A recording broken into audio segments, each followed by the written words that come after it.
first of all, this is a normal stream like we always do, but we're starting a new game.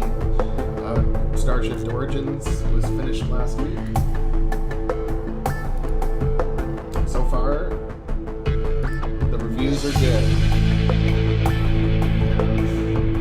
Over 50 curators who have looked at it, and all of them, every single one, except one, have recommended it.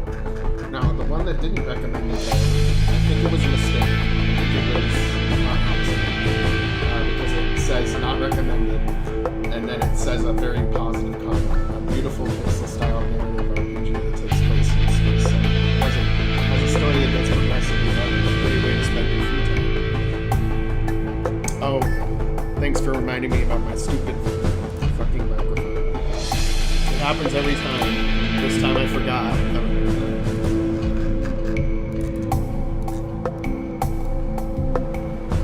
There we go. God, I wish there was a way to set it so that it's like, leave it at that volume no matter what. Anything I tried just doesn't work.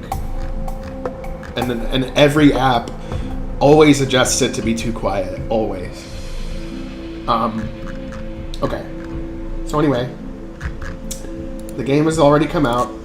It got good reviews. The publisher, GDevs, they told me that they made a mistake as far as the marketing side, because they released the game. We released the game. It was like on the same day that we released, like 2 AAA titles released on the same day, but it was like they made their games come out sooner than what their original release date was. So it kind of screwed us up on the numbers there, but we can go into, but I am proud of these statistics in a way. So, regardless of the money, we're getting jack shit for this money-wise, because the publisher takes their cut, and because of the marketing side not being good enough on that. The game generated about $5,000, and then we continue to get sales, but it's like 5 or 10 sales a day. So today, so far, Origins has made $23. Yesterday, $43. But these are the statistics I'm happy about. If we go to median time played, so keep in mind the Origins is only like 3 to 8 hours, depending on how you play it. If you rush really through it as fast as you can, about 3 hours. Or 4 hours, more like. But if you take your time, it's about 8 hours. So the median time played is 6 hours and 35 minutes. And so if you look at who played for an hour, 92%. 2 hours, 90%. 5 hours, 60%. 10 hours, 14%. So this means, and it says well above average as compared to other Steam games. So this means that out of everybody that played the game, the vast majority of them played all the way through, which means that they liked it overall. So, with that, we are making a new game now. The strategy of developing Starshift has shifted a little bit. So, our main Starshift game is still getting made. Okay, I don't know how long it's going to take, but it's still happening. You can play the demo, you can see it in its incomplete form with all kinds of bugs and holes in it. But the galaxy map is huge, there's a lot of worlds to go to, so rather than taking like 6 years to make this and not releasing anything, we've kind of changed tactics to release these episodes, like Origins is an example. And these are worlds that you're going to go to in the main game, but for a different reason. But you're still going to go to those worlds.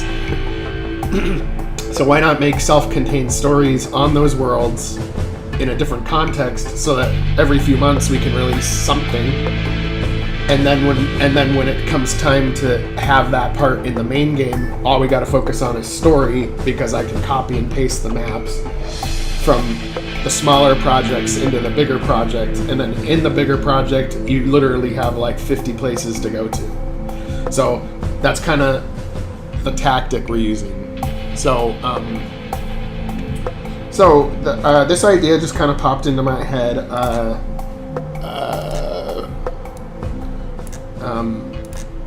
Starshift Rebellion. So you'll notice that there's two characters from the main game in Starshift Rebellion, Jack and Mari, and they show up in the main game when they discover that the ESA has been doing time travel shit, because they see the weapon signatures on the planets that match ESA signatures, but from 400 years ago. So the story we're going with here, and again, I just make this up as I go along, with the premise we're starting at, and again, you guys are going to be seeing this game developed completely from the beginning to the end in these dev blogs. So the story I'm going with, yeah. So here's the premise I'm going with for Starshift Rebellion. I'm looking for the synopsis I wrote. One sec. So the story I'm going with this, the rough idea is Infernis Prime is a mining colony in the Outer Rim under brutal occupation. With the help of a hacked android and the discovery of a dark secret just below the surface, the rebels see their chance to finally break free from their oppressors. So in this game, you're going to be the android. They hack you, they bring you back to life. You will discover you're basically wondering why they're even occupying this planet, because it doesn't seem that valuable. It's not like the stuff they're mining isn't available everywhere else, so there's something else going on. And it turns out that there's something that the ESA is digging for under the surface that they haven't found yet. And you, as this hacked android, are like their only chance to discover what's going on, as well as a chance to break free, because they have all kinds of implants, all kinds of reasons why they can't break free now, and the android offers them a chance to get there. And so this is kind of the rough premise we're going with. So we are making this from the ground up, okay? So this includes tile sets, everything like that. So we're starting off with nothing. The only thing I've gotten so far is half of the title screen done, which is like nothing. It's gonna look a lot better. But here, I'll show you what I have so far. It's crap though. It's crap. Like, this is the only part I've made so far, is the title screen, beginning the title screen. So the reason why I always like to start the title screen with like the start of the game. So like that's what these three little ships are. They're like more like ground vehicles, that like little flying, well, they're almost like planes, but with vertical takeoff and landing. But and you can see it like goes off track because I haven't finished.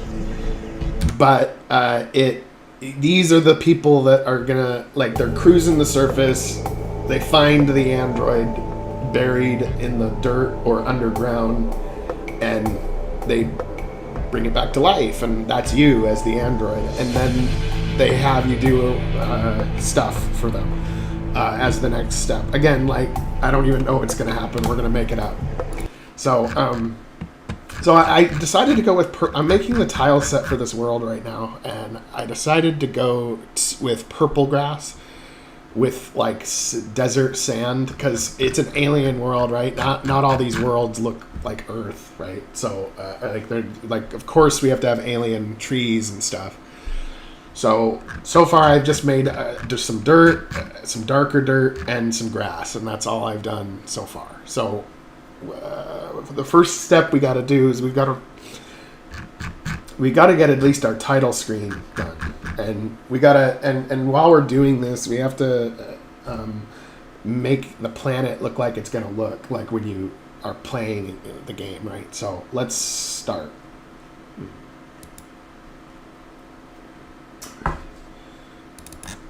Let's start.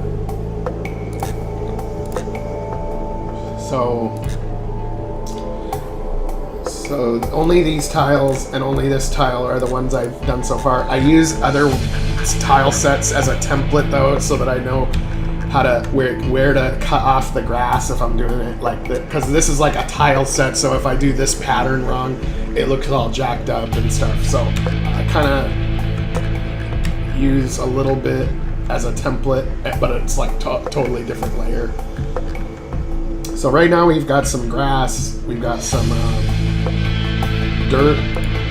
I think the next thing I need is we're gonna have more types of ground than this, and none of these will be in it at all. I'm just leaving them as a rough template so I know where the placement of the pattern. But we need stuff like rocks, so stuff like this. So we need to find some rocks that will be doable. I've used these rocks, I've overused these in a lot of my maps, so, and this is the FSM set that you can, it's one of the paid DLCs, but I think we want to make our own, okay? So we can actually delete this. We can just delete this.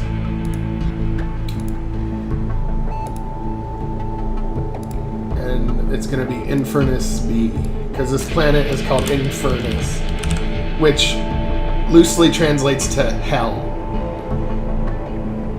So this planet is going to be under, you know, brutal occupation, and we need some rocks. Okay, so I don't really know how to draw them yet. I can do machines and like robots and stuff, but like the like natural landscape type stuff I'm still pretty crappy at, so I'm gonna go to Pixabay, which is my go-to site for a lot of stuff, because you don't have to give credit for anything, and there's a lot of good stuff like illustrations. So if I go to rock and I go to illustrations, or perhaps vector graphics. Yeah, something like, I think I want something more like this and something less like this, because I kind of like the harsh contrast and like gritty look. Some people actually don't like the art style of Starshift. Like there's been some people that comment when they give the reviews, they give a good review, but they don't like the graphics. Like maybe it's too colorful, or maybe there's different art styles that clash in the same thing, but I think in a sci-fi it kind of works. So we're gonna test this out. We're gonna change this rock and everything. It's gonna look different compared to what it is now.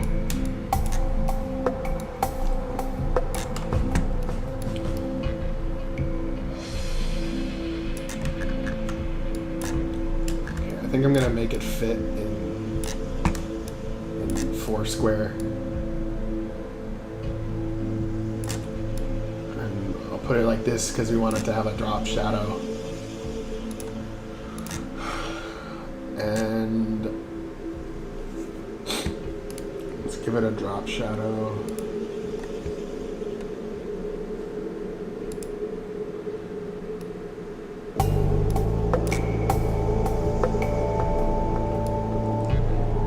And so this is, for better or worse, this game is going to kind of have a little bit of a space western vibe to it. Not, as you can probably tell from the music and stuff, but it's not going to be harshly so. It's just going to be slightly. We're still going to go to space. We're going to create the rebellion on multiple planets, you know, but this is where it starts.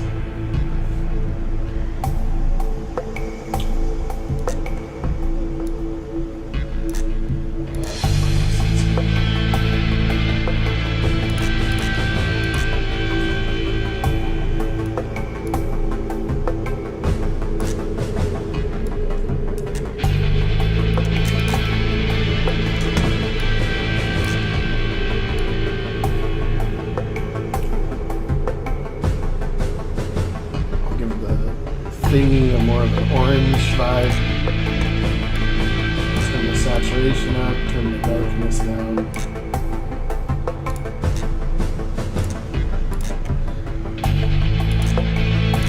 Oh, and I have to close this and reopen it so that I don't accidentally save over the other layer that I originally opened.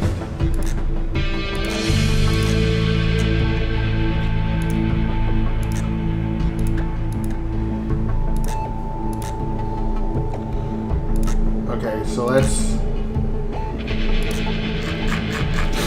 go down to Infernis B.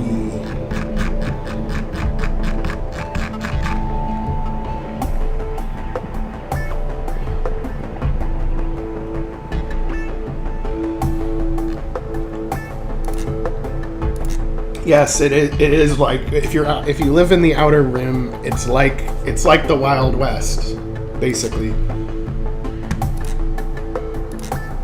or it would be. I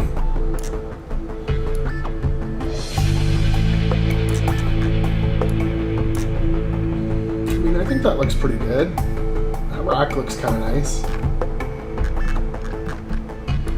I want to see what it looks like in game though. Oh. I gotta make the sand blowing. I forgot about that. Sand.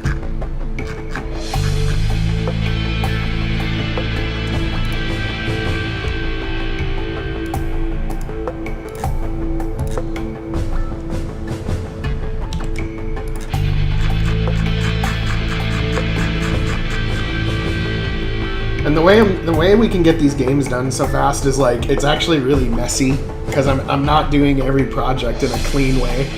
I literally copied the folder for Origins, opened up this, and I'm gonna cut it all up and mess around with it. And but it's all stuff I can copy and paste into the main game, right? So when I change the skills, rebalance them, and everything, I can copy and paste everything into the main game.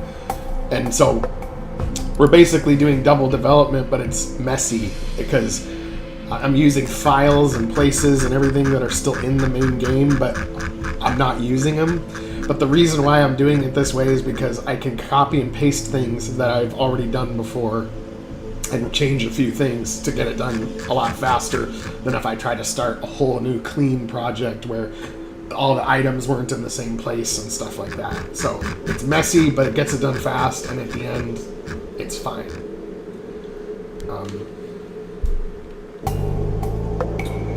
So we want to give this title screen dust. We need dust.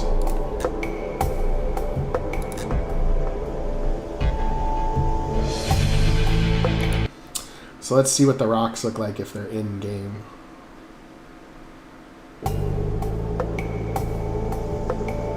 Yeah, I think that looks fine, really. Maybe the only thing I would criticize it is that it needs a little bit of like kicked up dirt, like right near its surface, but right near the bottom of it or something. But like it's pretty okay. It's fine, I think. I'll just leave it. We need more rocks because we can't have the rocks look exactly the same. They have to look different enough. But I also need to think about a nice battle music for when you're in the desert, like. Because I don't know if I have one. But this Rangers track is going to be where like they're standing over your body as the android and like, let's get it back to bait. Let's take it back. You know, are you sure this is going to work? Yeah, I know how to hack an android. Blah, blah. So the cyborg character is going to be the one that kind of is like interfacing with you. Oh, I got rid of it. I don't have the... Yeah, so the cyborg character here is going to be the one that's kind of acting as the interface between the android and everybody else.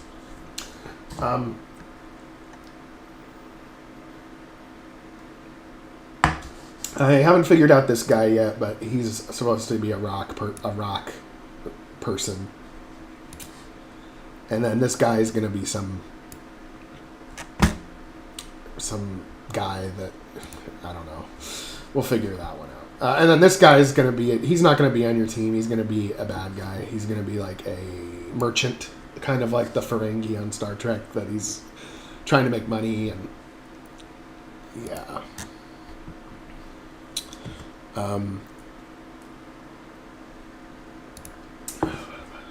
But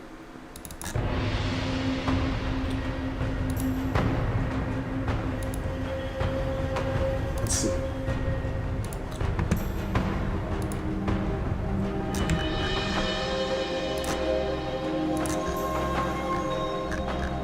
And does this guy have other rocks? Here's that rock. Here's that rock. Yeah, a lot of these rocks might work, actually. This one's a little... Let's do these for now.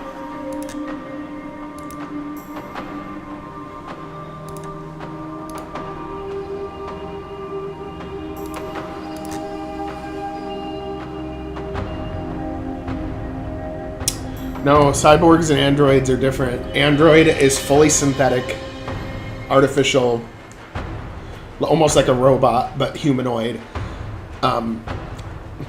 But cyborg is half, like where it's biological with implants and robotic parts within the biology.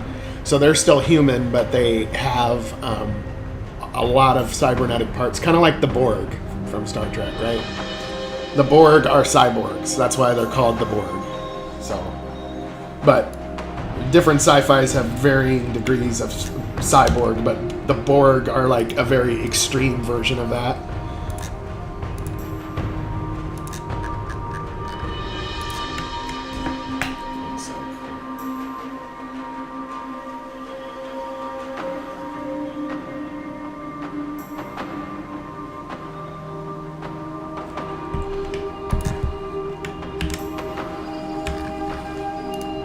Oh, I should have kept track of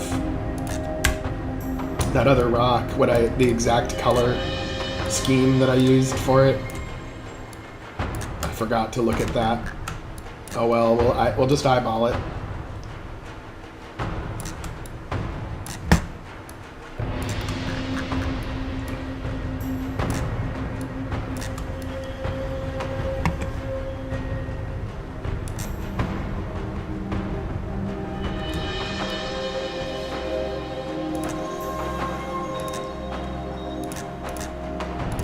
And then when we're done too with this tile set, we can release it to the public as a nice tile set they can use.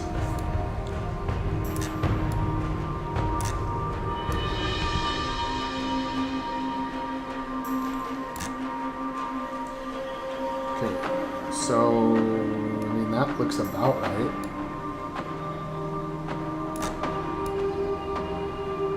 Okay, so 963, negative 31.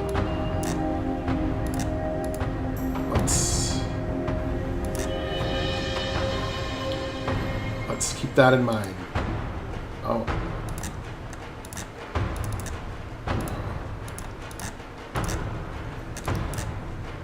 $963, negative 31. Ugh.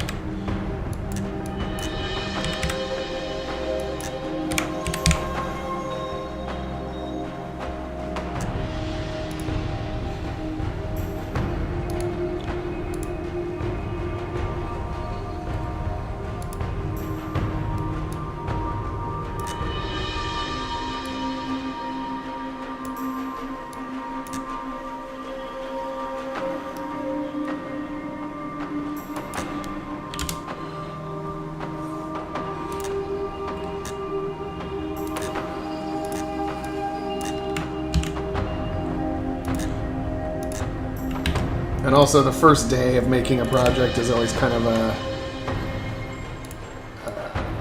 it takes it out of me a little bit more than when you're like already on a roll, because it's like, oh, here we go. Yeah, like we have to start all over again. But it's okay. We're gonna do it.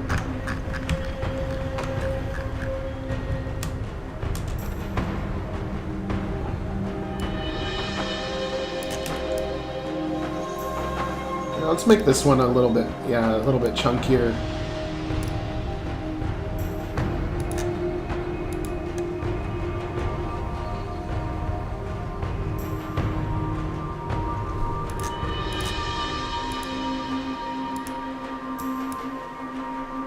was that? What was that? 9, 63, negative 31. It looks a little different though.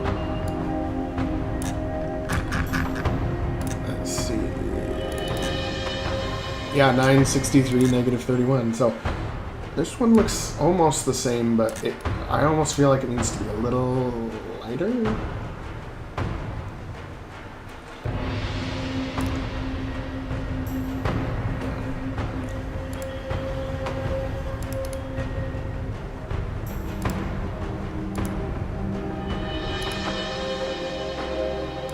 Yeah, the blank-ish page is, but I've done this before, so it won't be that bad. But yeah, the first day is always like, man, this is either going to be a really long stream or a shorter than normal stream, depending on the groove. But we'll make it work.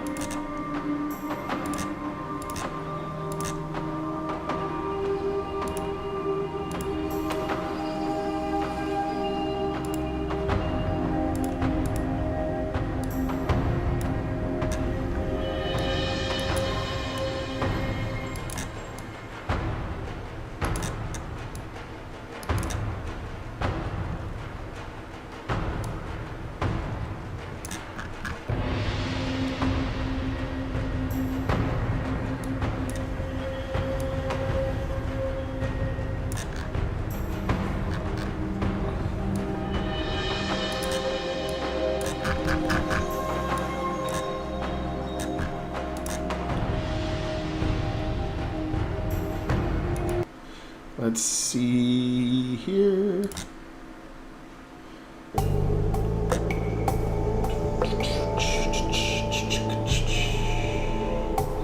Yeah, I think it works actually. These rocks look pretty good. Some people might complain that the art style clashes a little bit because I tend to just use what I can, and then it's not like an exact art match, but it's like it works. It's enough, right, in my view.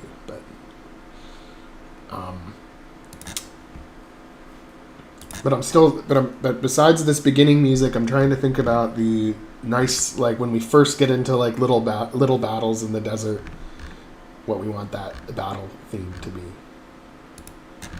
It's not going to be the same as Origins, because Origins was like you're always on the run, and the battle theme, it was like meant to generate like a little bit of anxiety. This will be a little more low key.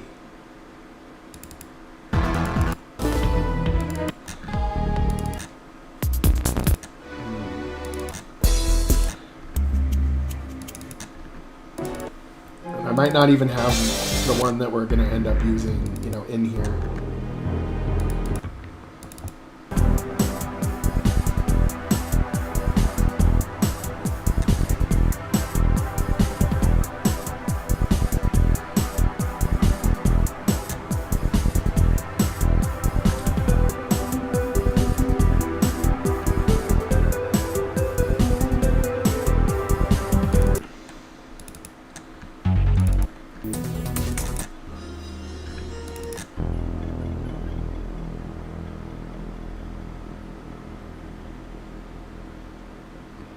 Oh yeah, no, I'm not trying to just accommodate what every person says. You know, everybody likes different art styles, but yeah, I really like the harsh contrast and the overly bright, oversaturated colors.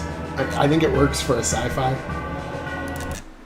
But like people that are OCD have an issue with my art style because they don't. Because I use basically a rainbow color palette, but like the people, for some reason, it's always like industry practice to use like a muted, like pastel color palette. I don't know why, where it's like a little faded out and stuff, and then it's like that's like the industry standard. But I just like to flip the table over and do my own thing.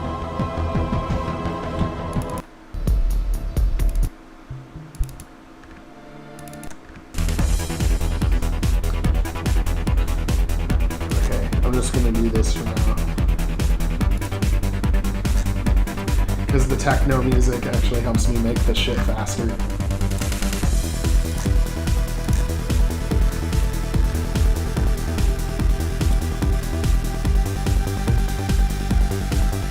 Oh, these could work. Nice little flowers and stuff. This would work.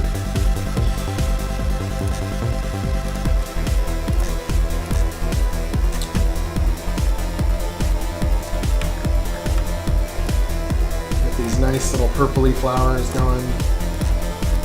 We're gonna have plants that have like tentacles and shit, but there would be some normal plants too.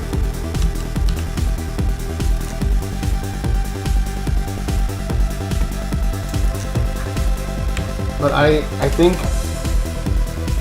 for plants, I don't know whether we want them to be on layer B or we want them to be on layer C. This is what's always hard about tile sets. I'm gonna put them on layer C. We can always merge them together later if we want.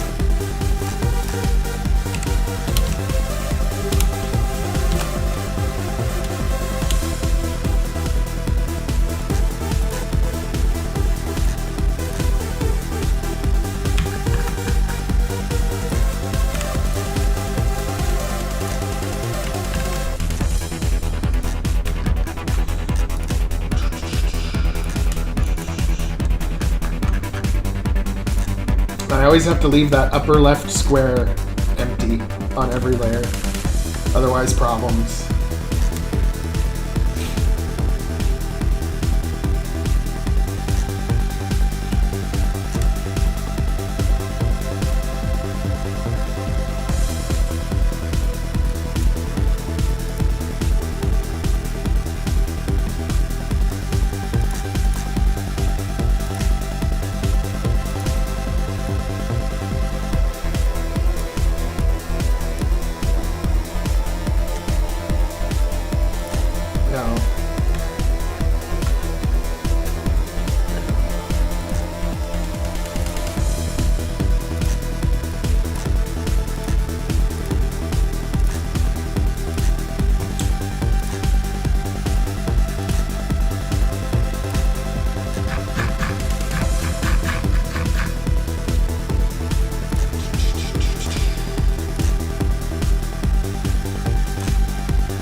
Oh yeah, that works with the purple grass.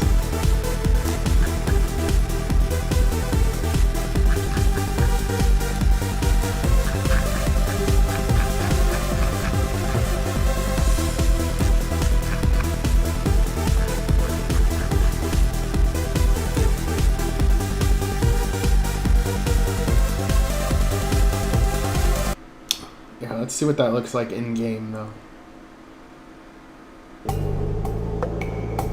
Yeah, I think they look nice, actually.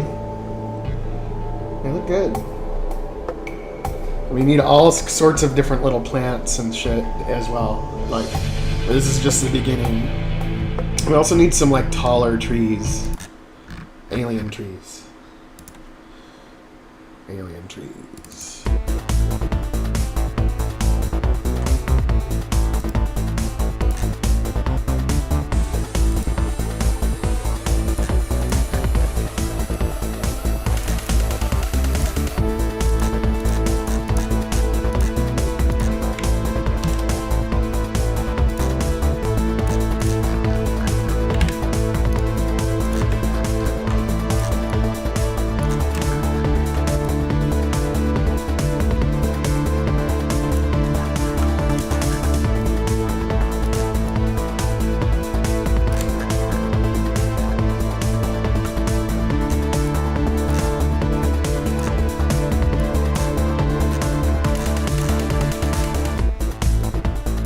This one I feel like I gotta oversaturate it a little bit.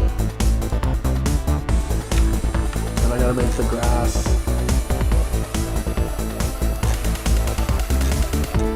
more of a dead.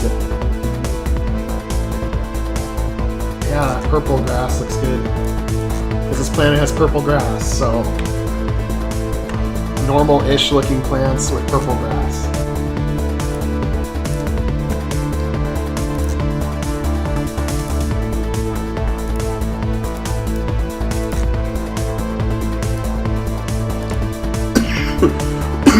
But it almost has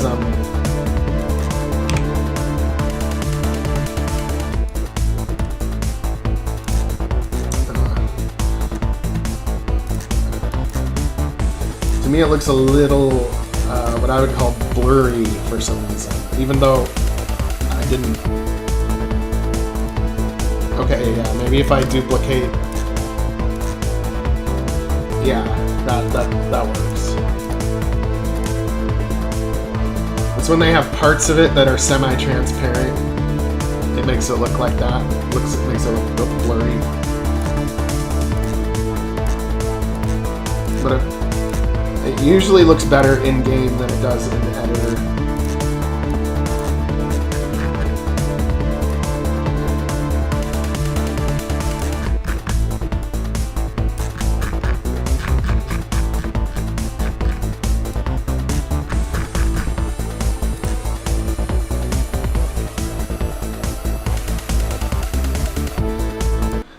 Let's see, I just kind of like to test it and look what, like, kind of just imagine I'm roaming through the environment, and yeah, I think this is looking, I mean, so far I think we're shaping up to make a really nice planet here.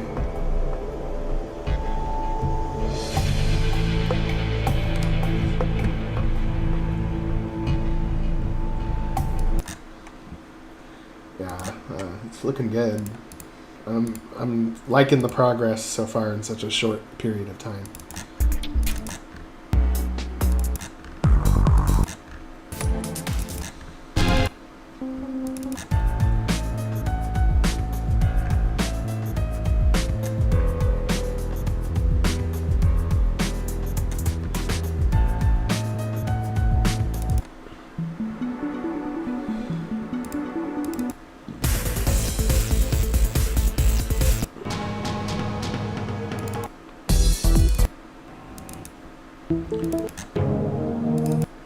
I'm halfway looking for the right battle music while we're also doing this. Because there's got to be some kind of battle, some kind of action early on. Like, that's how you kind of can hook the player.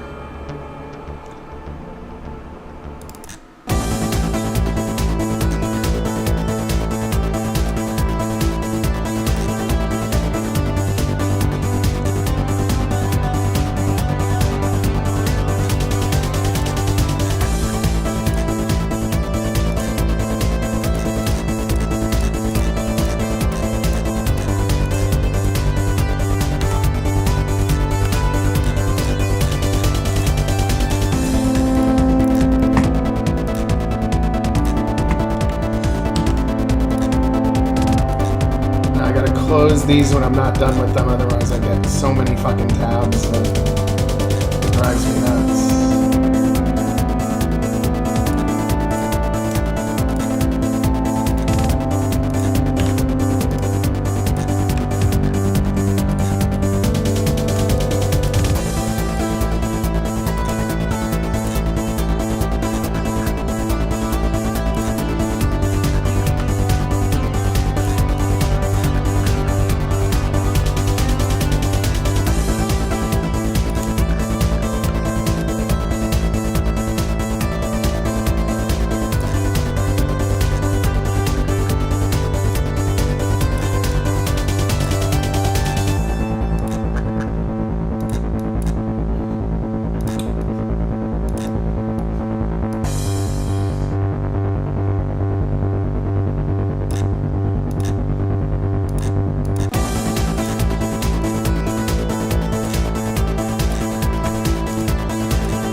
since this guy has already made multiple things in a similar art style,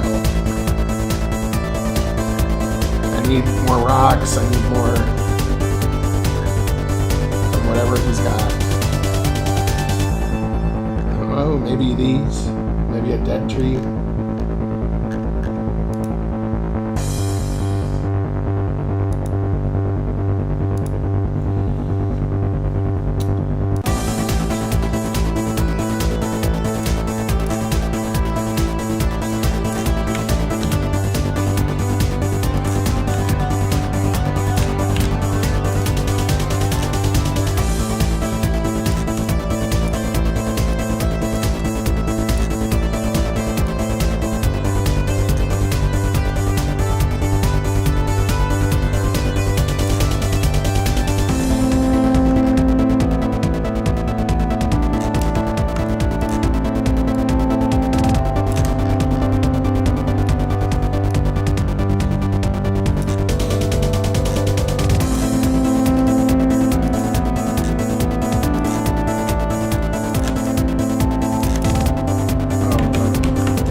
So this is a quick and dirty technique to make somewhere, like, if too much of the image from crunching it down is transparent to where it's blurry, if you just duplicate it and put it on top of itself multiple times, you do get more of that direct look without the transparency.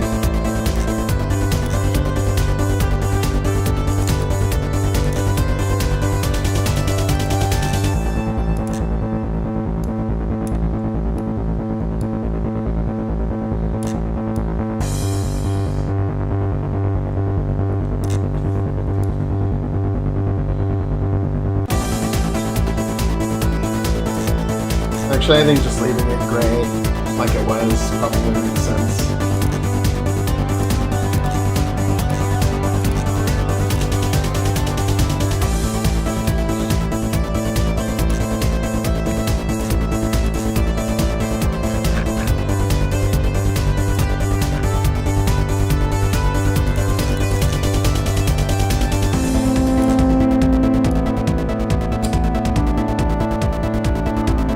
This might look a little awkward. I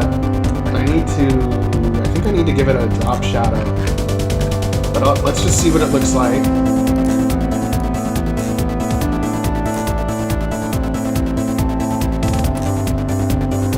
This one's a little bit more off. But maybe we can salvage it.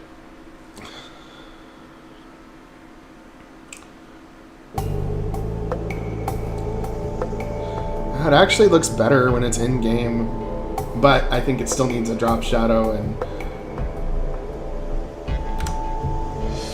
maybe a color shift to be more like the red environment.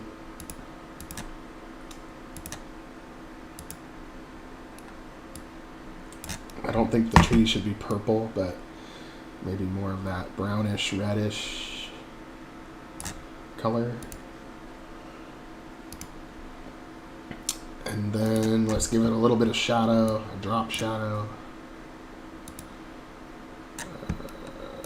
Not that much. Not that much. Not that much. Okay. Yeah. Maybe like that.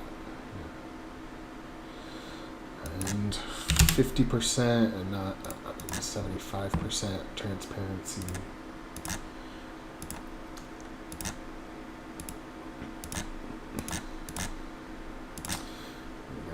Infernis. Okay, that's the drop shadow looks a little bit too far away from the target. It would be a little closer.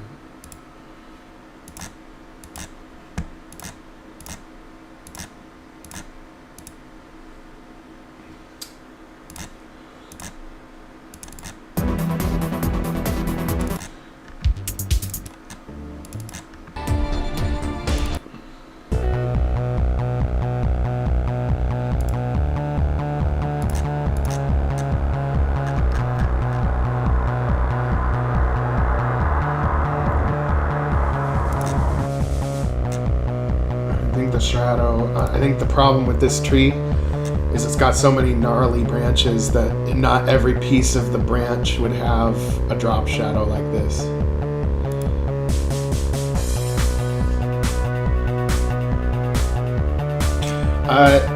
With making the leaves glow, definitely yes, that is what we're gonna do, but we're gonna use the lighting plugin to do that. The lighting plugin is amazing for that, and that's exactly what we're gonna use it for. Like you can see it,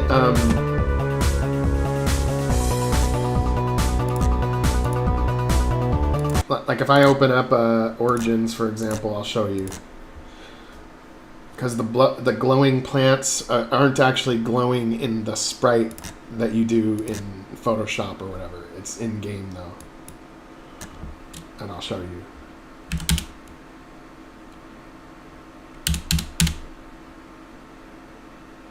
So see these plants? How they glow, how they have like a subtle glow to them and they flicker? It's something like that, but it's the lighting plugin that does that. Underneath it, it looks like a normal plant. So something like that is what we're going to end up doing.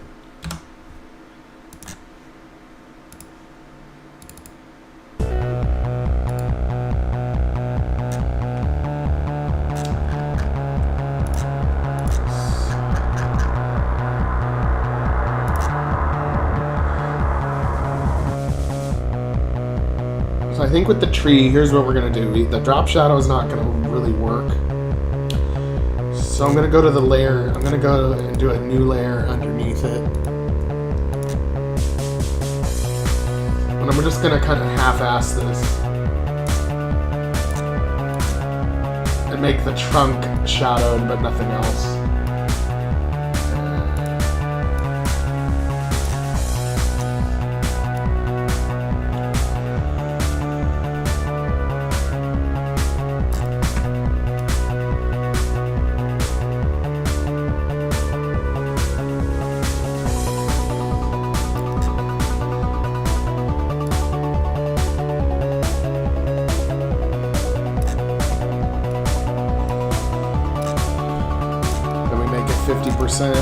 Opaque.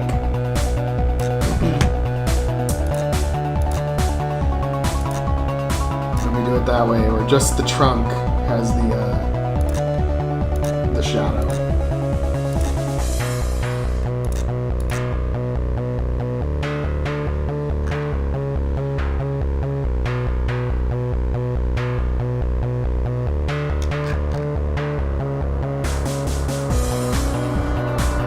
Kind of. But I think that it needs to have.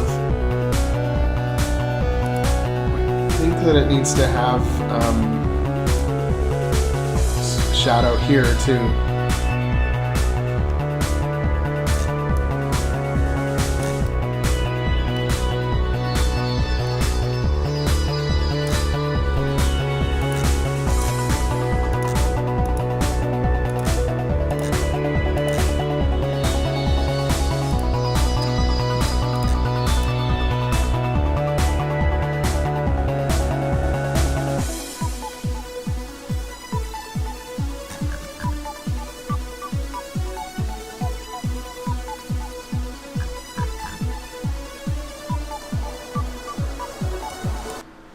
See what it looks like in game.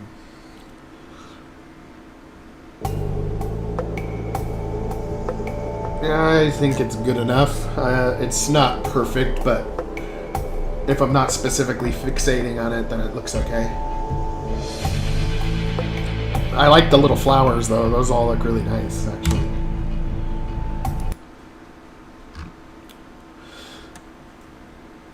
And I can kind of get away with the clashing art styles a little bit in a sci-fi, because like every planet would be like weird and different. So maybe that's just what it looks like on that planet, right?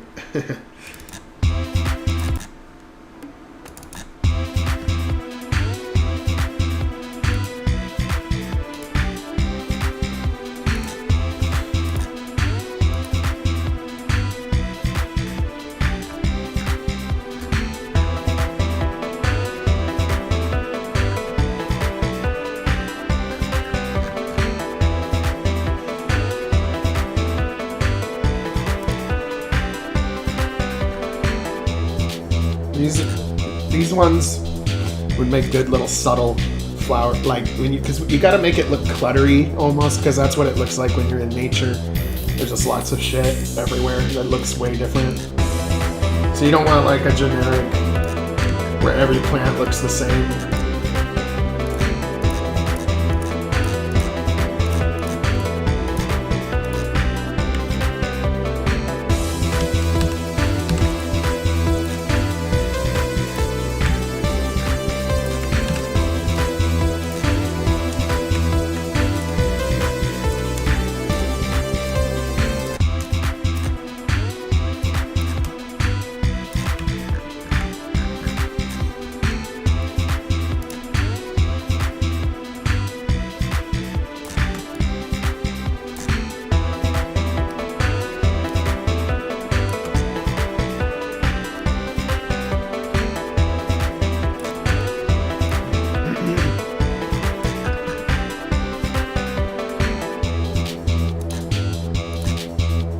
Do the same technique with this one where we duplicate it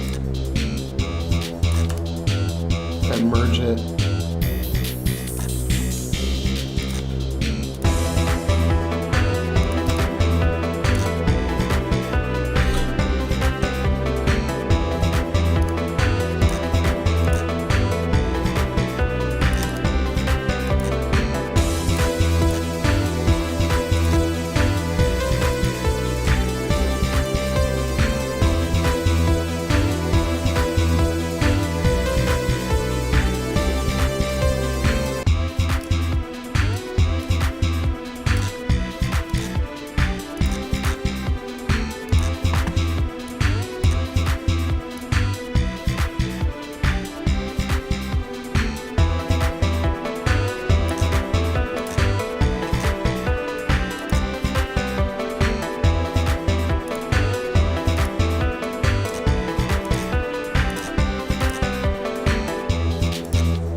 The planet's name is Infernus, like Inferno, but Infernus.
I don't think I can use this one because it's too thin.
But you can see we're starting to form this this biome or whatever is on this, whatever look this planet is going to have. See, it's starting to look like a planet.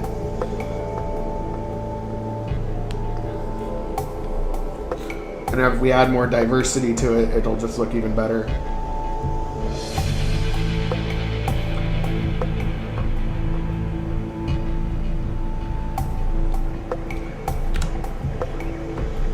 And I think I'm going to try to tie in this planet to what, because this is still going to relate to the main story, right? So, like Kern and the ESA are up to their old tricks on this planet too, and maybe they're looking for something else. Maybe there's something that relates to what Kern's trying to do that is buried under the surface here, and you know, of course, the people that live here are kept in the dark, but yeah, because I think I'm gonna have it where there's some yeah, that would be an interesting idea. Yeah, with the Inferno, Dante's Inferno type thing, but. I think that the heat or the action is going to take off in this when there's some ESA representative, perhaps Alice Cromwell, because we haven't developed her character yet, is coming to like observe and gather some kind of benefit or information from what has just been discovered, and then I think I want to make it so that there's an assassination attempt.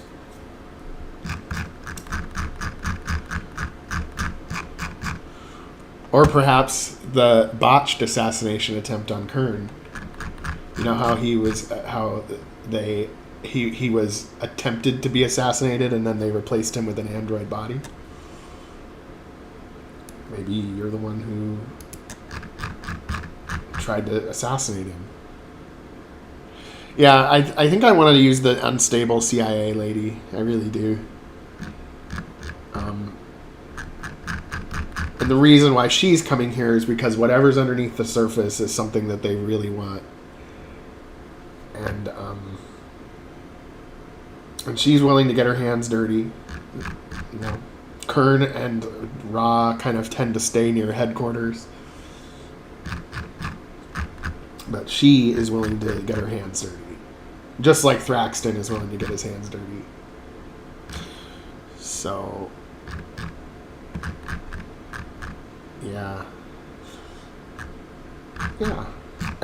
Yeah, and because the CIA lady has intelligence, like because she works in military intelligence, that's how the rebels find out about a lot of the shit that's going on, and then we have to do something. We have to stop them, and so on. I think that there's some stuff coming together here for sure. But again, we will make it up as we go along. And not even I know what the end will look like.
And I think the people who live on this planet, you know, it was originally a colony that was set up, you know, when the Outer Rim was first getting colonized. But then kind of as a surprise, the ESA came in and occupied it and like kind of made the population work. And so without letting them leave. And so it's basically like, okay, well, this is just a dusty, useless piece of shit planet. Why do they care so much? And it's because there's something under the surface that Kern is trying to get.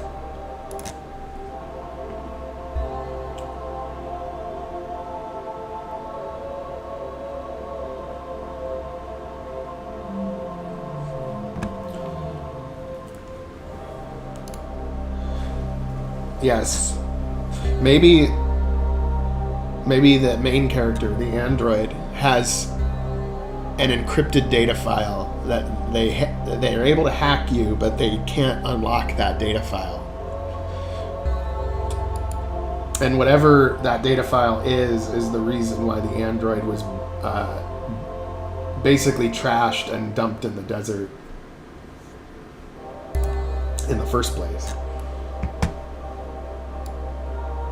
Something like that, maybe.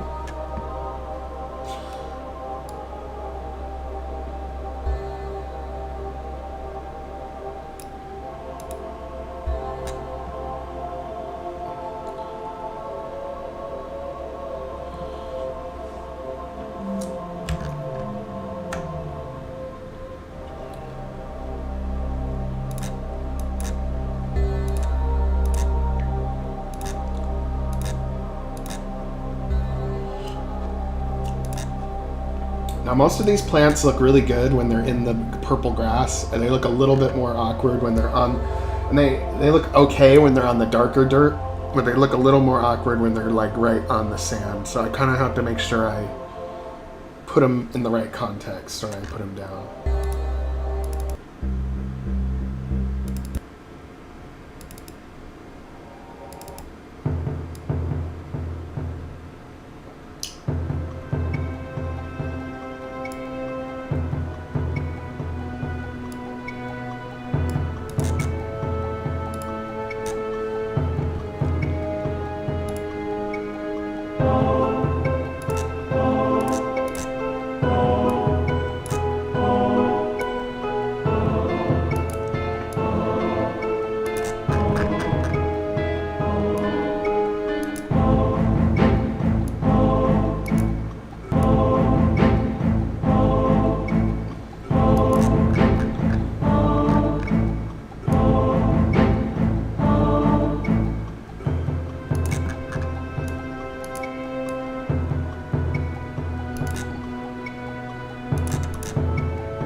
Are you talking about this song, Return to Nowhere?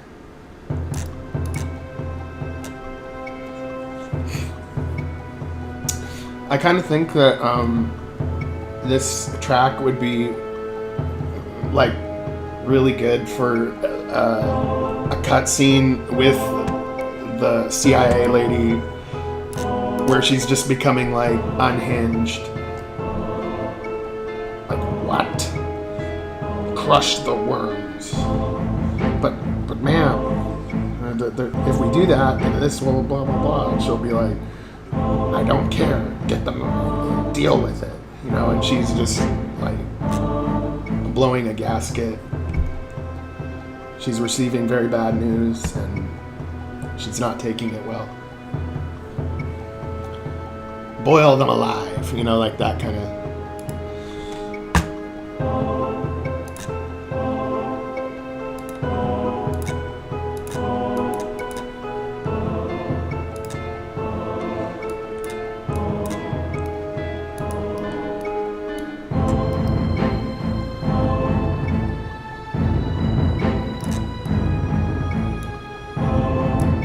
And her cruelty is what leads to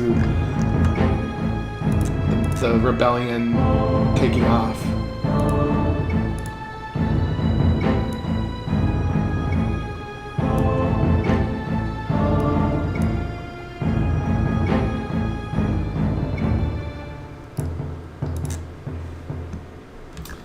Somehow I gotta make this.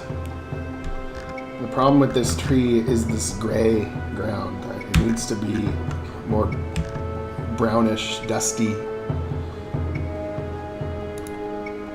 Otherwise, it's not going to look right.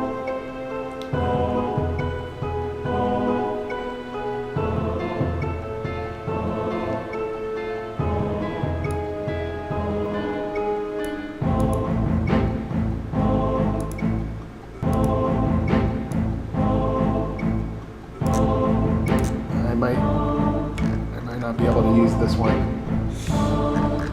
But here's what I can try. Let's see if it works. I'm skeptical, but I'll try it.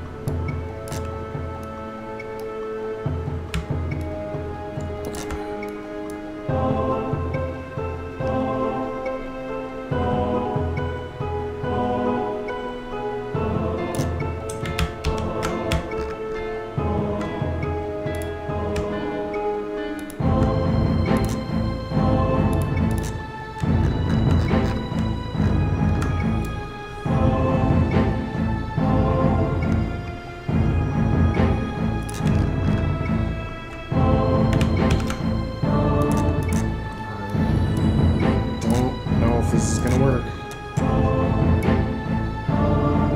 I suspect it will not.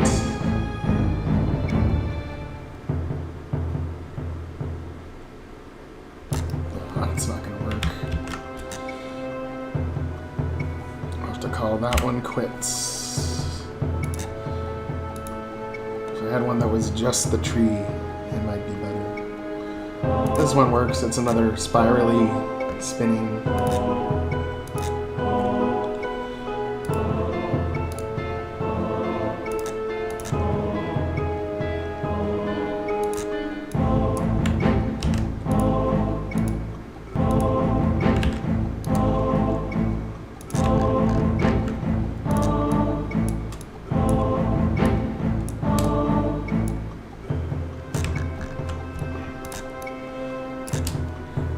And the CIA lady, Alice Cromwell, shows up right at the point in the main game when Jack and Mari show up. So her being brought to Station 11 to like set things right from the ESA's perspective, since she's dealt with this threat before, kind of makes sense. But her character is not developed in the main game, so this is a chance to develop her character. You see a little bit of Thraxton in the main game, but his character's developed a little further in Origins.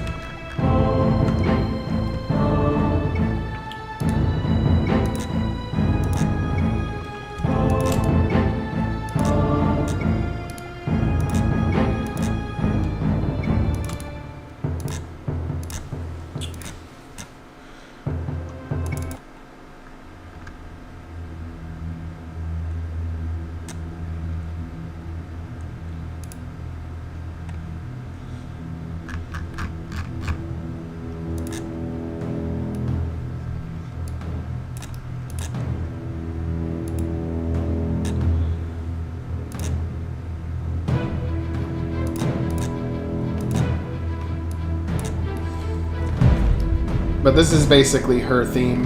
Like when she walks into the room and like, oh, she's here. This is the theme that plays.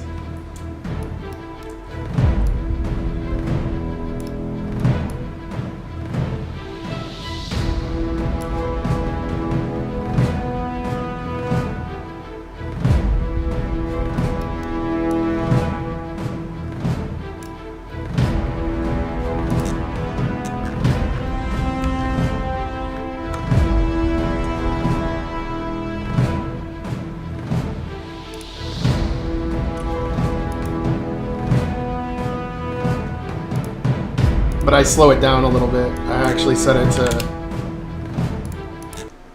I think I set it to 90% speed, and I liked it better.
Yeah, I think that sounds like a good idea. The rock guy is going to be very susceptible to explosives. So like a grenade or something, or a kinetic attack will do a lot more damage to him. But lightning will be won't affect him at all. And he'll have higher defense and he'll be slower.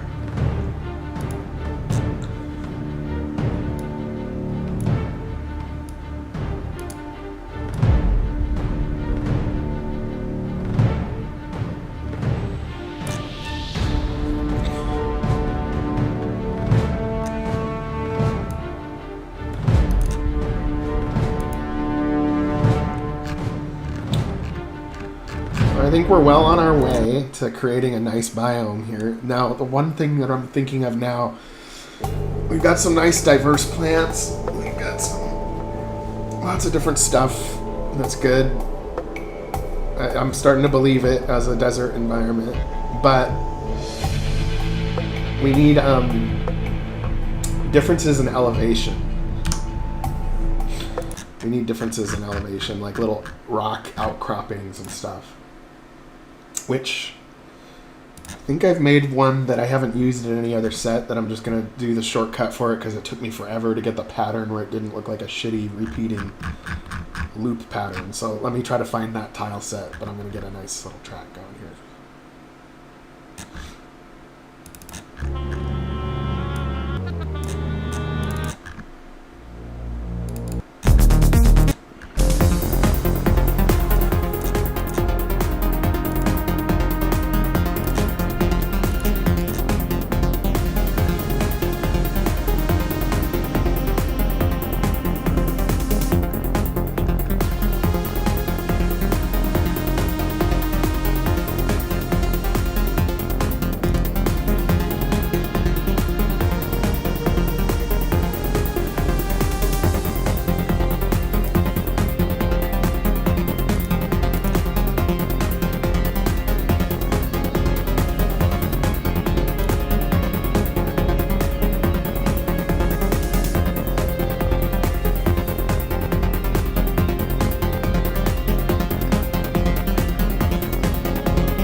I think this one will do.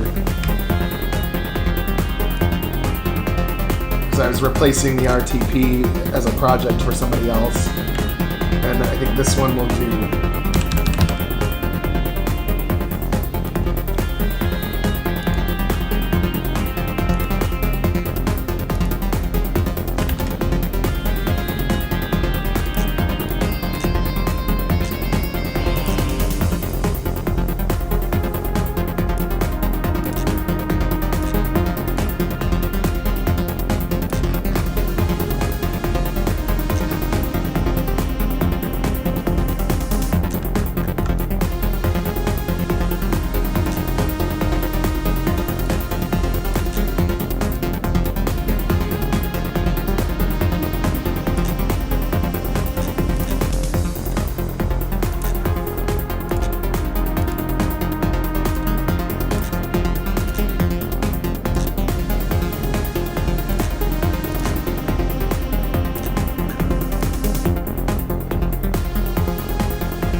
see, here's the problem with putting the grass on top. It does this stupid ring around the outside because the grass is a lower layer than that. So here's what I'll do.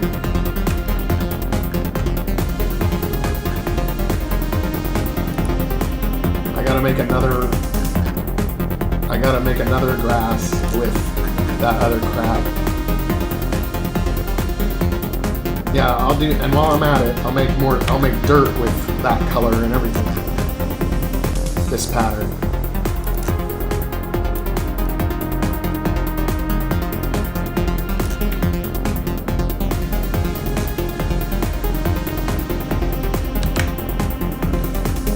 I'm doing double work at the same time.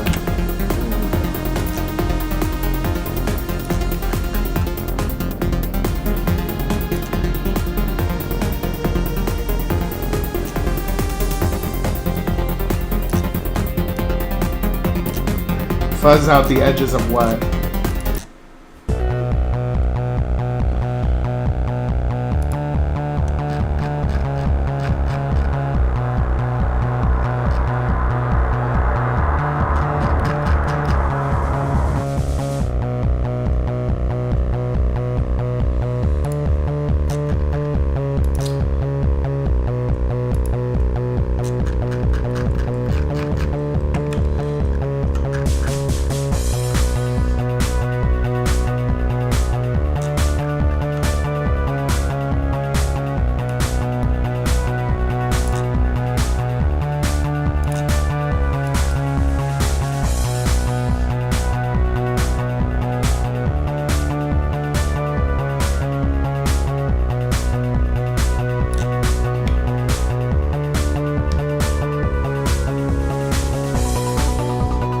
Okay, so that did work then, to take the GPU out and then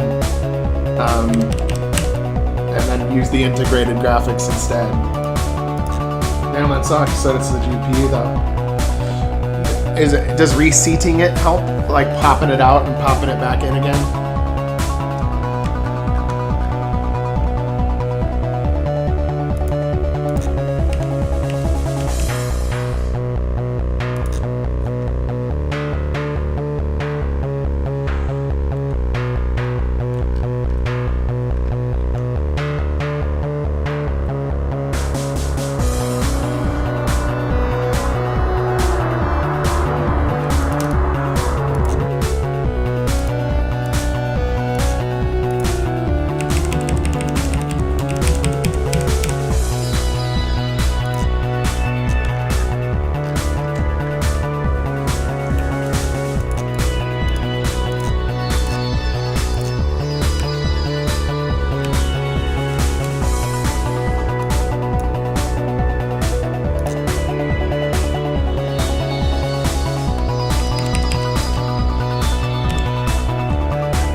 So now I'm making another form of grass with that dirt, with that other dirt pattern.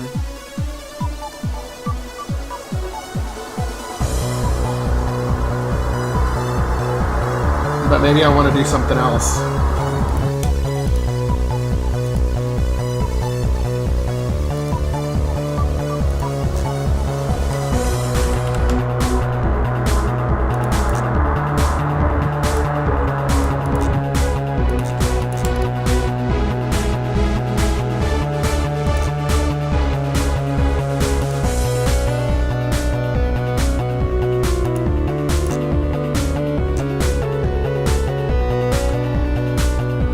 Maybe we create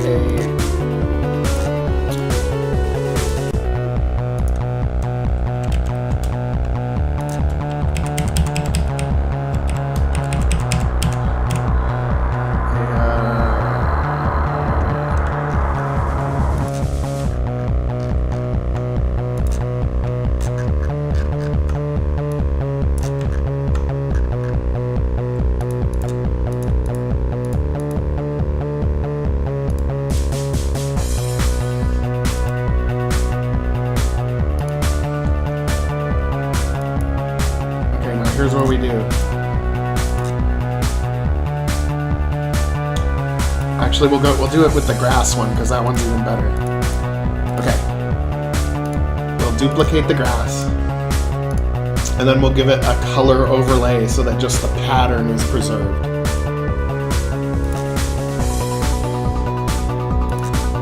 And we'll make it black. And then what we do is we rasterize the layer style. We select all the black parts. And then we move the selection over to this other type of dirt.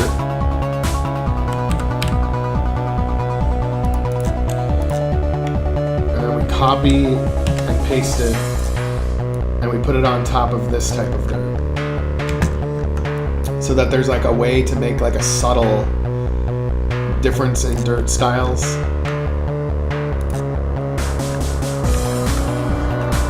All throughout.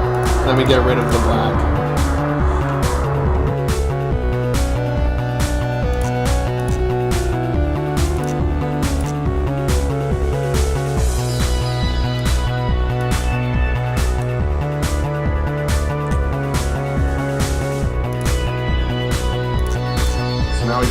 this, and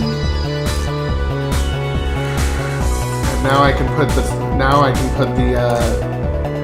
grass on top, as long as I don't do it too close to the edge. And we can also make different style of dirt, like within, to make the sand look less uniform.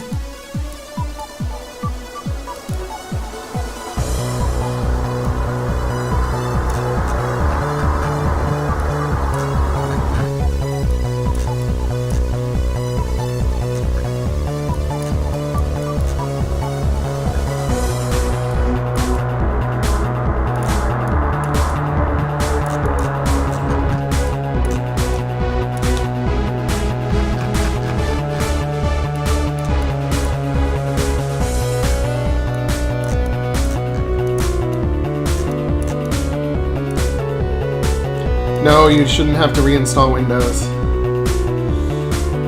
If your GPU is the problem, then you can pop this GPU out and use the integrated video that comes with the motherboard.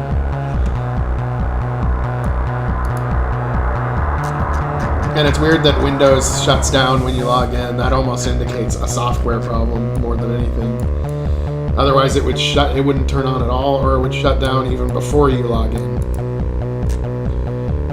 And I know Windows does stupid shit like that all the time.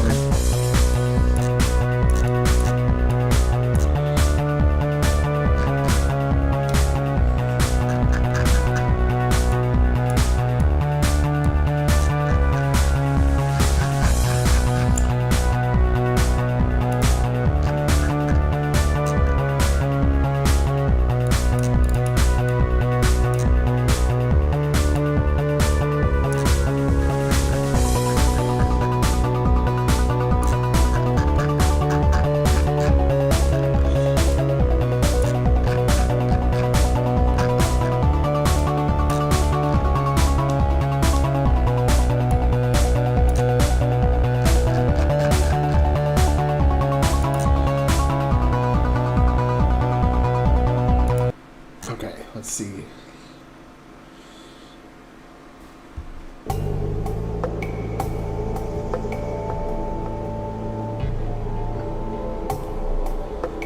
Yeah, it's starting to look like a nice alien biome. What do you guys think? Do you think it's coming along?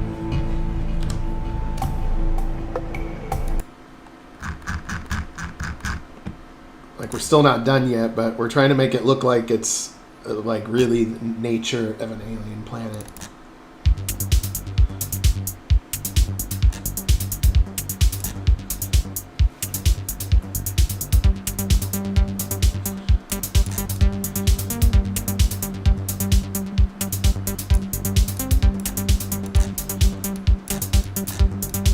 I mean, like, not bad for an hour and a half of work, I think, making a tile set.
Yes, November. Put it down for November 8th. Thank you, Kiyasu.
What do you think, guys? Is this starting to look like an alien biome?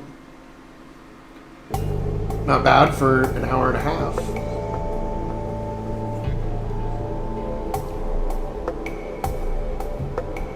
But we still have a ways to go.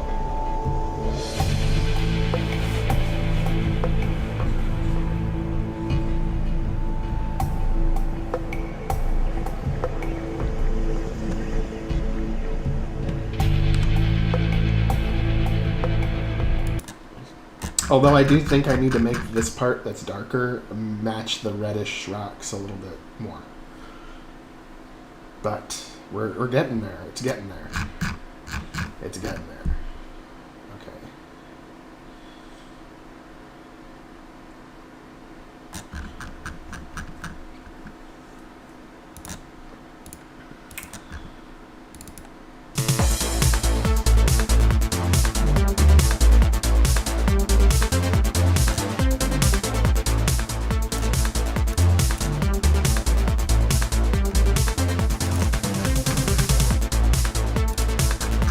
I think I kind of want to make like a little bit of like a stream or a river flowing through now.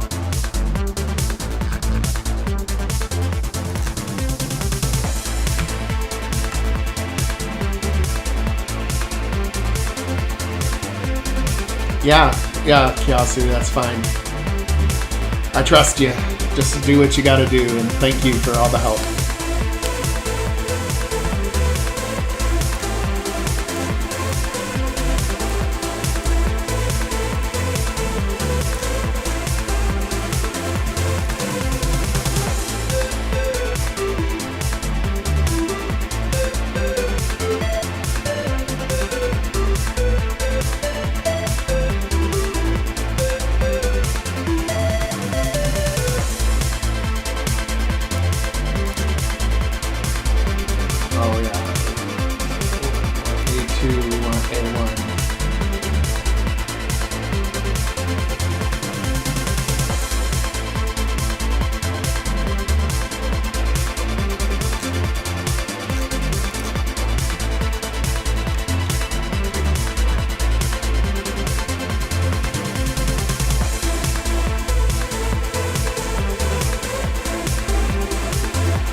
Yeah, I mean, we're just basically building out this biome, so I want to have like a little river flowing down here, and Like, yeah.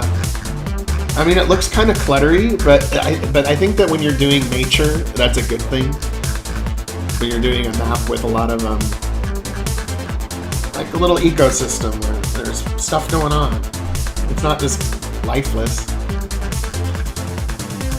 And then with the weird purple grass, it just kind of takes on its own character.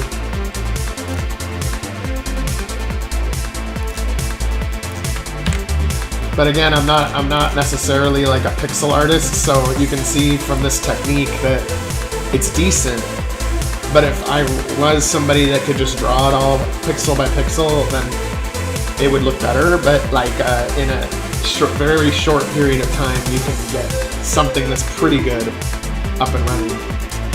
And that's kind of how I have to do it to get things done so fast. Is it's not perfect, but it's at least a B.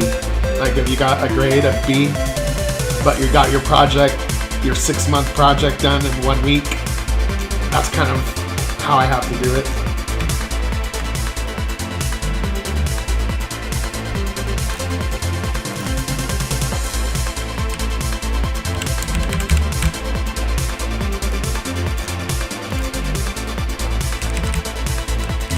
And I gradually get better over time, so like this set is already looking better than some of the previous sets I've made that are in outdoor environment.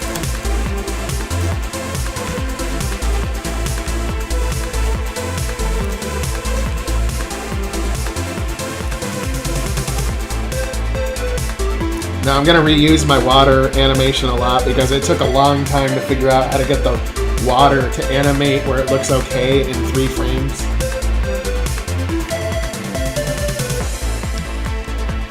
It was a pain in the ass, let me tell you.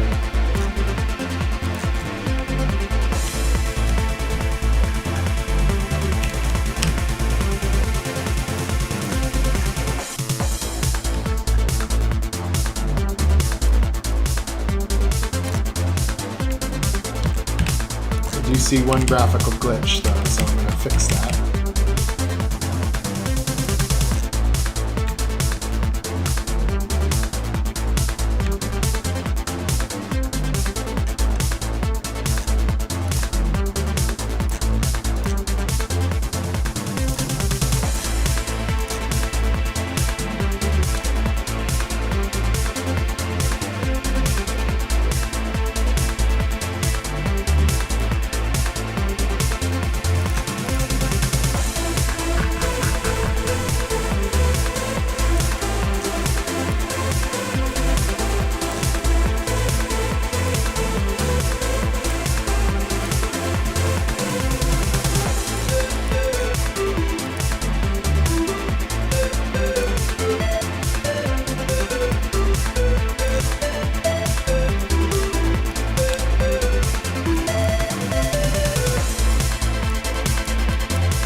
Oh, that's cool. For me, it's always just been a hobby. I really enjoy graphic design, and I've made lots of stuff, but I didn't go to school for it or anything. I just learn as I go along, and I slowly get better at over time. Like, there's stuff I can make now easily that I felt like would be impossible for me to make a few years ago. So it's just practice, and over time, it gets better and better.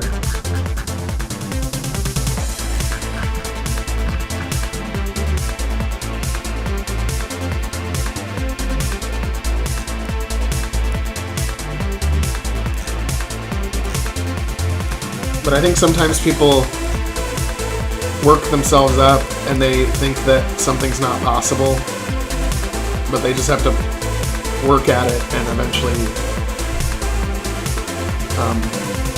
they'll learn it.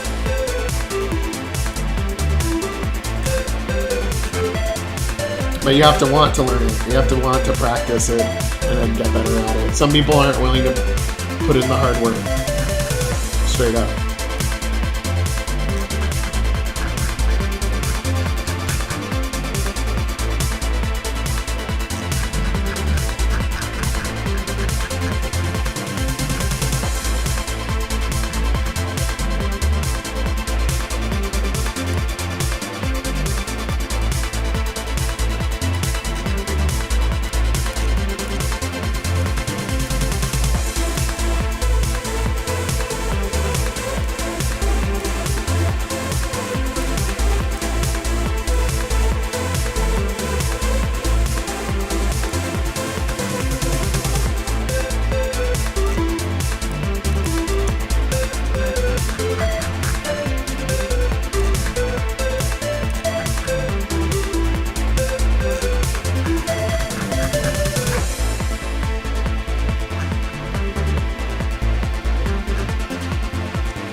Yeah, the main game is likely postponed beyond April 2022. I want each episode, like Origins and Rebellion, to take 3 months to make. Origins took 3 months to make. We can do it again, and we can probably do it even faster than that if we... Because my scheduling changed of how I... Like, the pace at which I work at was able to change with Origins. And I got faster, like, halfway through. So, my target is 3 months.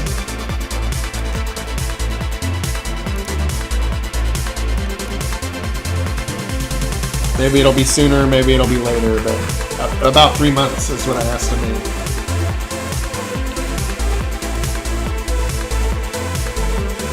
Yeah, add it to currently developing. The more that people that know about it, the better. But this is day one, right? Okay, so people will be able to see the full development from day one all the way to completion. Of course, I'll do a little bit here and there that's not being streamed, but for the most part, I blast all this out on Saturdays. Because that uninterrupted time to just work on something is like Saturday's pretty much the only day that exists for me in a week. If I'm lucky.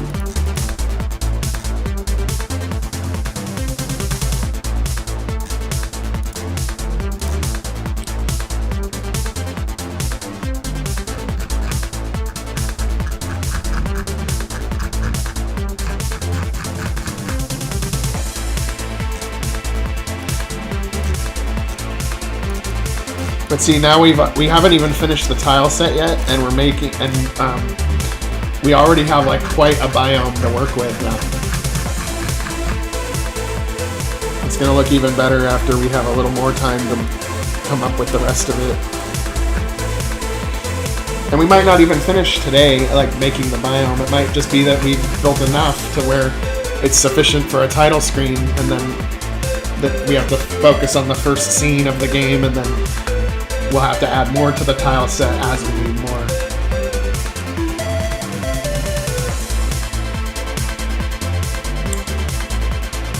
Yeah, yeah. Sounds good.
Okay, now I want to see what this looks like with the water and the cliffs and all that.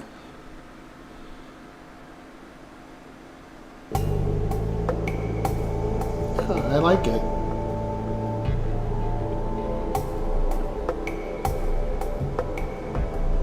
The only thing I kind of would like a little bit better is if like the shore of the rivers were a little bit like rockier or something, like little rocks like right on the border of the water.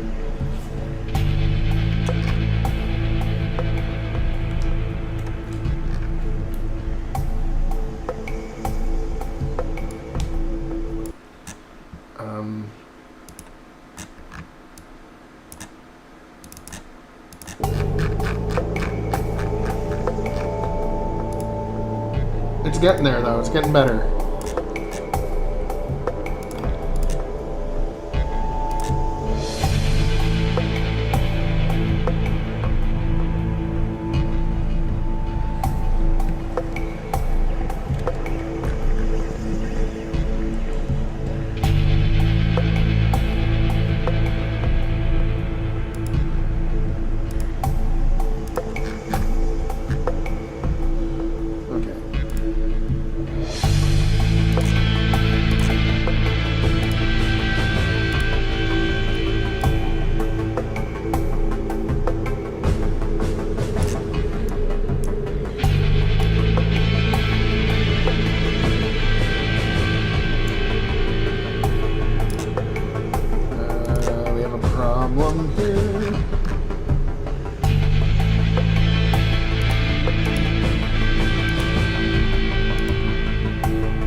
Try that when that's a little bit more reddish, and we'll see if that makes more sense with the rocks.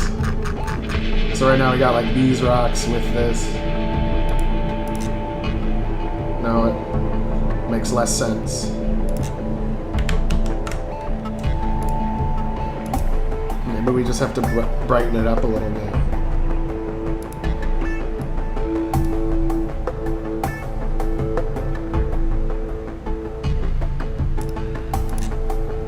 Try that. But if I do this, it's gonna ruin the grass.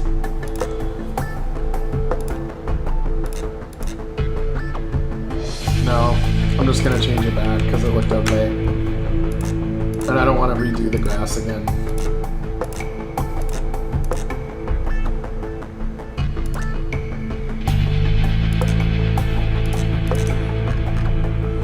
Yeah, and I'm always cool to post links in the chat, but the problem is that YouTube just gets rid of it and makes it seem like you posted something. Those assholes.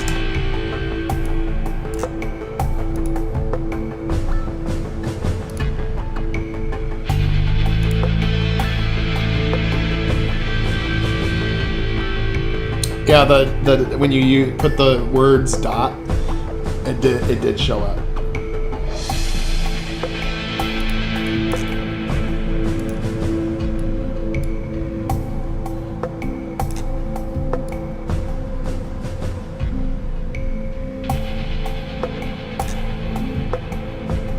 Maybe we'll just make these rocks darker.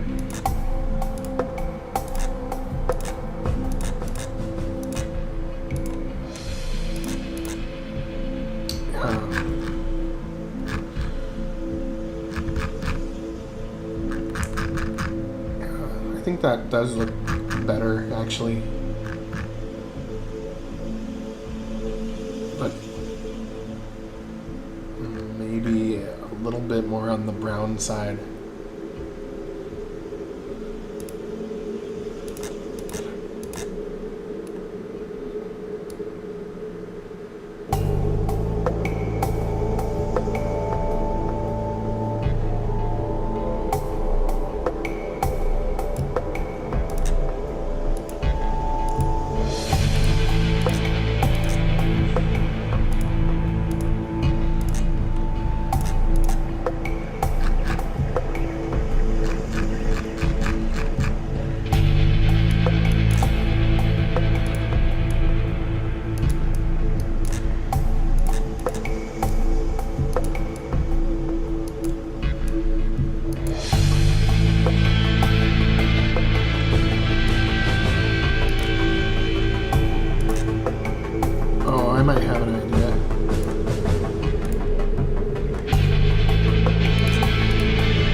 We do something like this.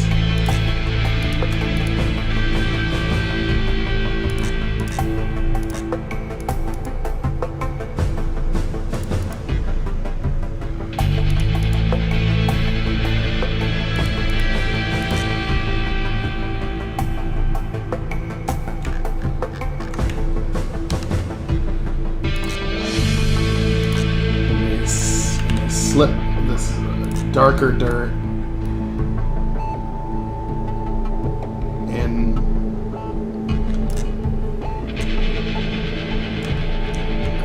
So that it actually looks like it's wet, so that the ground is wet right next to where the water is.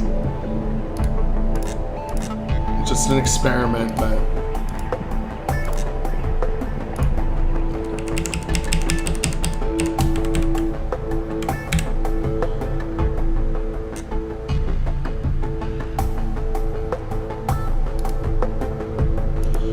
I know. I wish they would let the streamer or whatever decide that. Like, I hate when like the almighty company just makes these decisions for us.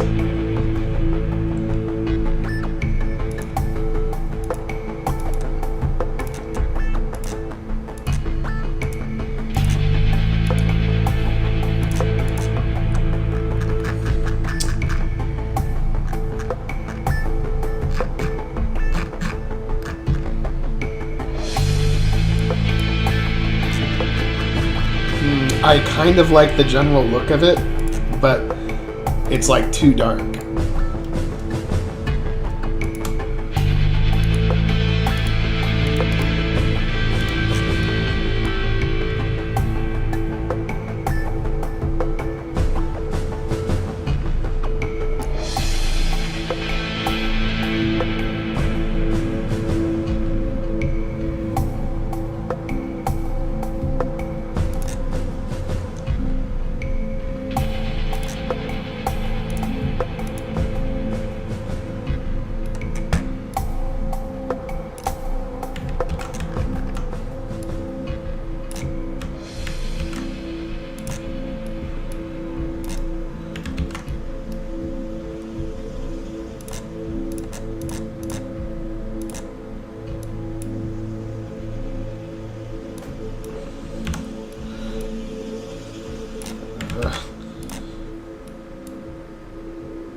hate how it always goes back to the other layer. There's like little quirks in Photoshop that are annoying. Like if I have a layer selected and then I try to backstep, it like goes back to selecting the layer I was on before when I want to.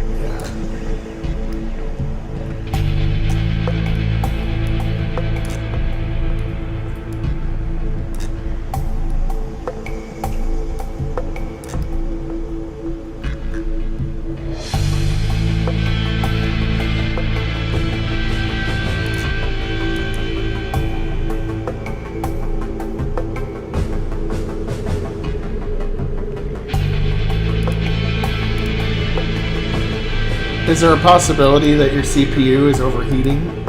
Because the computer will shut down if your CPU overheats. So is your fan not working on your CPU? Is it filled with dust? Something like that?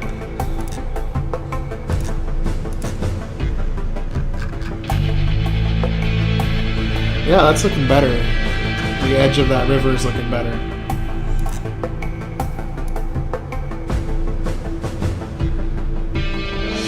The only thing that's a little awkward is these little corner pieces aren't lining up properly.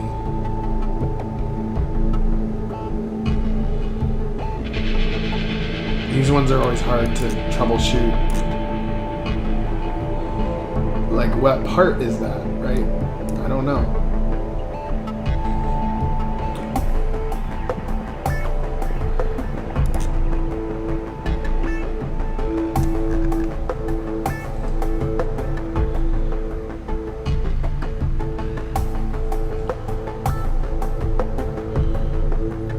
Yeah, the thermal paste needs something to conduct to.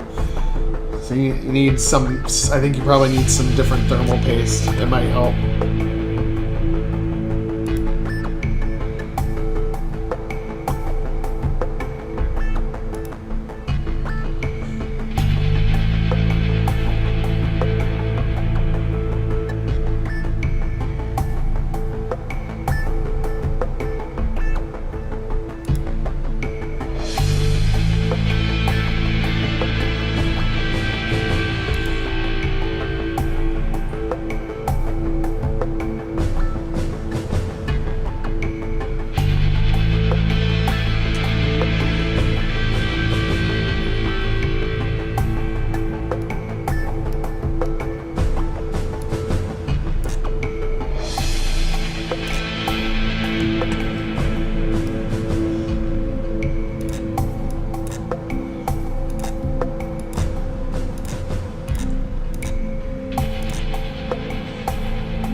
Sweet, that worked. I made it better.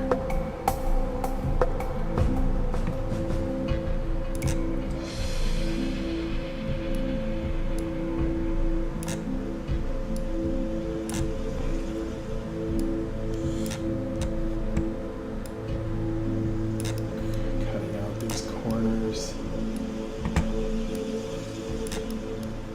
And this is the part, the animated tiles with these always fuck me up.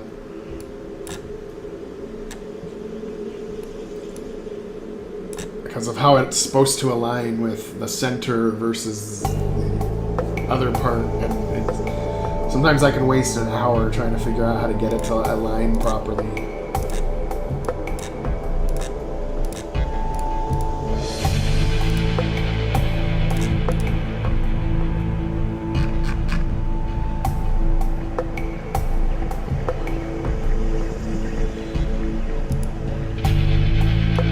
This corner needs to be cut out a little bit more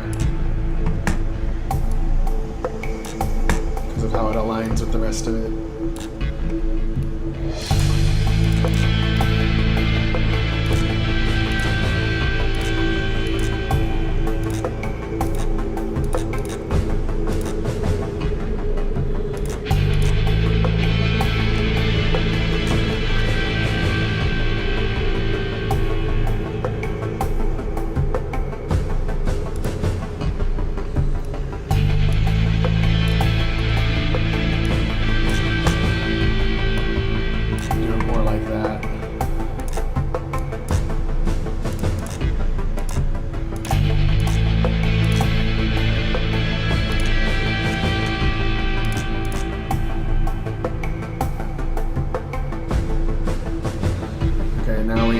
this one to fix.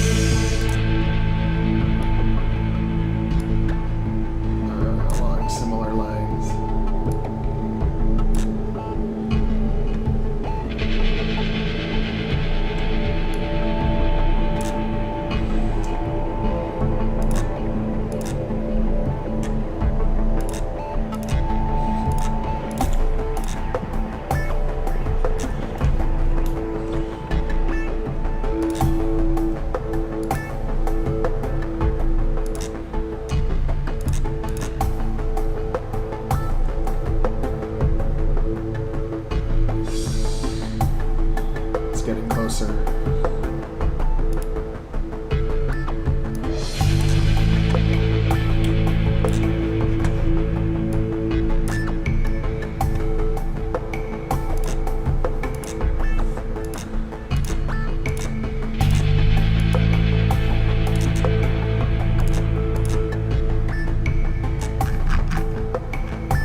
Okay, so one frame looks good, but the other frame on one of those looks weird.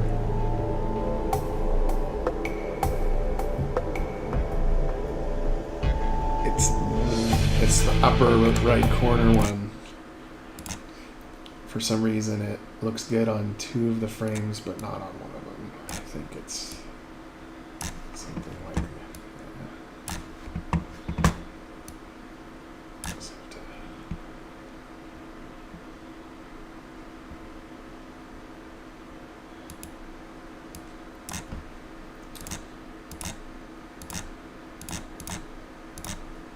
But yeah, once I figured it out, once I figure out exactly what frame looks good, then I can use it as a template. Let's see. Yeah, it's the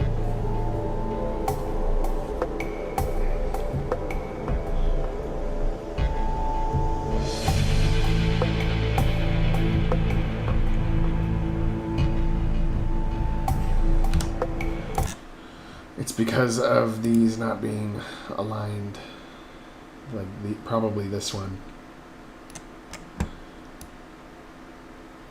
needs to be reduced.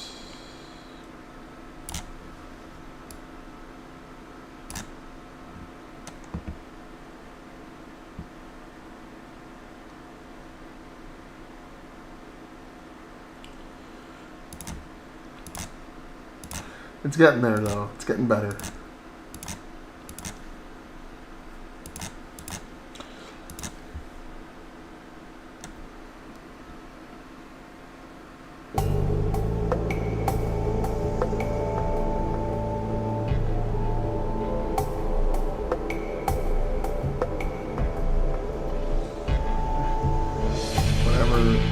These ones are the ones that are off.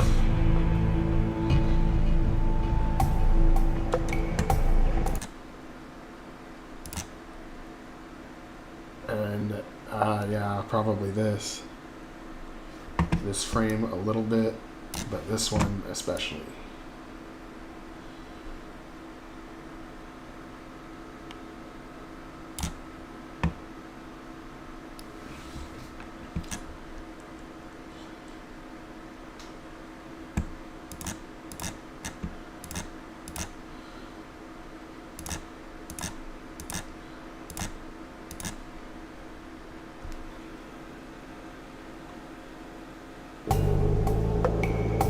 That's annoying me.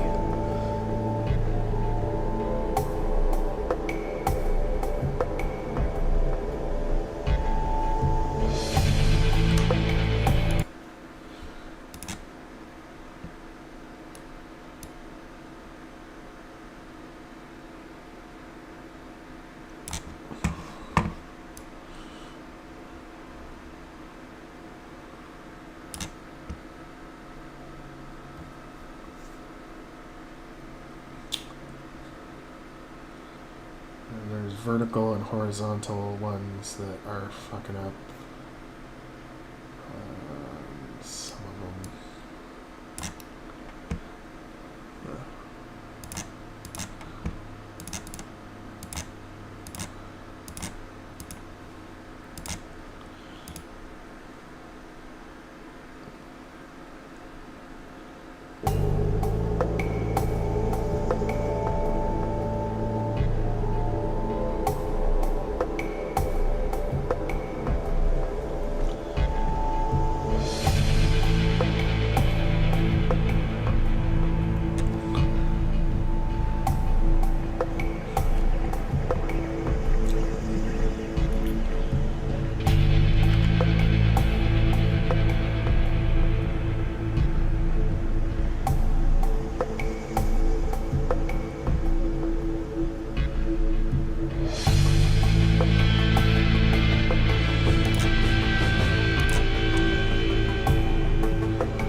This is where my OCD kicks in.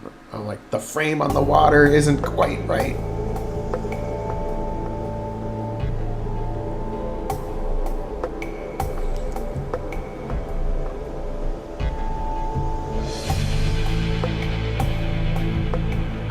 It's getting better though. It's improving.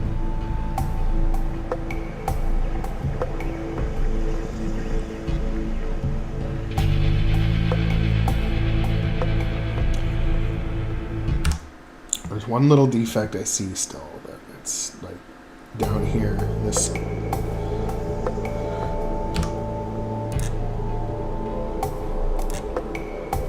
I have to look at it carefully to figure out which part I need to edit.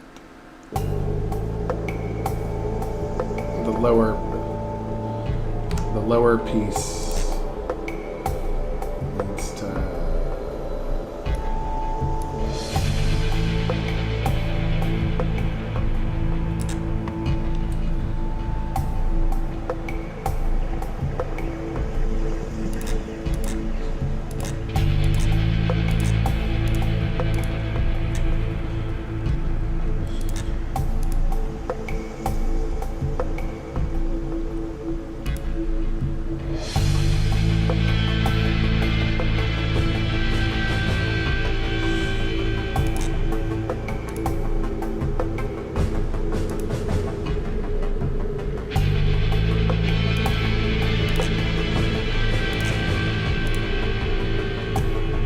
Just looking at my messages.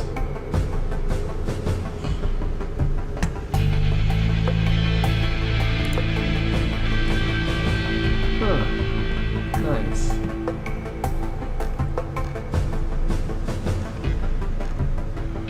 Ah, yes, those nice animated GIFs.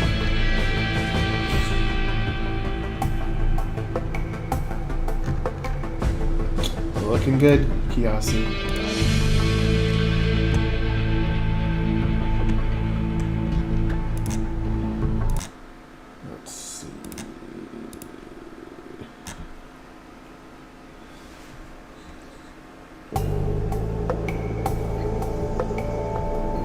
Better, but it's not quite there.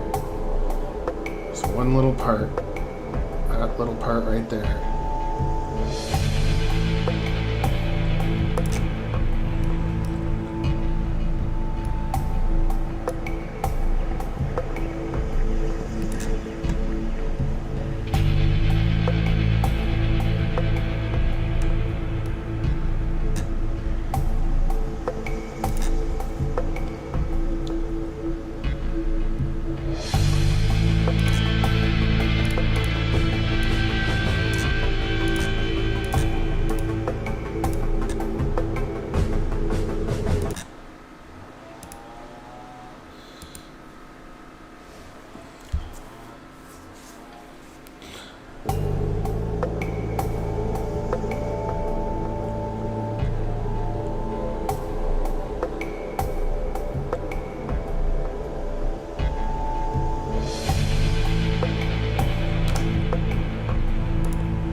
one little piece to get fixed.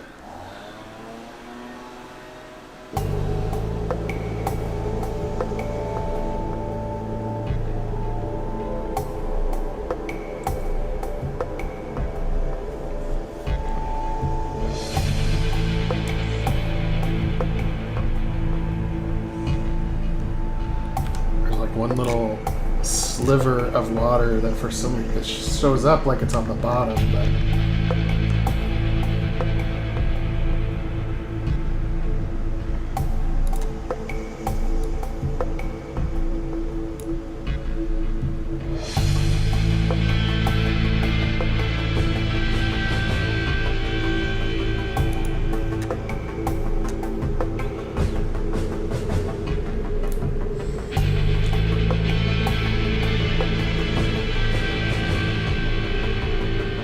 yeah, you can post wherever you want. Whatever works for you.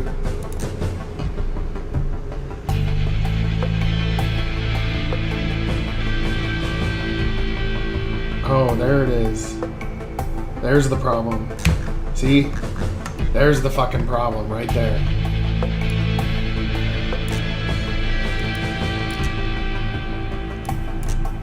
Why isn't it letting me erase it? Oh. There's that extra little strip I added, but I didn't see that 1 pixel wide piece of shit. So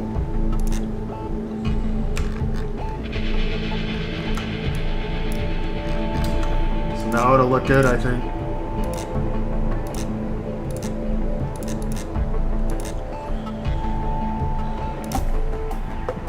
See, those little things can be a problem.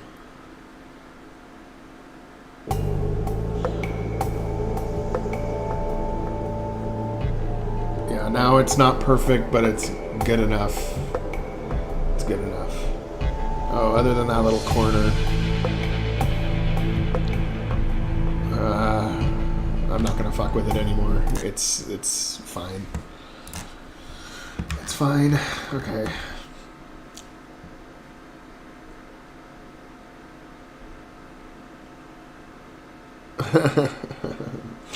The feedback of the...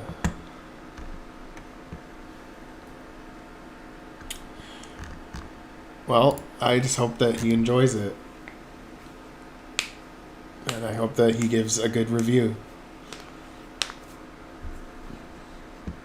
I will be right back. I'm going to use the bathroom.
I'll be back.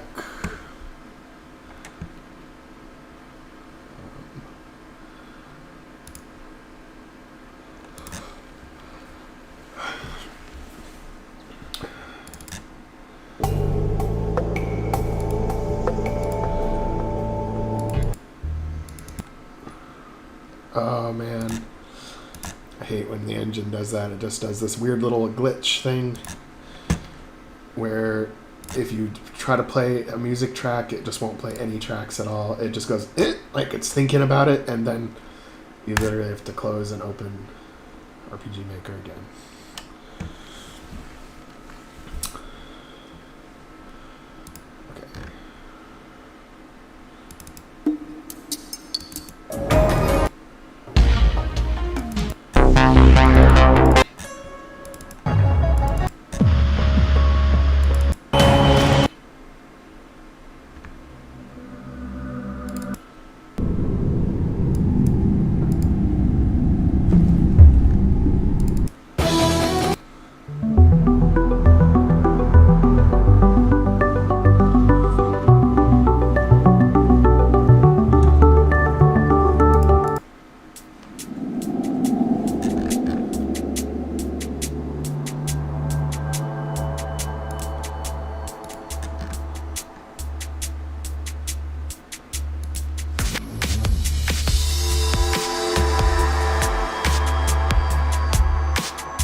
Yes.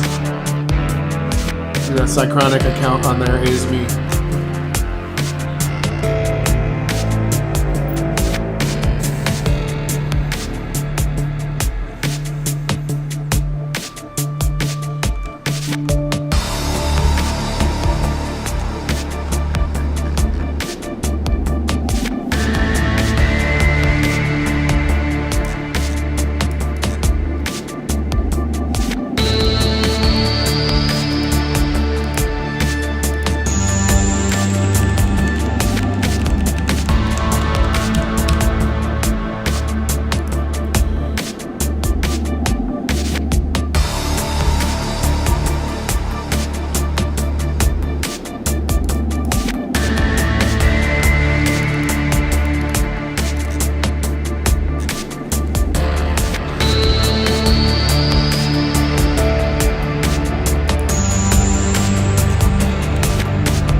Some nice lava going to, because it kind of makes sense that a planet named Infernis would have lava.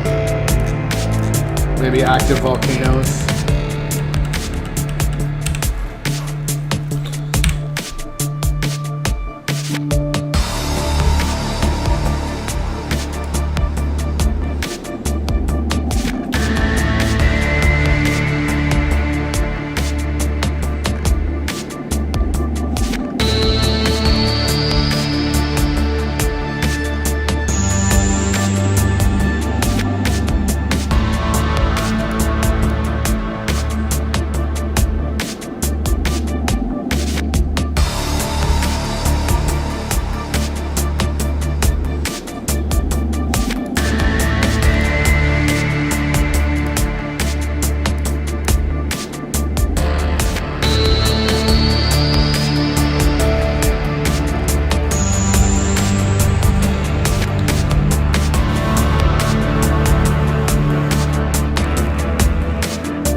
realized the context in which I do want that other water.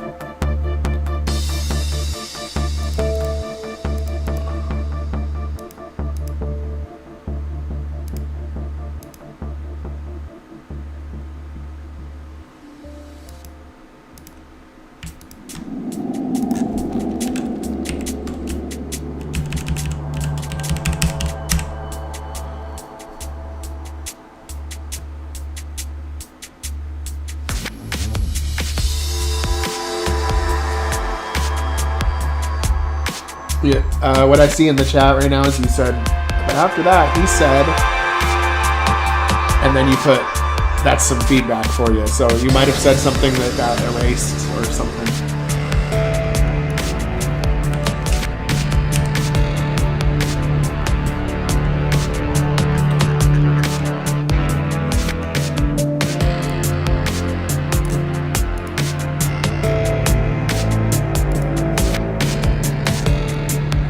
Remembered I do want this water piece because I can make darker patches of water in the water.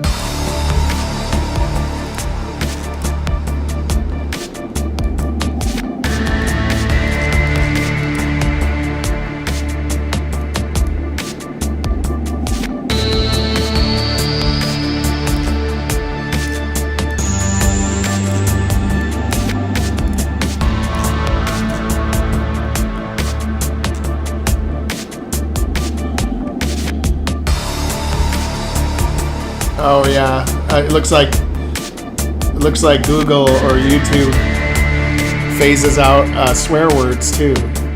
Those assholes.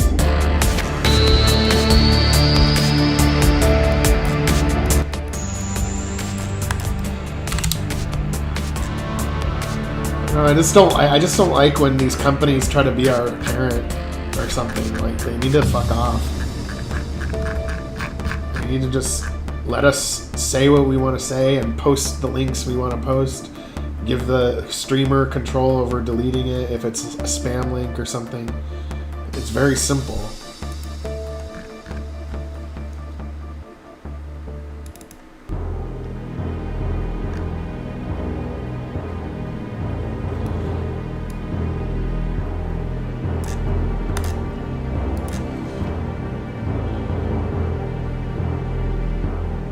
Nope, I didn't see that. So I guess they censored any swear words.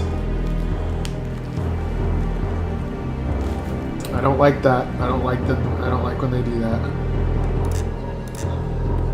It's not nice.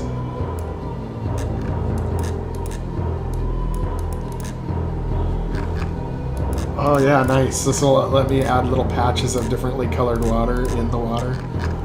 That'll make it look less uniform.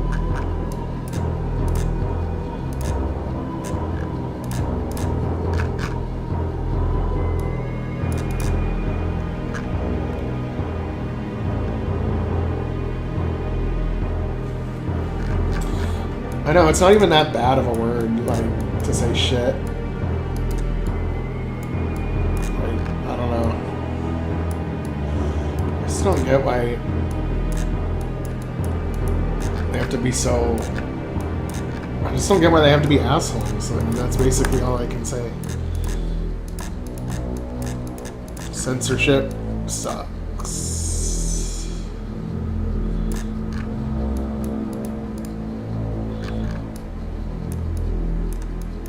And now they're going to be taking away the dislike button, or so that you can't see how many dislikes. Which, of course, protects them and their friends.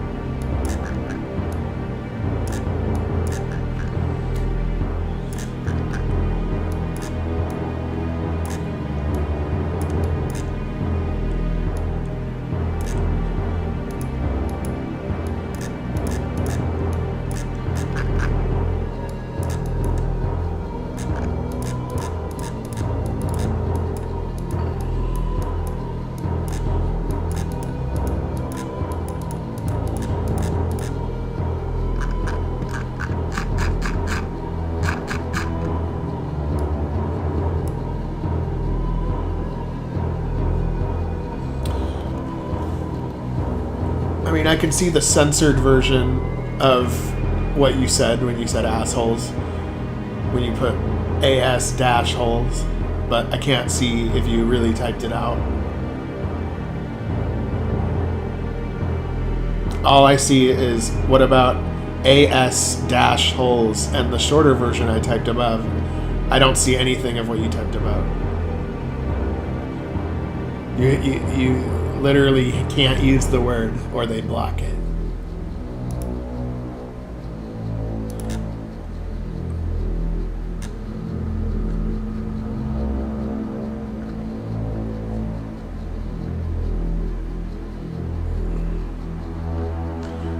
Oh, wait.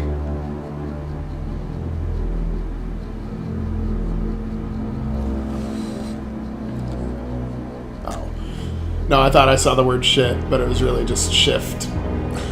As in star shift. Yeah, both messages are gone. They get off on censoring you, that's for sure.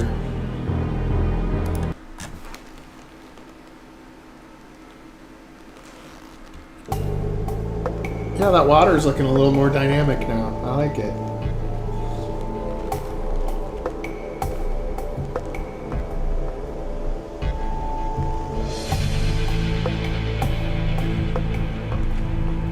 I like it. It's looking good.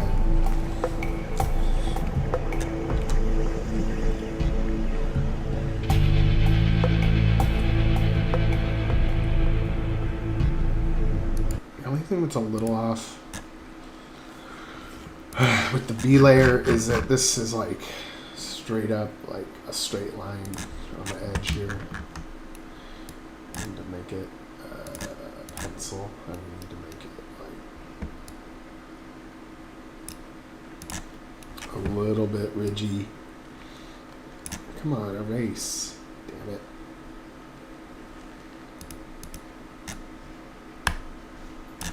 I don't know why it's not working. Okay. Oh, because I have a stupid box selecting something. That's why. Okay.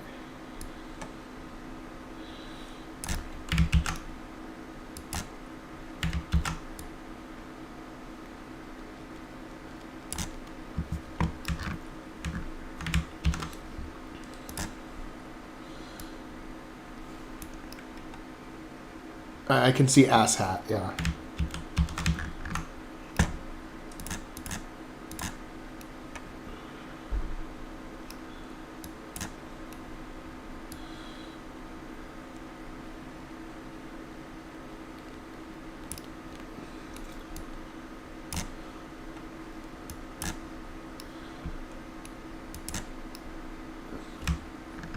At least they let you say ass hat, right? Jesus.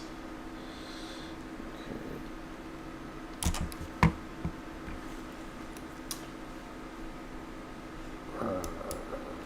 They're assholes, though. That's all I have to say. It's mean of them to make you make you feel like you've said something, and then it's just gone from the record. I hate that.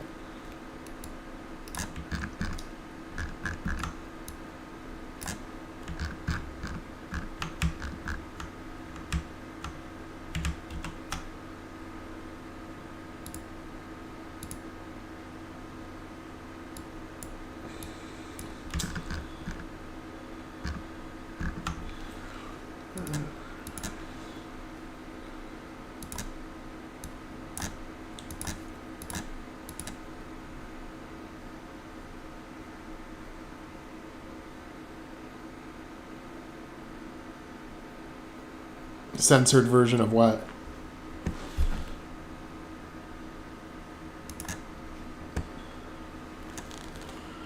Yeah, they don't let you say ass. They did let you say ass hat.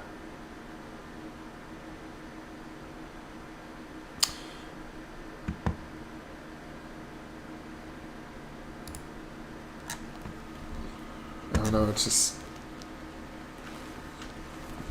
It just sucks. Okay. We've got this environment.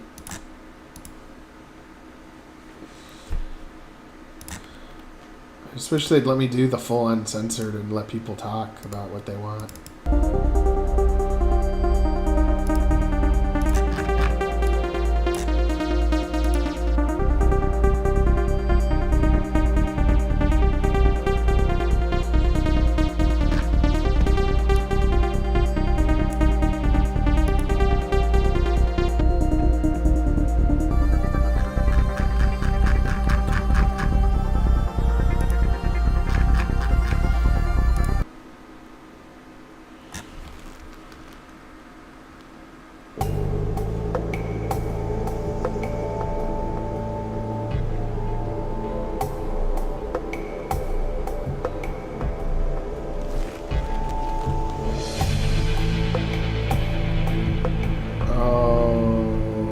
That's why I can't do it. That's what I did last time. I made it a straight line because of this defect. So I'd rather deal with the straight line than deal with that. Okay.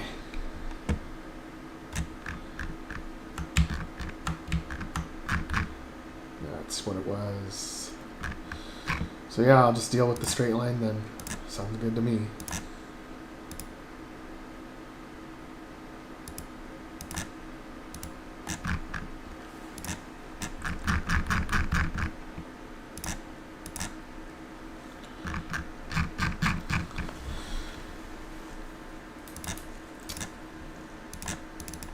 I think we are going to get a chance to start making the introduction scene today. The title screen and building this environment is going pretty well. Sometimes I wish I could go faster, but it's happening. It's always about going faster for me.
Yeah, the censored version of the F word doesn't work.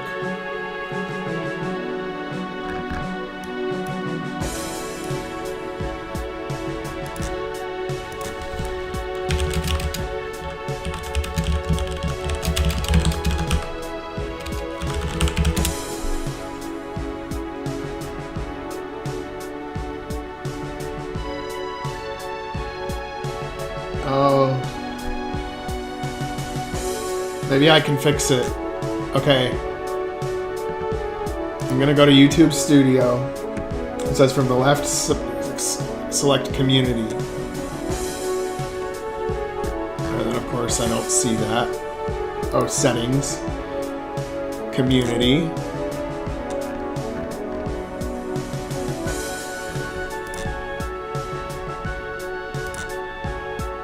Yeah, and then under... Yeah, check this out. So I go to where it says, right? I go to Settings. And I go to Community. And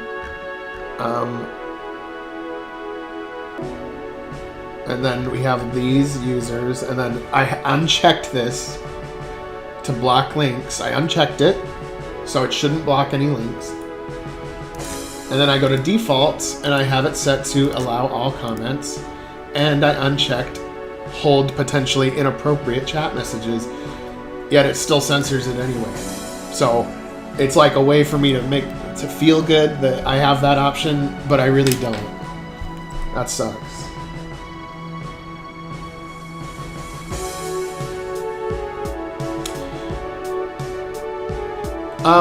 No, I'm logged into my Section 31 account. Oh, yeah, let me try it. Let me try it with my Section 31 account. Let's see.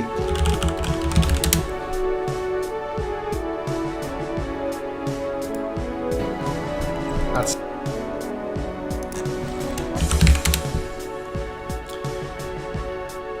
Okay, looks like it's not showing up in the chat.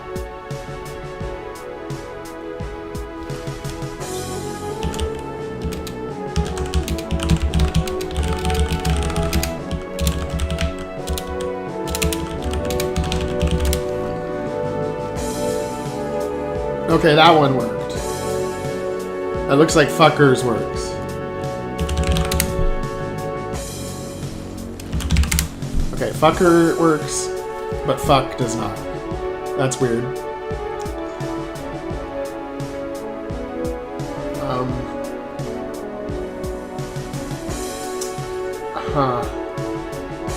Whoa, it's weird to see like a triple version. I'll scroll down to avoid that.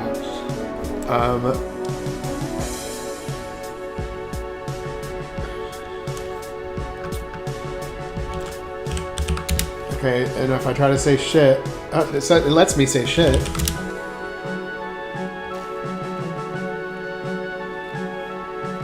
Oh, that's weird that it doesn't let you see a single thing. It shows up on my chat. It shows up on my chat. Shit and fucker and everything.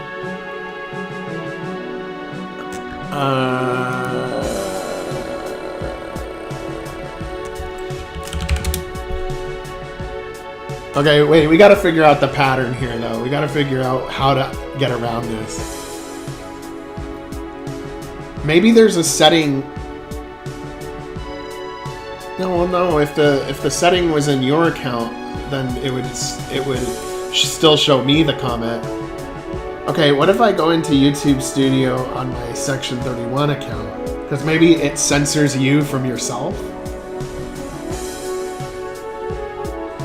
Let's figure this out.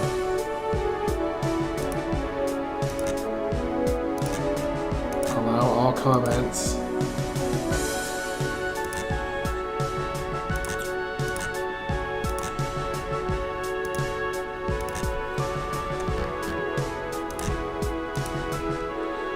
Like, maybe it censors me from myself, right? Maybe that's the problem.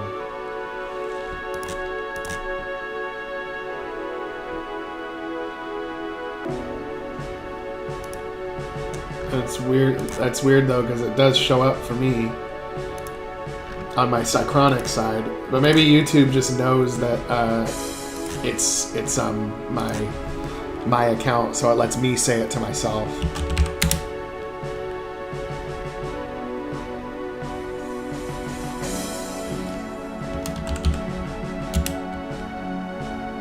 Yeah, it doesn't let me say fuck.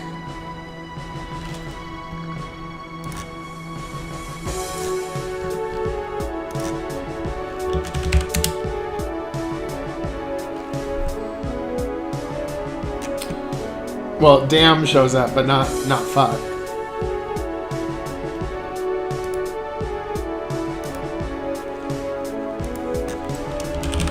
then I try to say shit. Okay, shit shows up for me as Psychronic.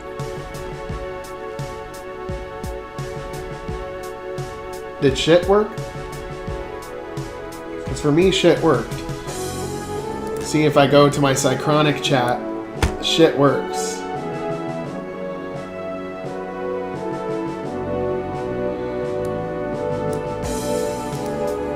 Well, I definitely want to see all swear words. I don't know if there's like settings for me personally or...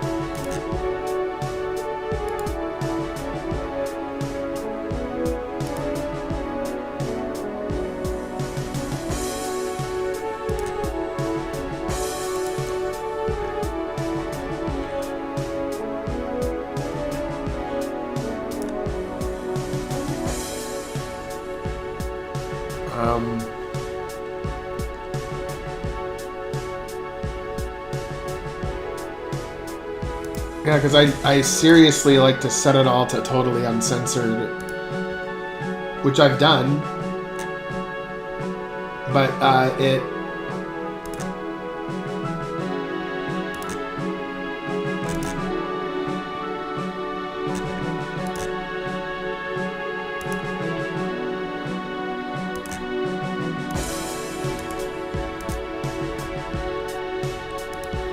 Yeah, like I've just totally allowed it, but it doesn't work. YouTube knows best. Well, I'm gonna get back to the game making now, but yeah, I'm very disappointed in YouTube for that. Daddy, YouTube knows best.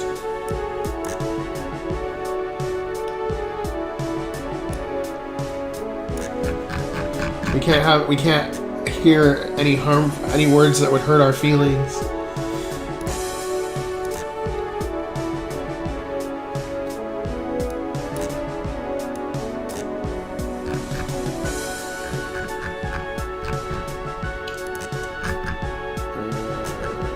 I need some more rocks. I need some more different types of rocks.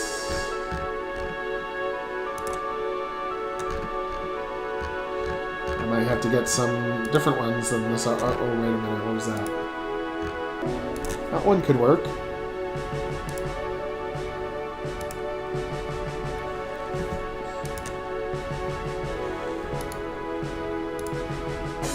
Oh wait, there's another setting.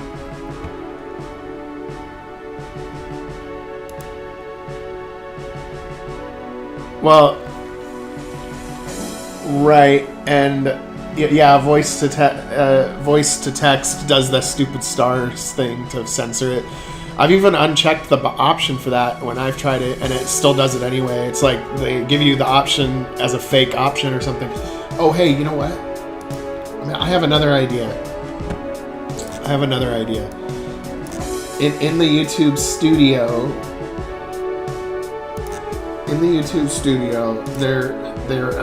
there's a setting for community and approved users, right? So maybe if I add you as an approved user, it'll let you say anything you want.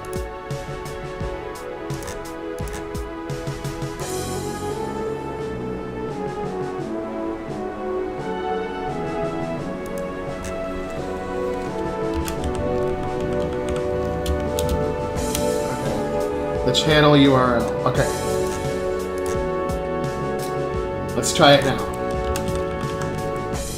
Because we're going to solve this mystery here. Because anybody should be allowed to swear on my channel.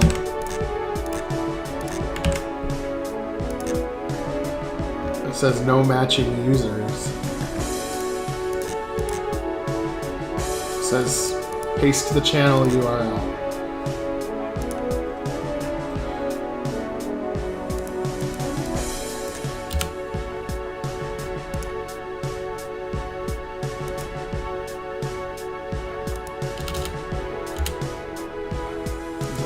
Maybe it's just because of that C in the middle. There we go. Okay. Okay. I've added you as an approved user for the live chats. So now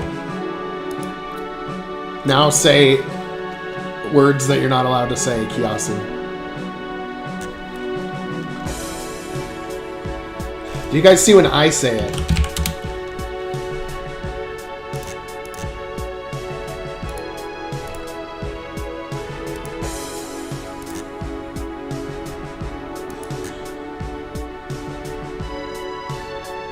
Okay, so I can say it, and I added you as an approved user, so let me know when you've said the word fuck, so I can, nope, I don't see it. Nope. Oh, I see Markaresica's. Oh, but you put both of the words together. I see Markaresica's. Yeah, I don't see yours, Kiyasu. Okay, we can figure this out, okay? We gotta find the pattern. I know that it's probably a waste of time, but it's not a waste of time for me. Because we need to figure out how to let people swear on my channel, okay?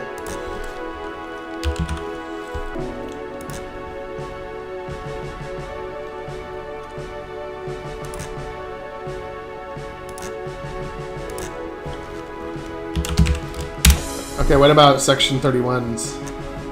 No? Okay. Yeah, no, I can't see what... Okay, Kiyasu, what if I made you a moderator? Let me try that. Let me try making you a moderator.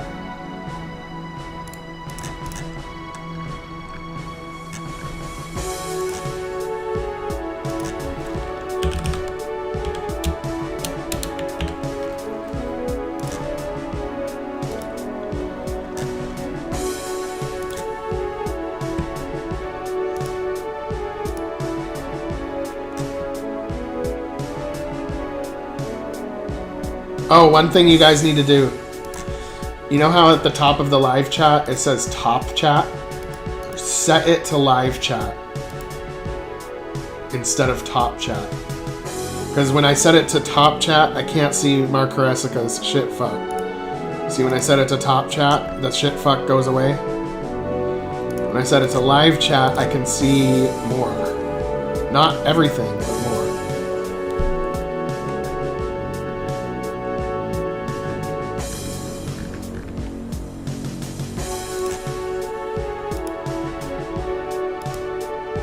Okay, yeah, I do too, Markaresica, but only when I set it to live chat. If I change it to top chat, I don't see it. Because see, there's live and top.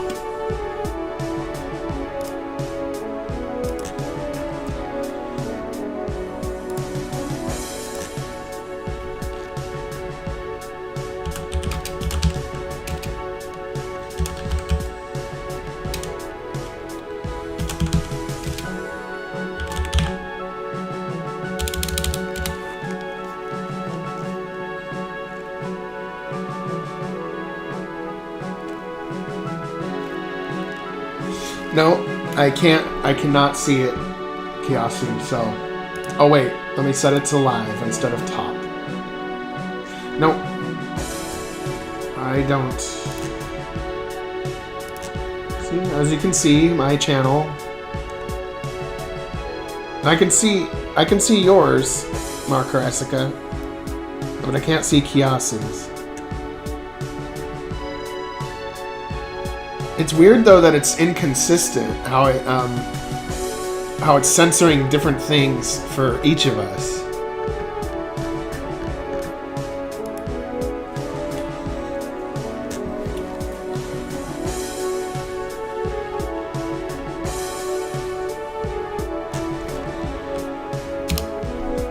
This is weird.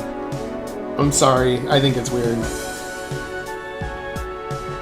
Yeah, the stars thing is the voice to text functionality specifically.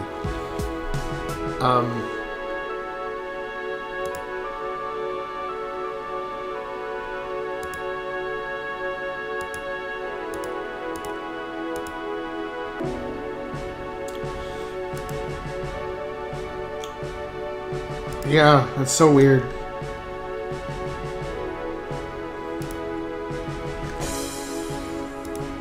God, this is bugging me. I just need it to show uncensored comments.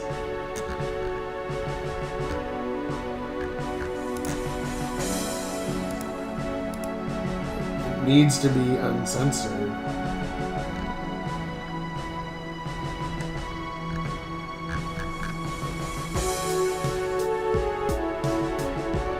Oh well. I just expect it to get worse, I guess.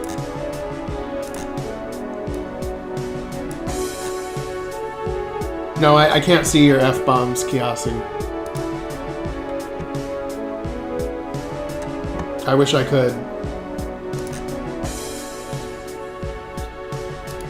It would make the world a better place.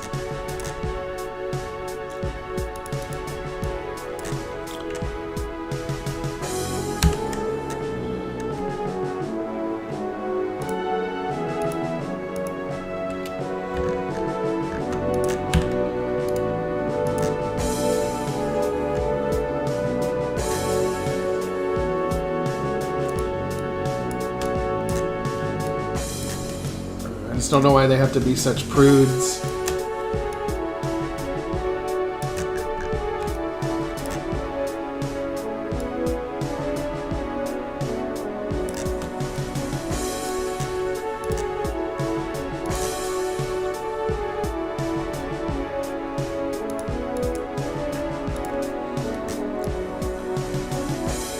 Like, swearing is a wholesome part of reality, and we need to let it happen.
I guess in the future on other chats, I'll have to be careful and imply a swear word rather than actually use the swear word. I'm disappointed in him though, I really am.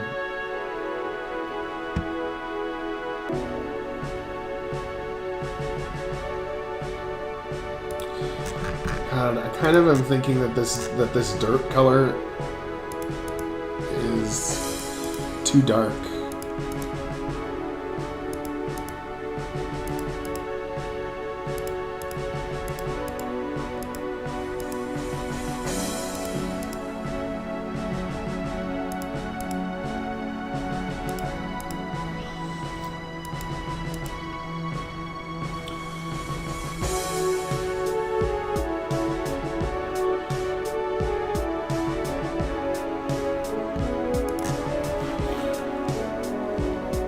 Oh, Kiyasu, try this too.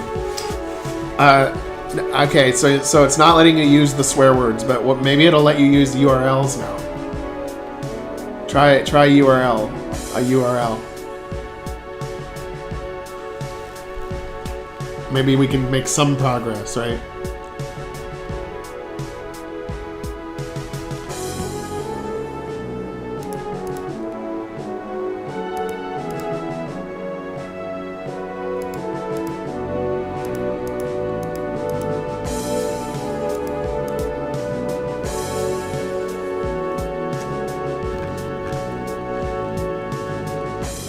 I can see your URL. Progress. Yes, I see your link. Progress.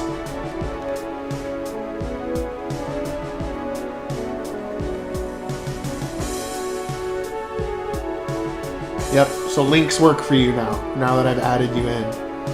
But I don't know why we can't see your swear words, though.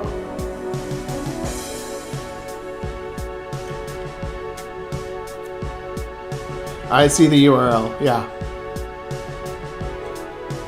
kiasu.itch.io.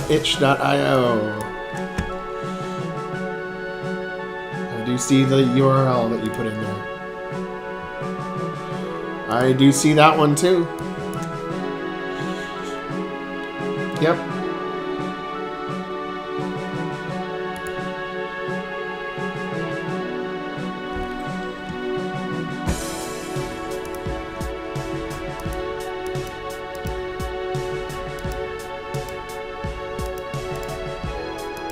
God, what layer is this? Jesus. Okay, it's that one. Okay. It's this one. Make it a little more faded.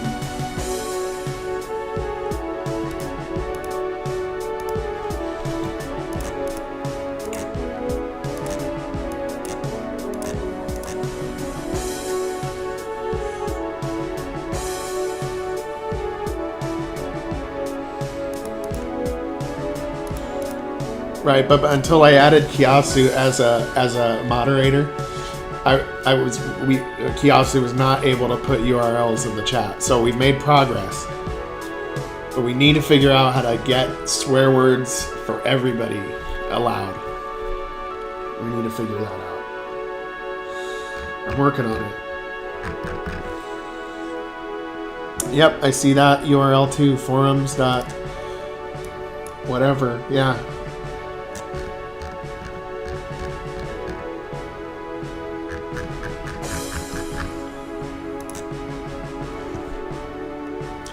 Yep, I see all of the URLs you're posting, but I don't see any swear words. I do see some swear words from Mark Oresica, but not from Kiasu. But I do see all the URLs now.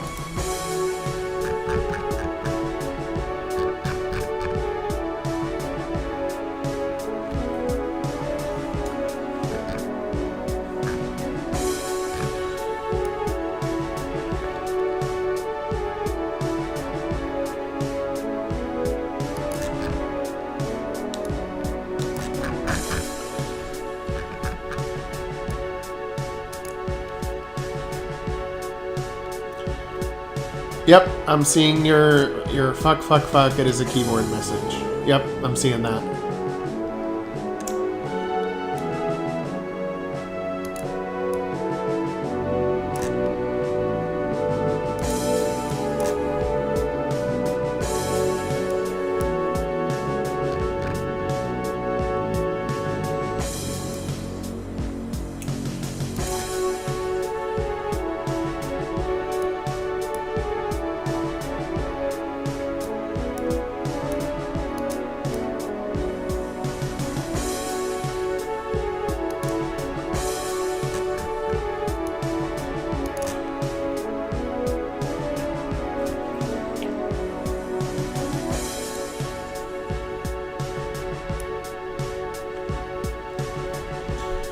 Yep, I can see your YouTube link as well, Kiasu.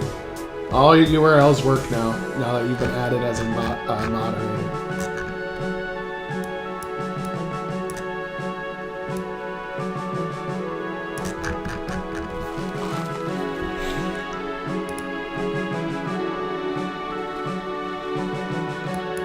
Yes, the YouTube URL does work. I see it.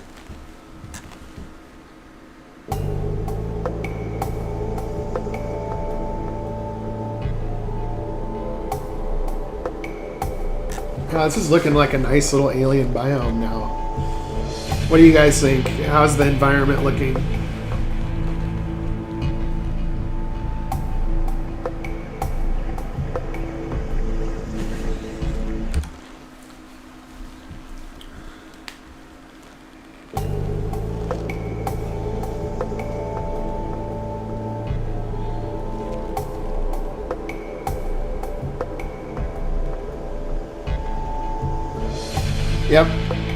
Yep, we're We're gonna get some cactus-like plants as well, and mining equipment. We just haven't done the mining equipment yet. I was just starting with the basic biome here.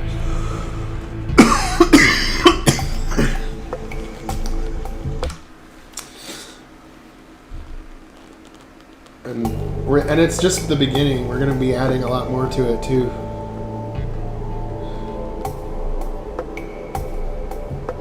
But then the game will start where you see these 3 ships like flying over the landscape, and then they go and like land in front of what looks like a mine entrance. But and that's where the android's gonna be found. But maybe on the inside of the mine there's a door, like what Puru was talking about. There's a mysterious door that maybe looks like an alien door with a bunch of dead androids around it. And these guys are like rebels that are like, you know, we heard about something weird going on in the mine, in the abandoned mine. And then they pick you up and take you back to town. Because this is kind of out of the way. It's kind of out in the middle of nowhere.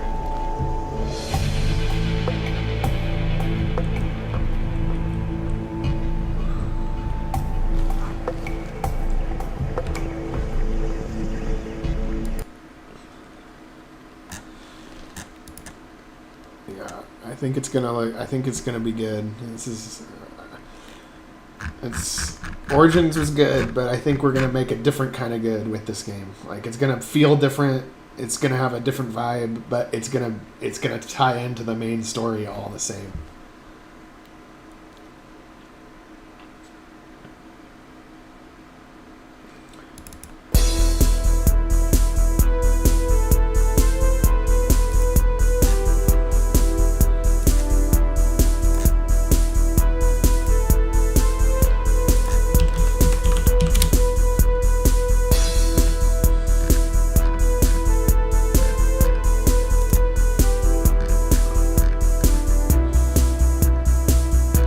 Sort of a 3D-ish looking cactus.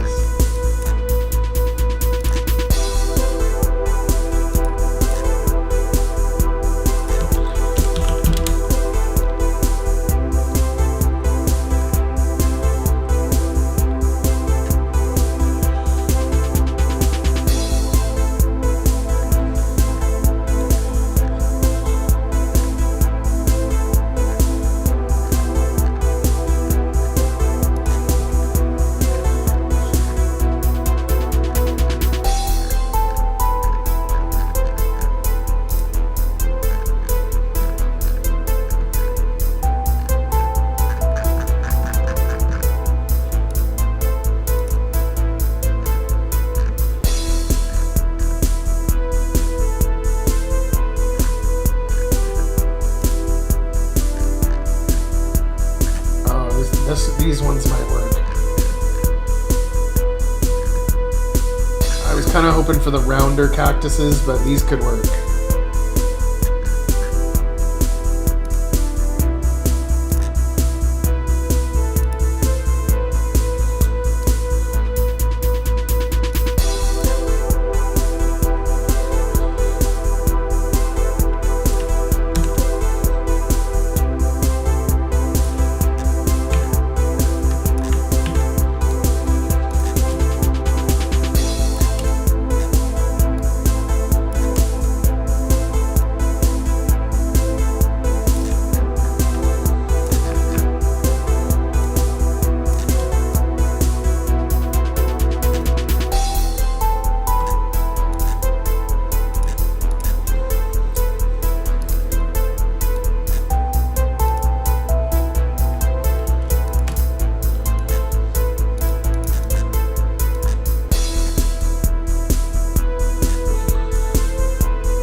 nice of him to do that.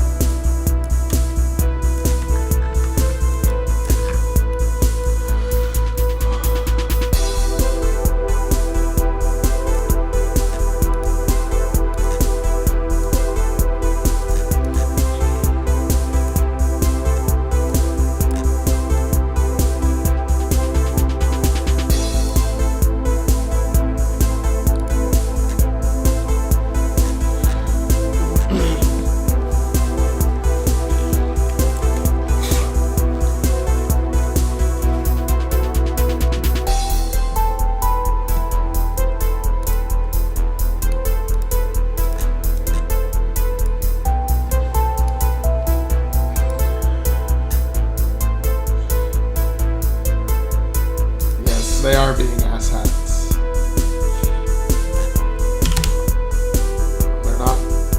They're not to be trusted.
Maybe if I just get rid of the drop shadow.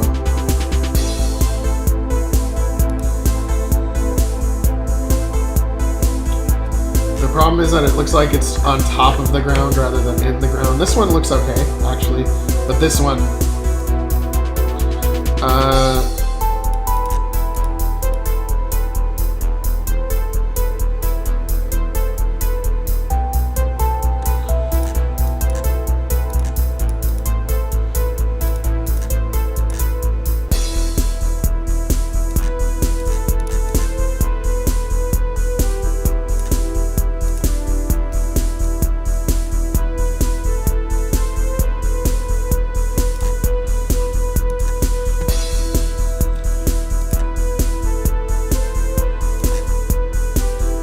you know what? I think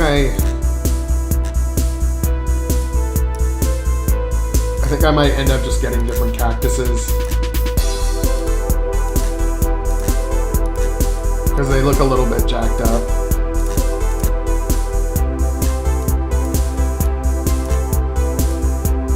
It looks okay if it's in the purple grass though.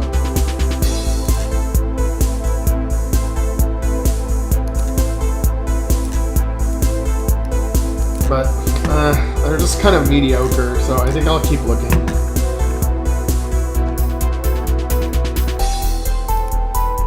There was a good cactus I got at one time that I might want to reuse. Yeah, I have a good cactus from one of my other tile sets. And we'll reuse it.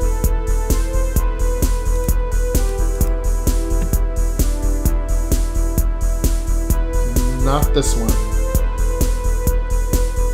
Not this one.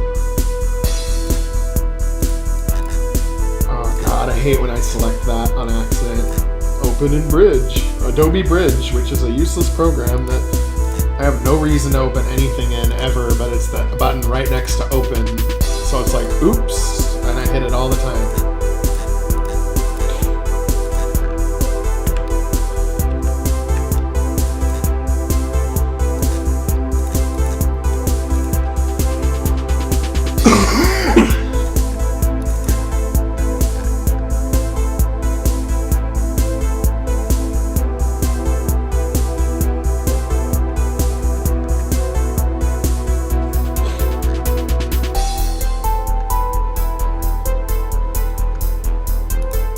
Here we go. These guys.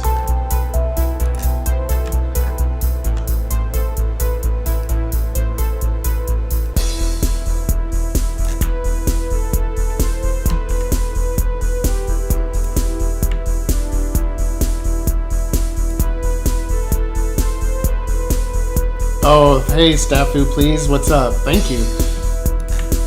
Yeah, like, sci-fi is in such short supply in the RPG Maker community, so I think there's a chance that my game could be a hit if enough people play it. And the reviews are good so far. I'm happy about the reviews. I would like to get more, though, because I want to get this... I want to get positive to very positive. Because right now we got 12 ratings for positive. We actually have 26 or 23, but some of them don't count because of the checkbox received for free.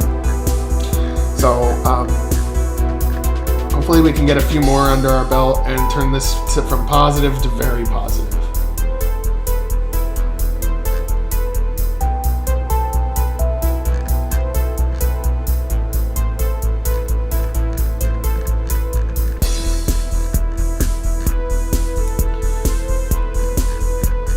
So far, so good. And now we're making the next one, Starshift Rebellion.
I think these cactuses look cute.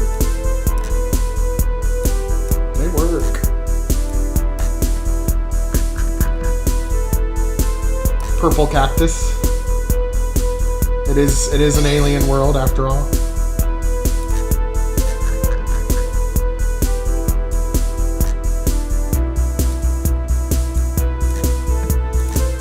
Let's see what it looks like.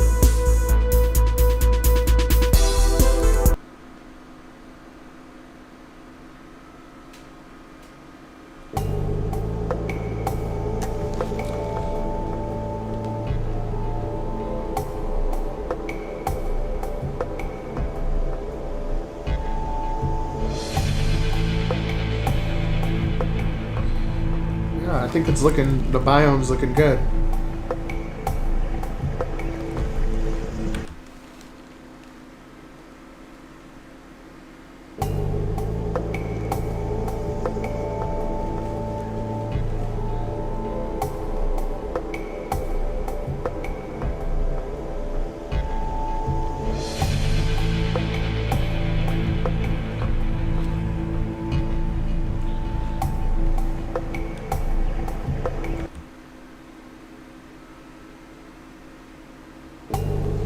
Yep, sounds good.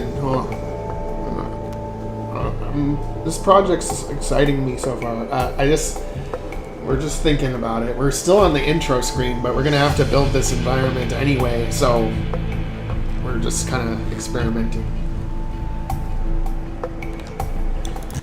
Let's see. It's Staffu, please. It's a tile set we're making that we just started making it today. About 3.5 hours ago, we started making our own tile set.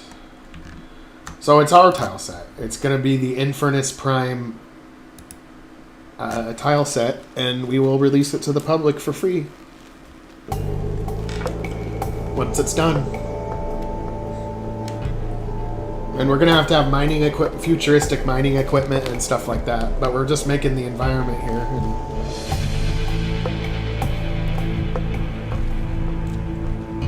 And I mean, making tile sets is not that hard for me anymore, and it's kind of fun. I like making them. And I like making stuff that... I mean, because, like, the thing I hate about RPG Maker games is everybody uses the same fucking sets that came out, like, 10 years ago. Or, like, whenever they offer a set, they offer, like, half of the layers you need. And then they charge you, like, too much for it. So I just like to make these sets for my game and then release them for free because, you know, nobody's going to be able to use my set faster than I will to make my game. And why not let somebody else use it?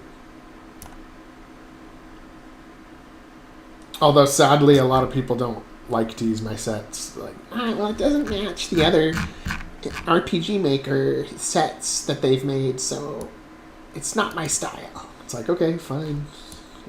Your loss.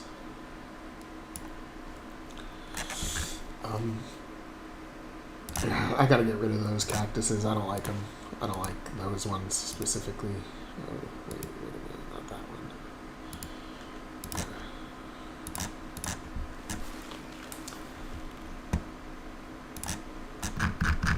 Because, and again, as I was saying earlier, Pixabay is a really good website where you can use illustrations without giving credit. And so I just find like 3D-ish looking plants and then recolor them, crunch them down, oversaturate them, and then you get like stuff like this.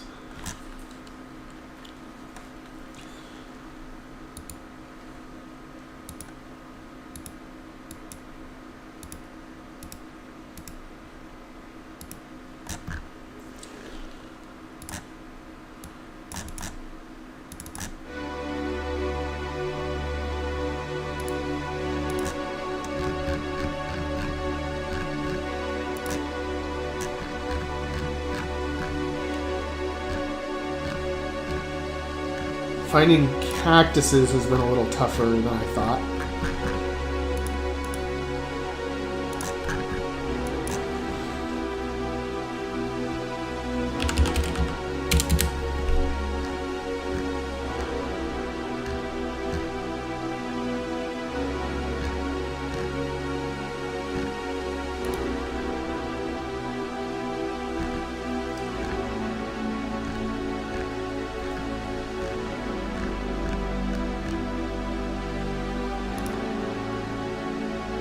I wonder if there's any other ones in this Kelvana set which are good.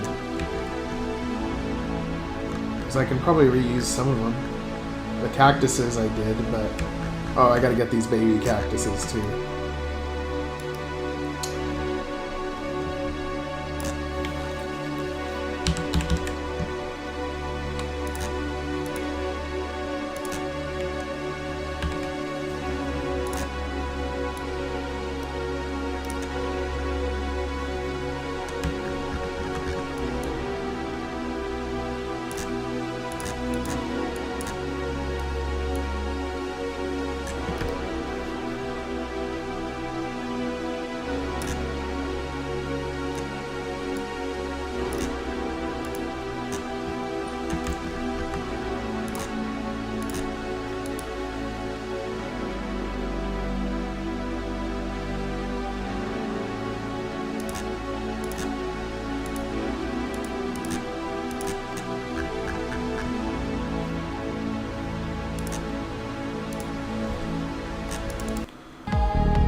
now I think I need more trees. I need more actual trees. They look kind of gnarly, and I think that was the one I got before, and I'm gonna go to the same artist again and look for more.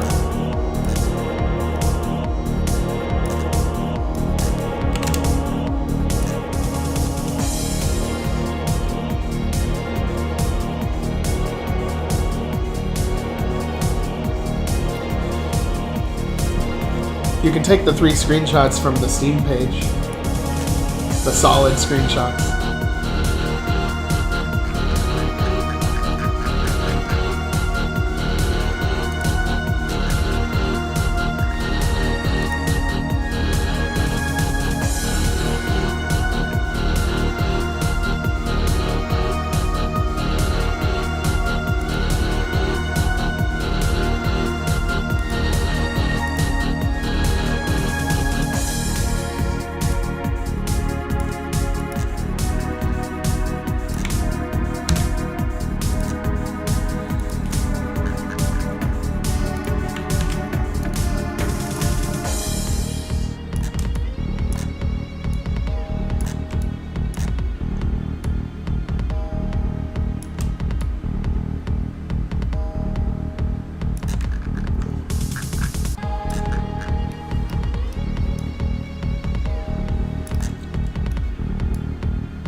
bit suspect.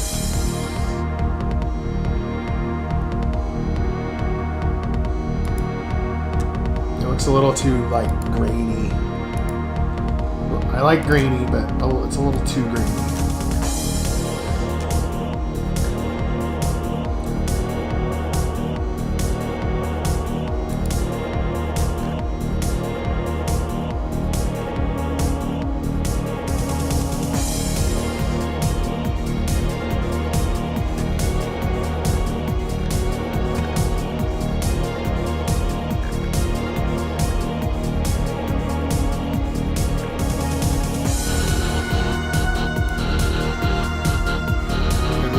These rocks.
No, Rebellion is supposed to be another episode, kind of like Origins, that feeds into the main story.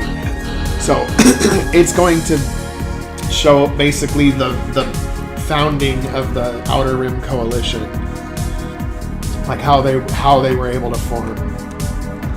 And this is a mining planet that has probably some alien artifacts under the surface that Kern is trying to get to, that feed into the time travel story. And the main character in this is an android who's the only one who can really do anything to stop him through various circumstances which we haven't come up with yet. Yeah, so my logic is that a lot of these places are going to be places in the main game, planets you can go to. So instead of having to make them all in my main game all at once and then never get it released, I can at least release something while I'm doing double development, because this is a place you can also go to in the main game for a different reason, different story when you go to that same place. And it can also enhance, I have more flexibility with the storytelling to tell separate stories that still can feed into the main story.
Yep, and it's going to have two characters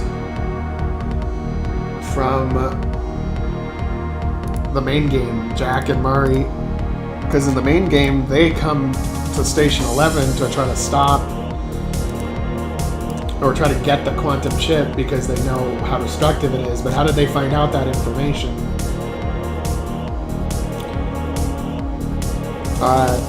And then maybe that's how they find out that information when they on this planet. But again, we're making it up as we go along. Not even I know how this will turn out. We're just got to make it up as we go along and come up with something. We can do it.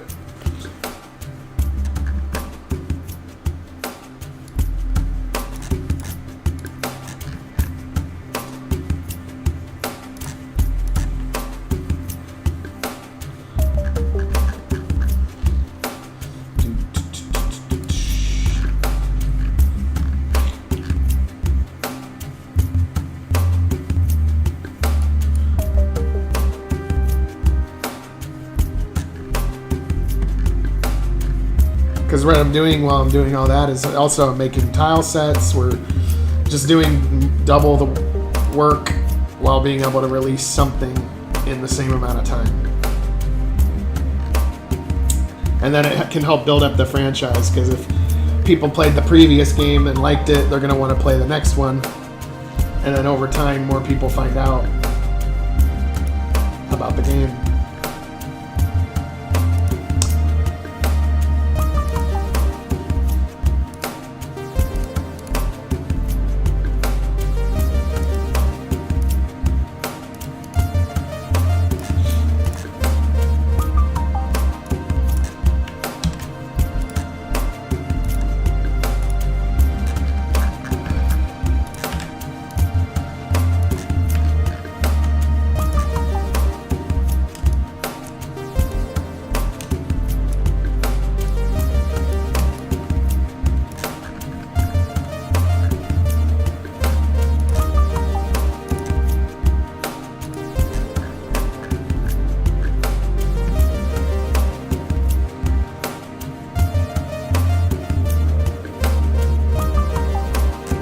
Well, no. Jack and Mari are not the main characters in Rebellion, and they're also not the main characters in the original, but they are supporting characters. So even in this, they are not the main character. The android is the main character, and the cyborg person is going to be a main character, but Jack and Mari are going to be like getting shit done as well.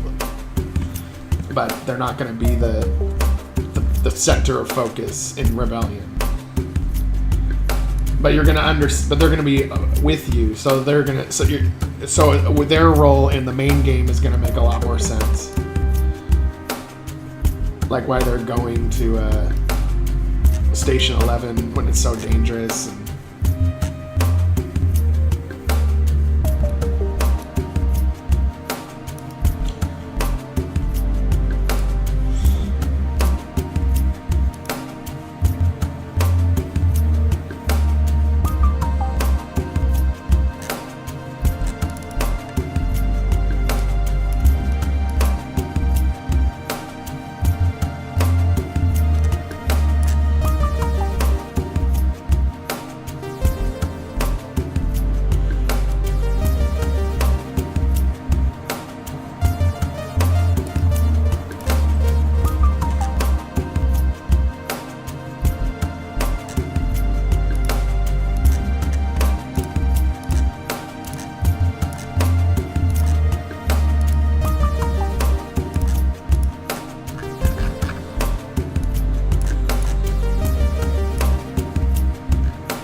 And Jack and Mari show up in the main game about shortly before you leave the ESA. I think it's probably about 5 hours in. 5 to 6 hours in.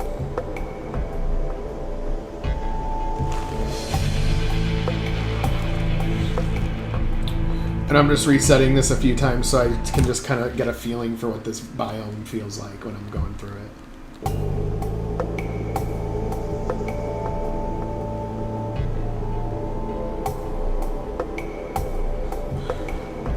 I haven't come up with the names for the main characters yet.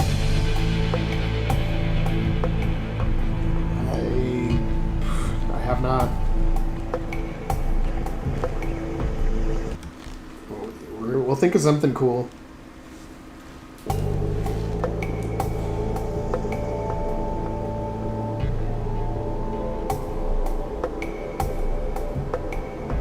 This is starting to look pretty detailed. You know what I need though is like some shrubs, like little bushes. I need to have like little tiny like bushlets that I can put up everywhere.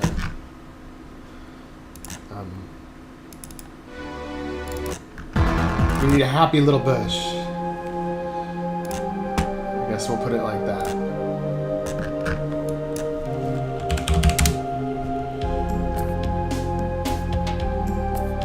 Or maybe shrub.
guess it's not dense enough.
It's just looking more and more complete as we keep doing this.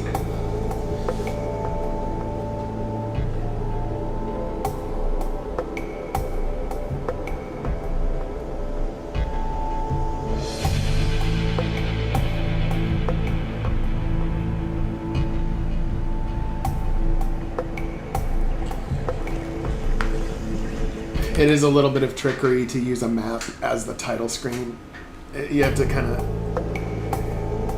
do it in a right way where it can like repeat in a loop and not have it get all jacked up. But I haven't done that yet. I can figure it out. I think we're almost there actually. That we need to start working on the intro, the first scene in the game and everything. So I think I'm gonna figure out. I think I'm gonna put a few more plants down in the emptier patches, and then we're gonna start creating the first scene. But first, we're gonna make this intro screen so that this title screen so that it can loop.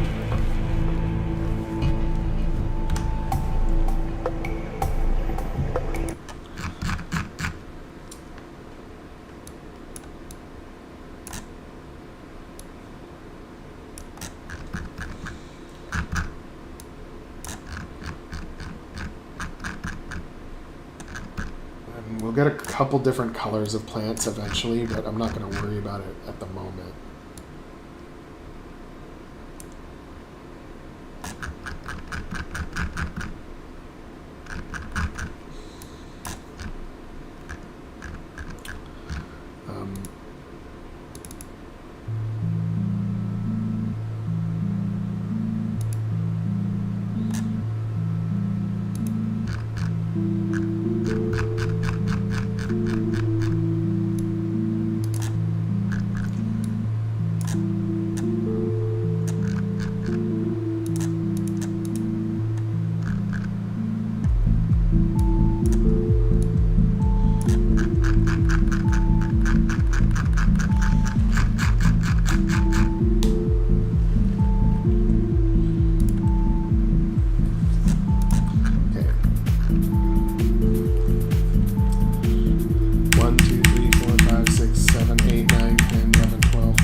Actually, you know what? I can do this a little less complicated.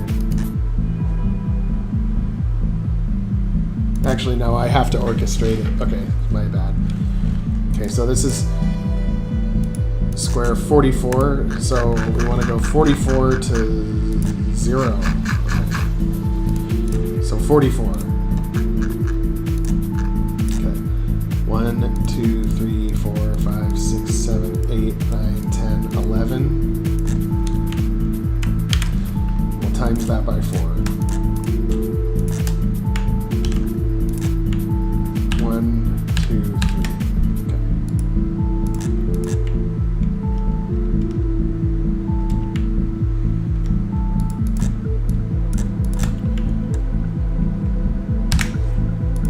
Once it gets to the top,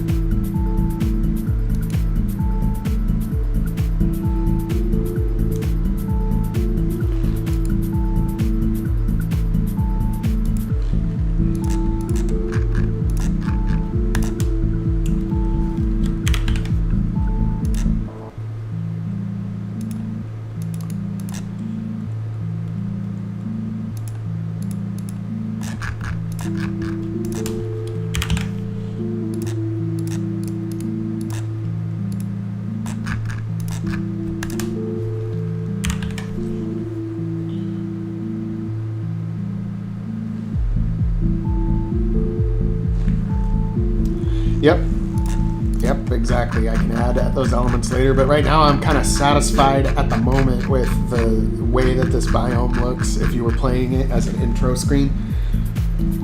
But yeah, once I start building the mining equipment and stuff, I'll put like some of that in here too.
It's going to wait for a time.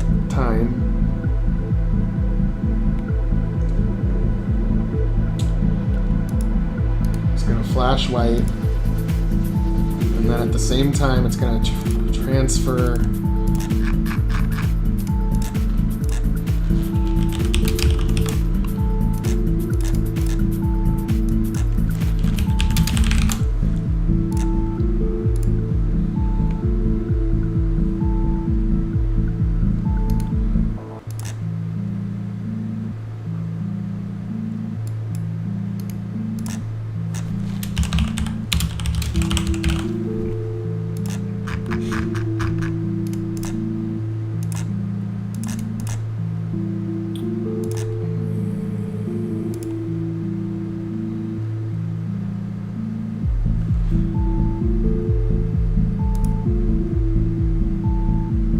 Teleport event.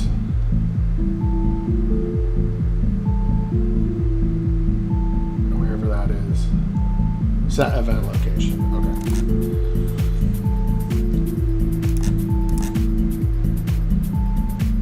And then we teleport the ship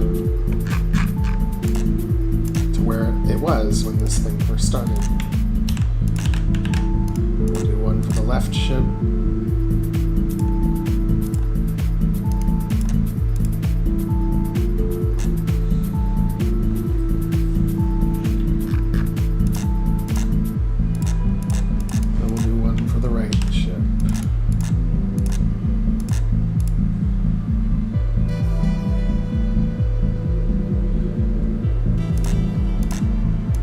For the version number.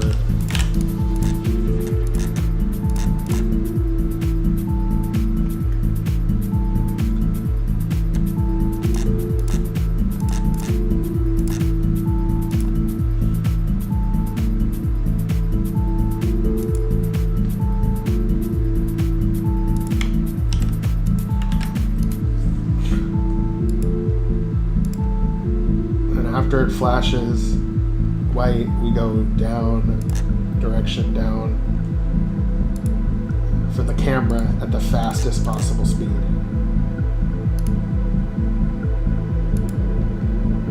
And we wait.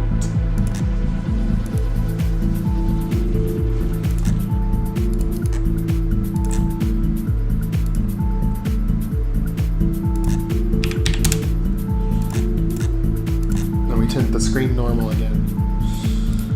So let's see if this repeats in a loop like it's supposed to.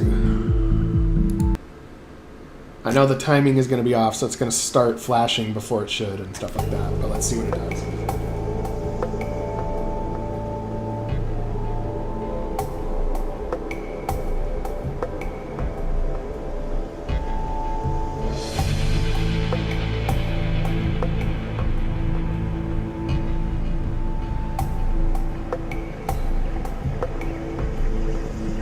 Okay, so it kind of worked.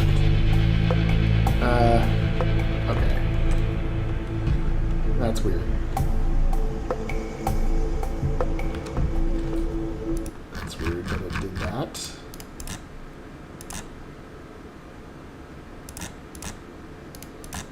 Oh, maybe these have... Yeah, those ones have repeat. That's what's up.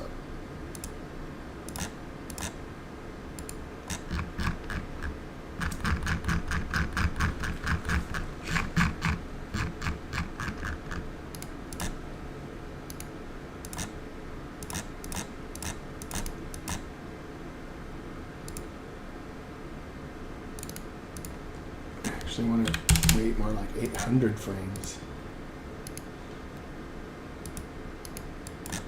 And we want to wait a little longer before we do that, and then we have to go down further.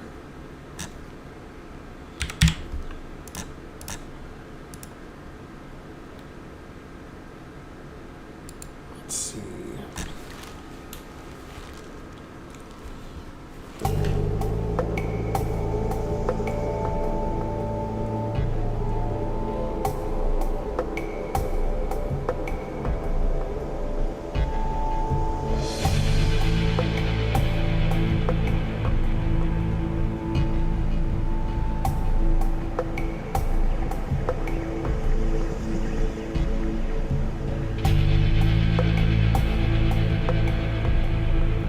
maybe I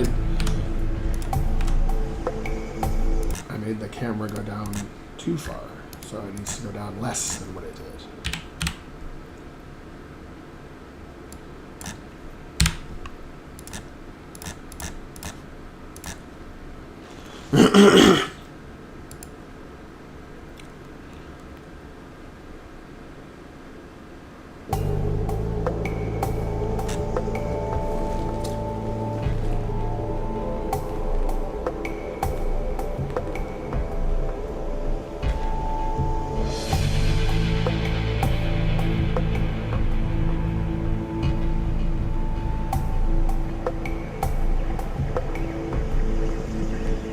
Close, but not quite. And I bet it gets more off kilter each time it loops.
Oh wait, maybe I have an easier way.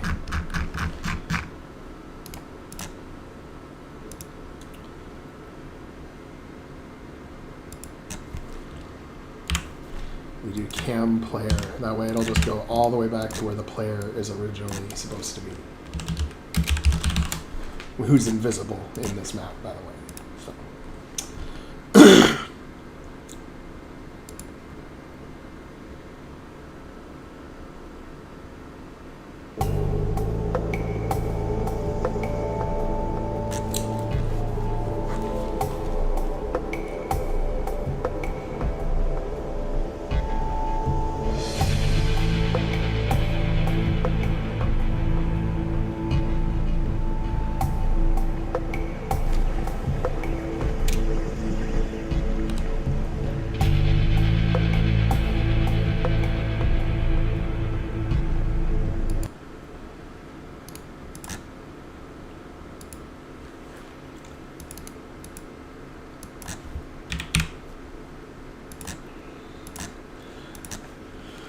Gotta mess with the camera to get it to show up at just the right time. This might take a little while.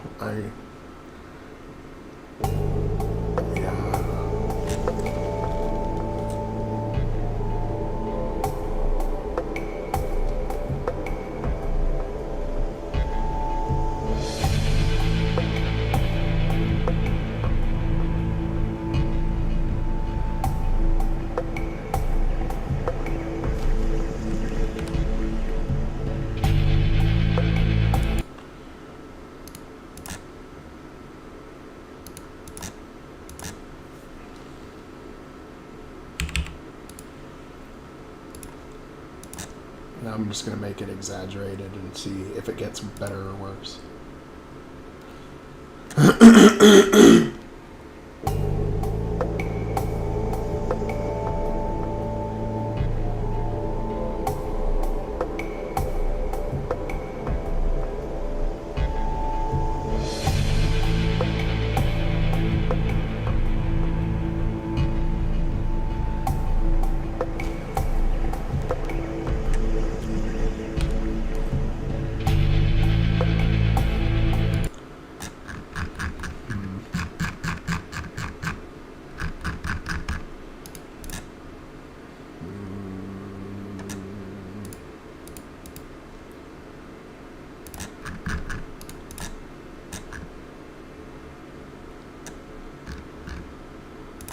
First thing that happens is the character is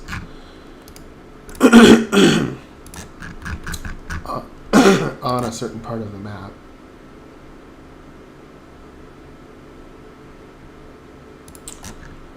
Oh, yeah, pre-title, that's right.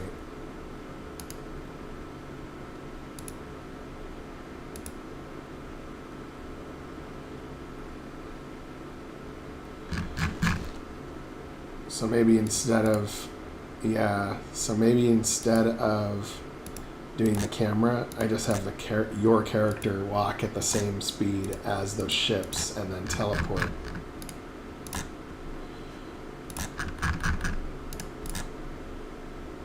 So instead of the camera, we do movement route, player, through on. We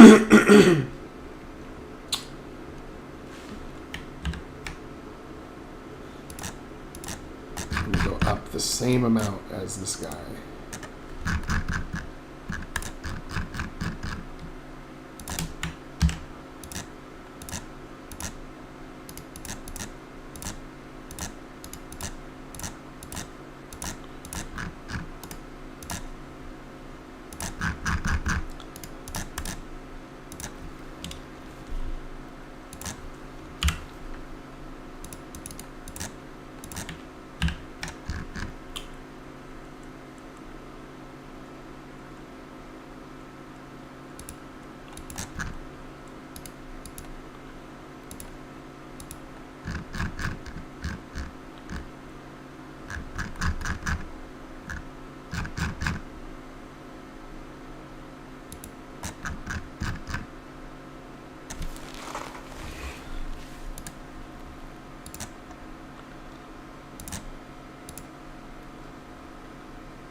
Then maybe we do have it wait until the exact moment the player is ready.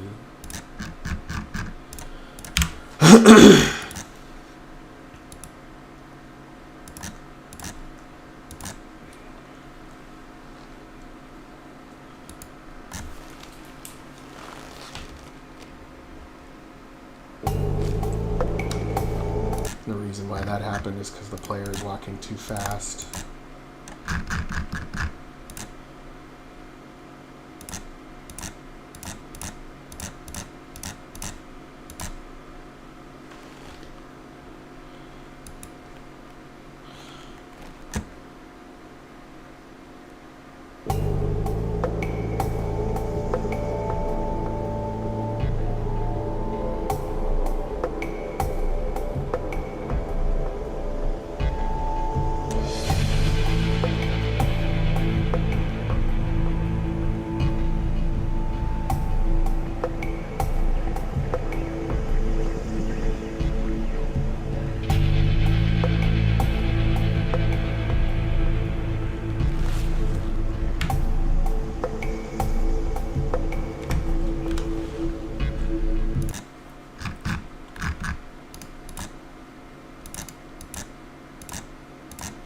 Skip if can't be moved. Let's try that.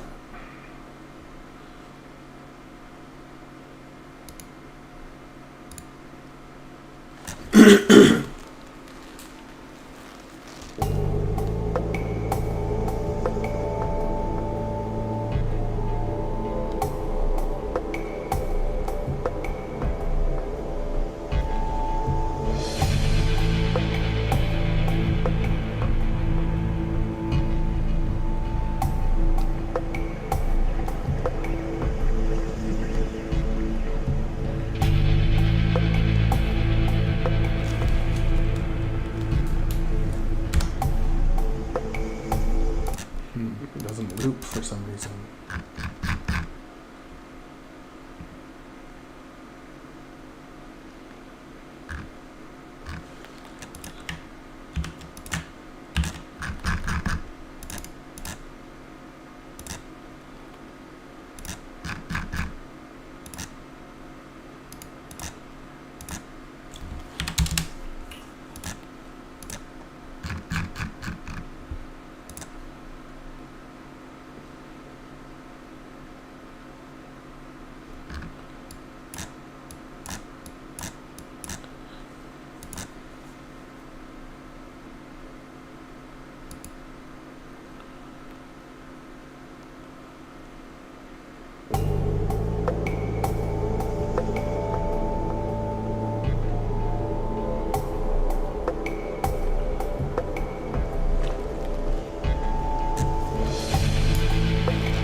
scrolling of the camera up seemed more promising.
That's weird.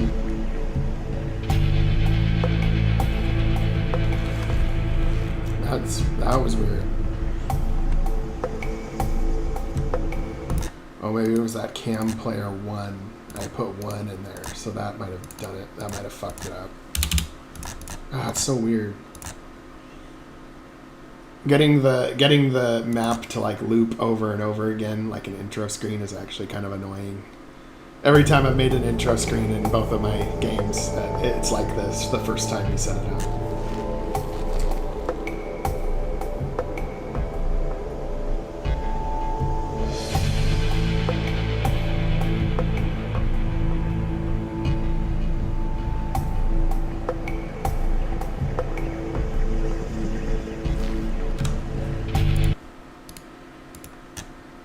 Oh, maybe I have to set the camera back before they show up.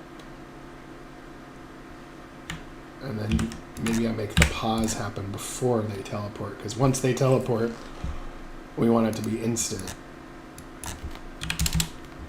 That they're scrolling at the moment that they teleported. Okay. Maybe just the order I did that is what fucked it up.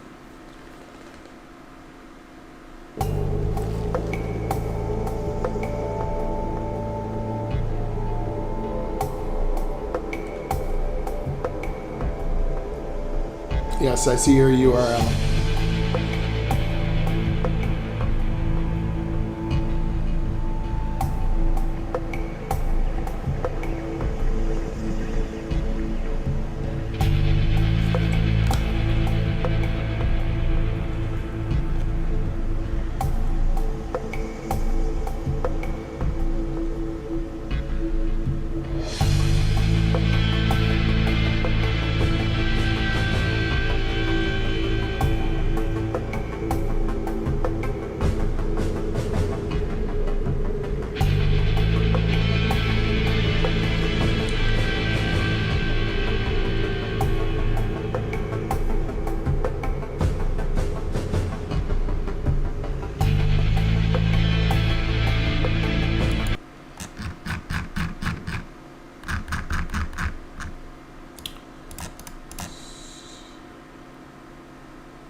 better.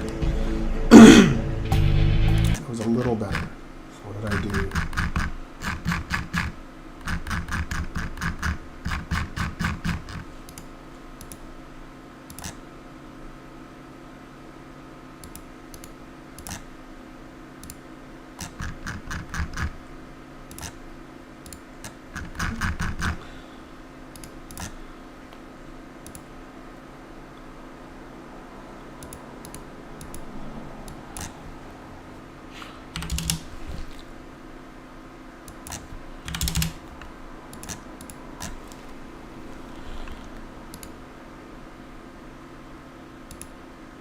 Okay, what if I make this longer?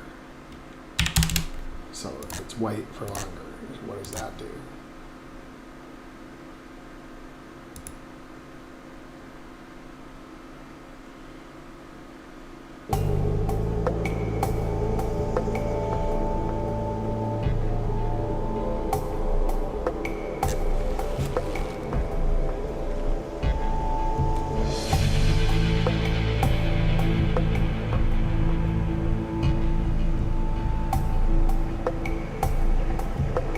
The same. It's doing the same thing.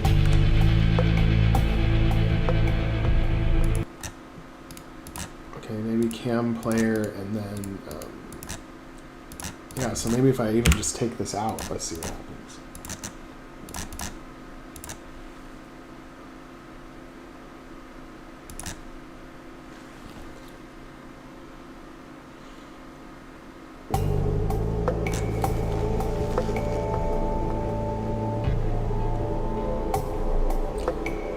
Yeah, I think if we take it out, we'll see the camera fly down when we don't want it to.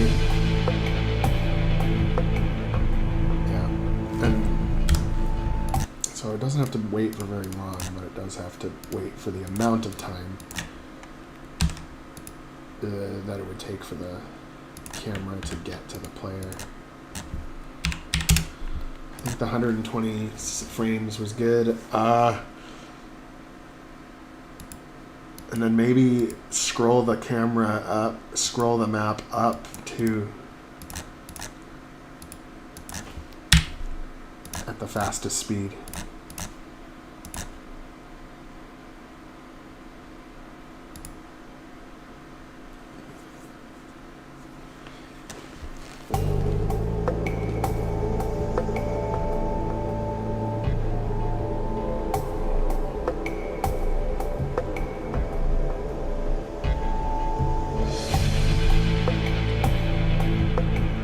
Oh, it's not going to make any difference because of this one. Well, it's one thingy worse.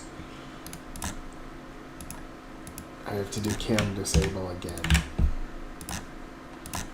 Because the enhanced camera system disables the regular camera system unless you put cam disable before you do it.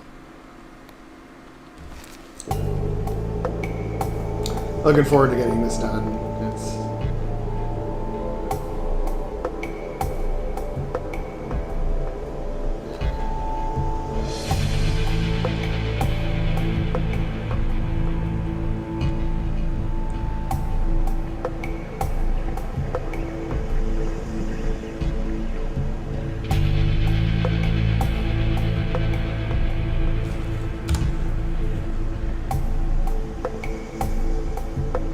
If it repeats to the same spot again, then we're good. Because we gotta make some minor adjustments, but we're getting there. We gotta make it go up by 4 instead of 2.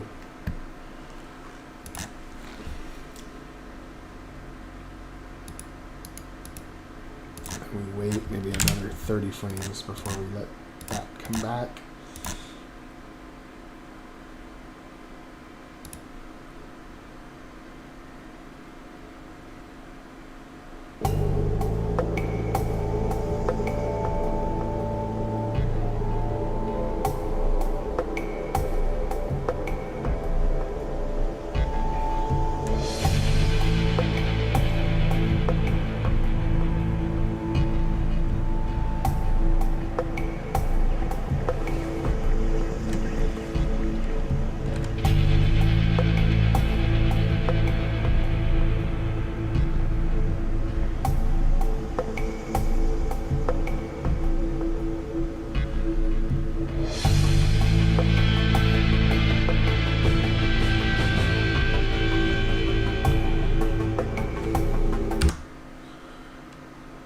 Yeah, we can get a little bit of green in there too. I think that would be a good idea.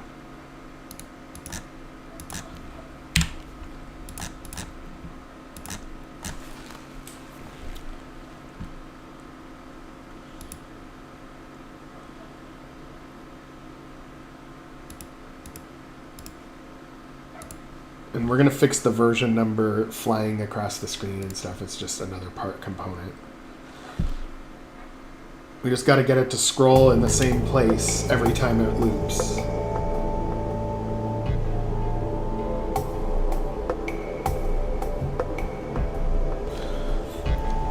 Hey Sonics, welcome. I'm glad you like it so far. One of many to come. This Rebellion is next. This is our first day of development of Rebellion.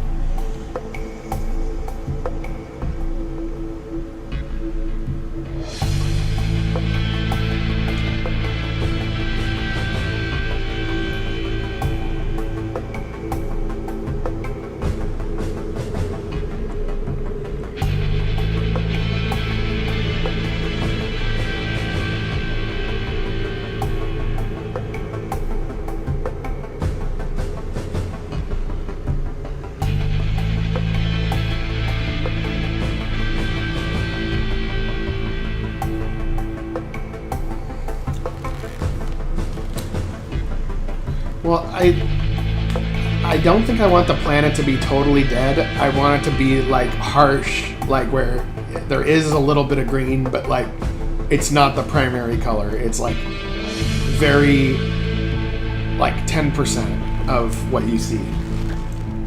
Mostly the purple with a little bit of green.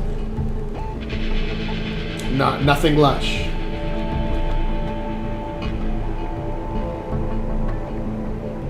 So now we got a repeating loop. There is some downsides to it, I see, because there's a little bit of when it does it the first time through, the camera scrolls perfectly smooth, but the second time through, the camera scrolls at an ever so slightly different rate as the things move.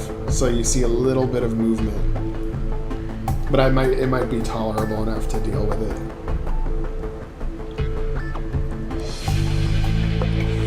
We gotta fix that version number flying.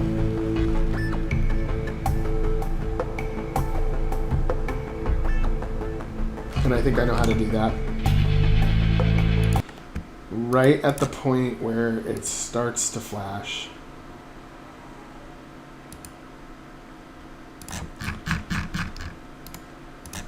We have this version number and we have a new page that's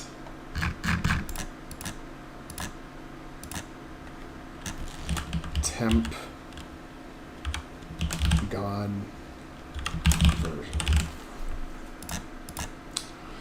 So we make it temporarily go away at just that moment.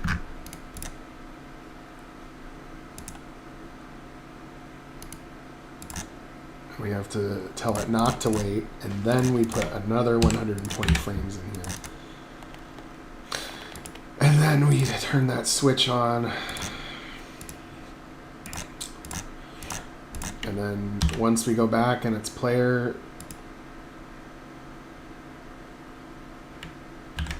then we turn it back off again. And that should do it.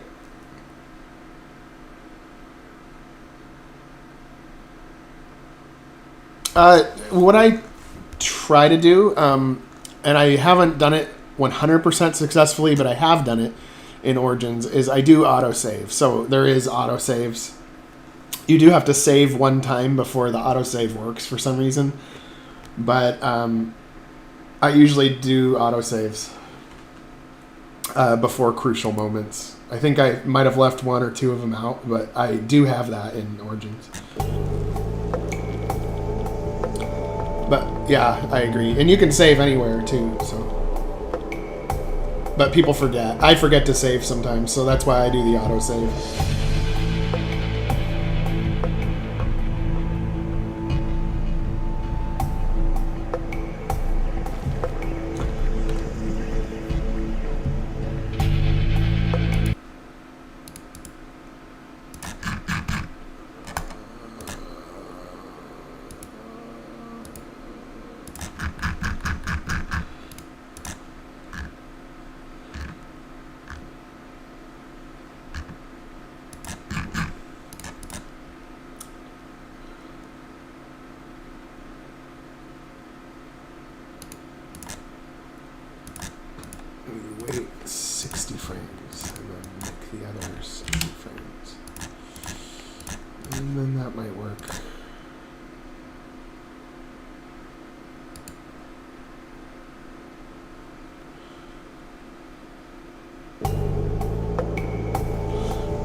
Also, Sonics, if you have not subscribed to the channel yet, please do.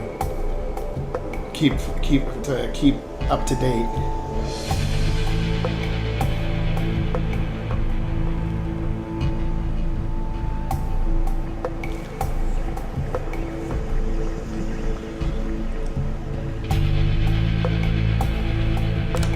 We're so close. We're almost at the point where we can finally start the first scene.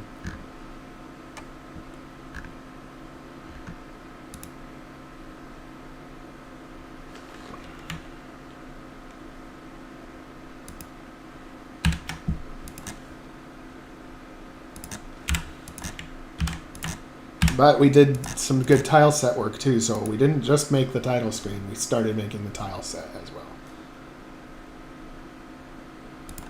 Nice. Good to have you on board, Sonics.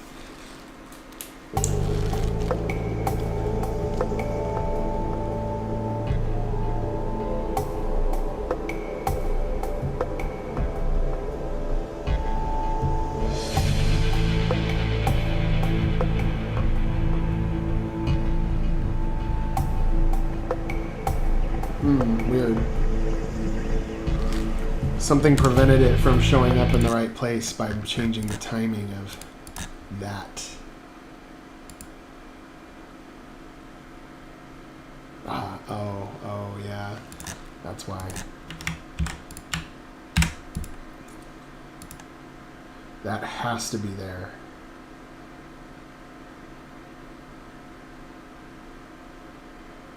And then by making it there, do it like that, it,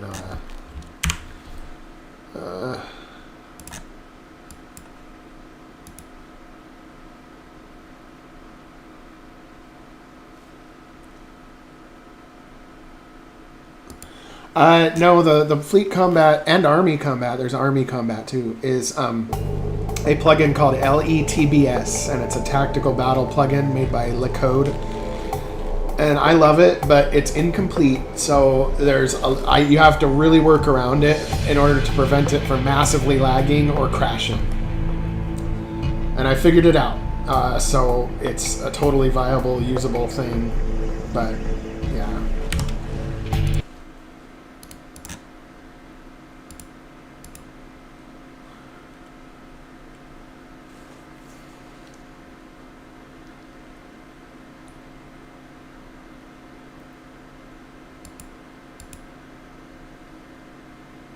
Okay, now I'm wondering why the version number is not showing up on the right spot now.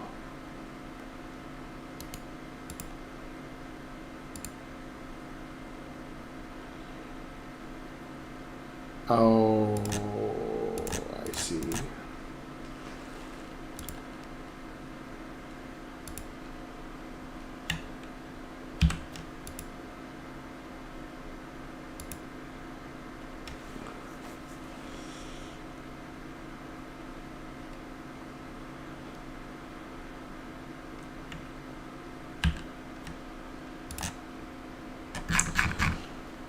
If I make the version number, this one, just go up by 1 and repeat.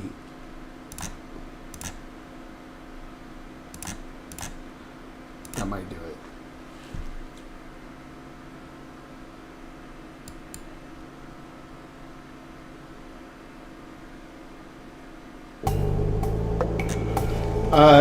It can be a problem for some. What lag are you referring to?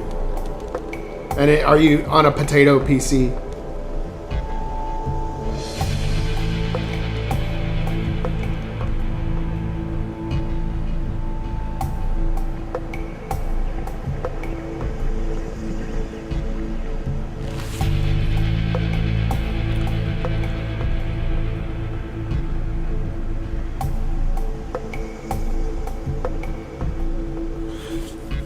Right, but you guys, when you say it lags, there's so many parts of the game that if you could be specific, that would be helpful.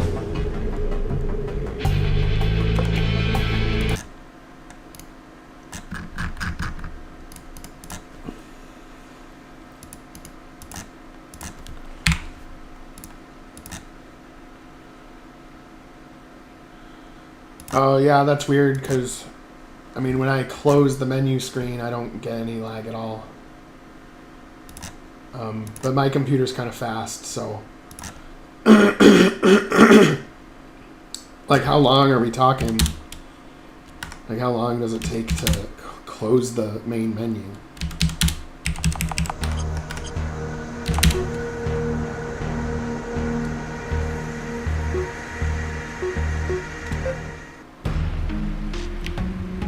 Because, see, if I'm in the menu and I get out, it...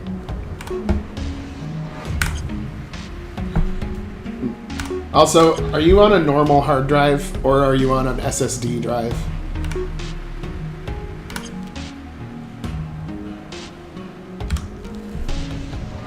When I've run it on lower end computers, I get what I would refer to as micro jitter. And it's some of it is a limitation of the RPG Maker engine. Like, for some reason, it's not really well optimized. Yeah, 3 seconds is kind of a lot, but are you on... you have like a crappy 5400 RPM hard drive. Oh, it's an SSD? Well, I don't know why it would be taking 3 seconds to get out of the menu. That's like the least intense part of it.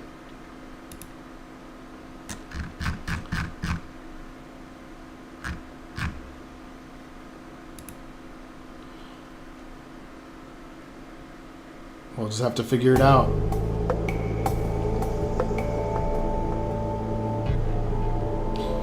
But yeah, I just don't know why 2D games even lag that bad. It's like, that should be solved in the engine to not be that bad.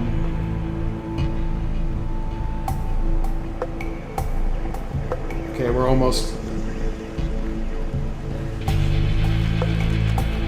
Well, what's weird though is how there's inconsistency. Like, on some computers it's all good, and then on others it's not that great.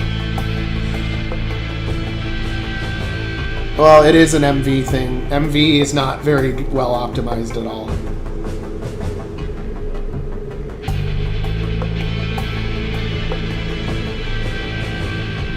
But I'm sure that there's always a stupid reason why. Like, when you find the source of the lag, it's like, oh, usually a quick fix, but it's hard to tell what's going on while it's lagging, while it's trying to do that.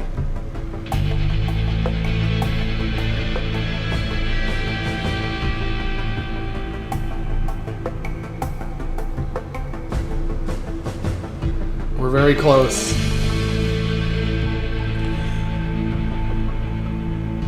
Yeah, my problem with my computer is that I have a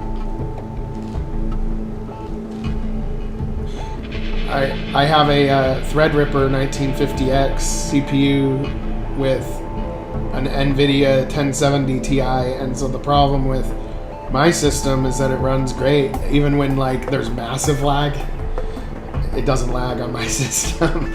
So I actually have to test it on a crappier computer to find that stuff.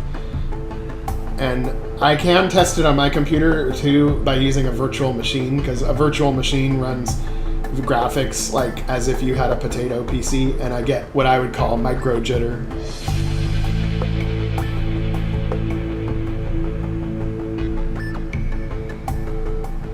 I'm gonna make it last as long as I can. I mean, I'm just looking at it as a way to tell a story that I want to tell, and gain skills and make future games. So, like, you know, maybe in the future I'll make other games besides Starshift.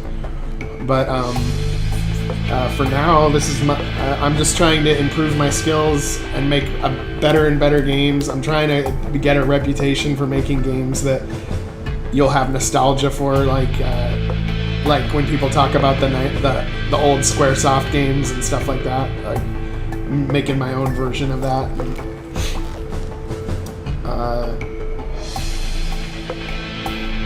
I just want to tell a cool game. I'm making it for myself, really. Like, if I wiped my memory and I downloaded my game and somebody else had made it, I would enjoy it and I would play it. I would like it, and that's the game I'm making. I don't know if it translates into the highest number of sales or any metric like that, but I'm satisfied with what I've been making, and I want to keep making more. So yeah. But I see Star Shift as like my own version of Star Trek. Like I can make like a whole bunch of Star Trek episodes or Star Shift episodes, and you can explore lots of different ideas, like a really cool sci-fi show, but a game. That's kind of my angle on it. So our Origins is kind of a more hard sci-fi, hardcore time travel episode, and this one is going to be more like a light version of a space western type episode, and it'll have all the main components that lead to the main story, but it'll have a different vibe from Origins. It'll give the player enough variety between episodes that it feels like a different, like the same franchise but a different episode.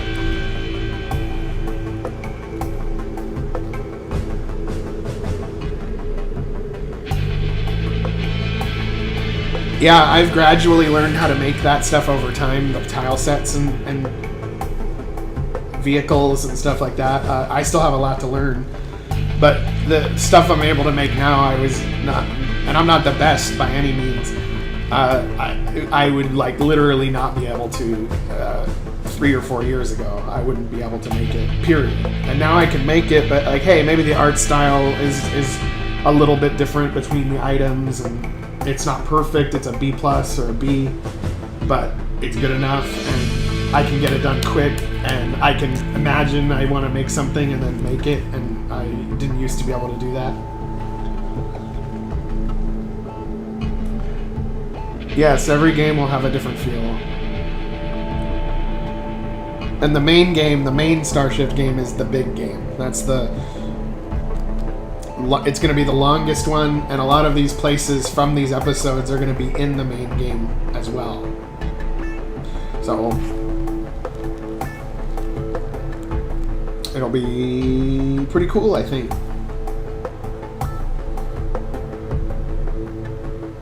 I'm just seeing how this 0.1 disappears a little too soon, and I slightly see it when it scrolls back down again, but we're almost there. We're very close.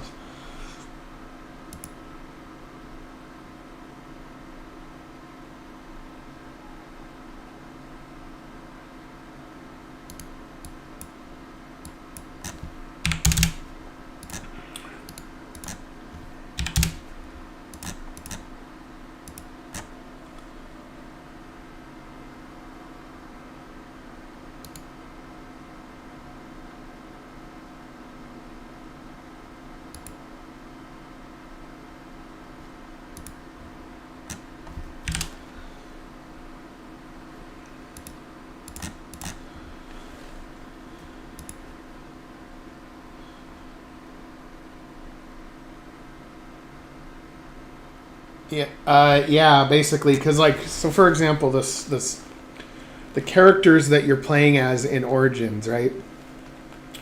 Like Archer and Captain Everson. Some shit. I'm not gonna ruin the story for you, but some shit happens. You end up losing your ship, but that's the ship you get in the main game.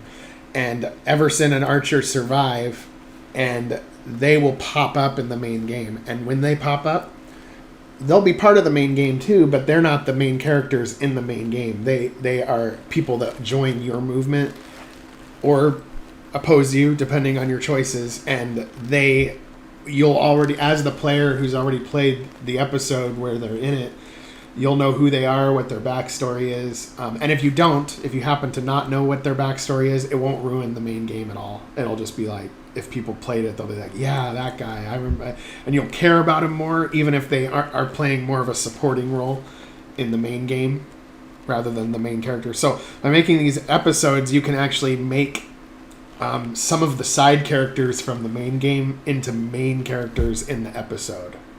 And that way you can fill in their backstory, but without having to fill in all of the characters in the entire game's backstory all at once. So I think it's a good tactic to actually get the main game to be more dynamic in the end, even though it's going to take longer to get the main game done. But it'll be a better game. Yeah, all of the episodes will somewhat relate to the main game story, which is Director Kern, the villain, basically playing around with time travel and fucking everything up, and you're having to stop him, but he's very smart and always like one step ahead.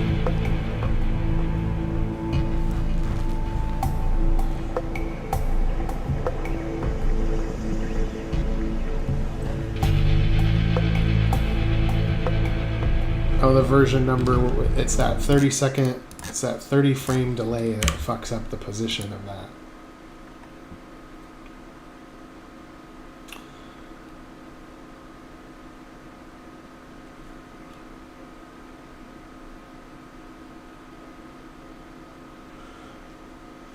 Yeah, and it helps me develop the different biomes, like the different planets you can go to in the main game. You know, instead of having to sit down and like, okay, I'm going to make 6 planets now, I can make them one at a time as like a more focused episode, and then later I have the tile set ready to go and everything ready to go, and I just build more in the main game with what I've already got from what I built in the episode. And that way every couple months I can release something, and that'll build the franchise up and the fan base and stuff like that. That's kind of my tactic there. And in the meantime, while I'm making each episode, I can refine the balancing, I can refine the combat, I can add additional skills. So by the time you get to the main game, you're going to have like way more skills, way more ways to win, way more ways to lose.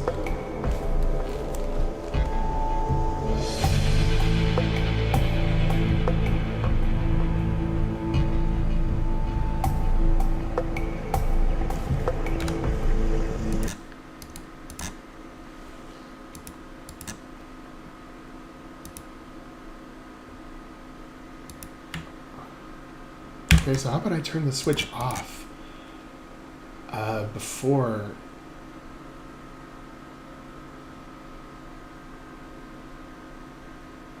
I turn the switch off even though it's already off, and that'll do it. That'll help. Like, I didn't think to make the switch turn off when it was already off, but it works when you loop it. Let's see. We're almost done. I'm sorry. I've just been focusing on this title screen. I just can't wait to get it done. And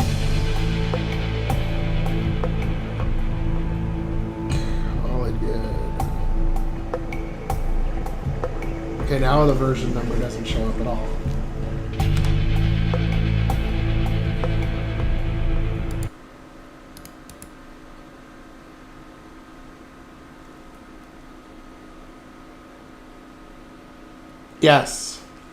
Yes, every game will have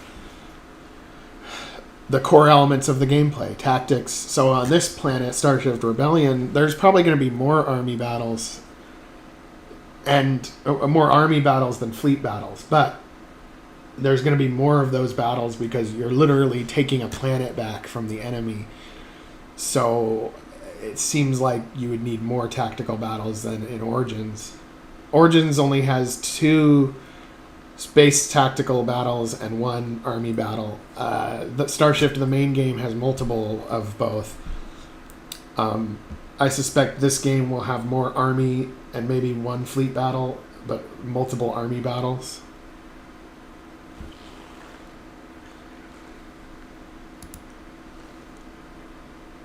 That's weird that when it loops over again, that turning off the switch after it was turned on doesn't work.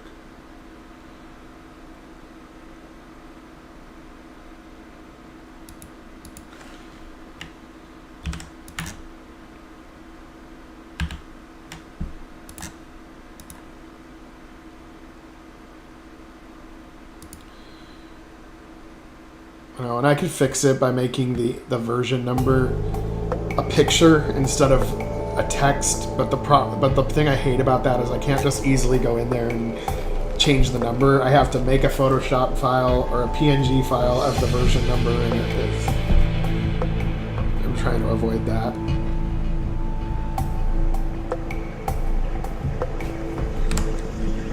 Ugh, okay. Fine. You don't like it before. Well, let's make it just show up. Let's make it show up after. After everything is fully phased in from the white. Maybe that'll be better.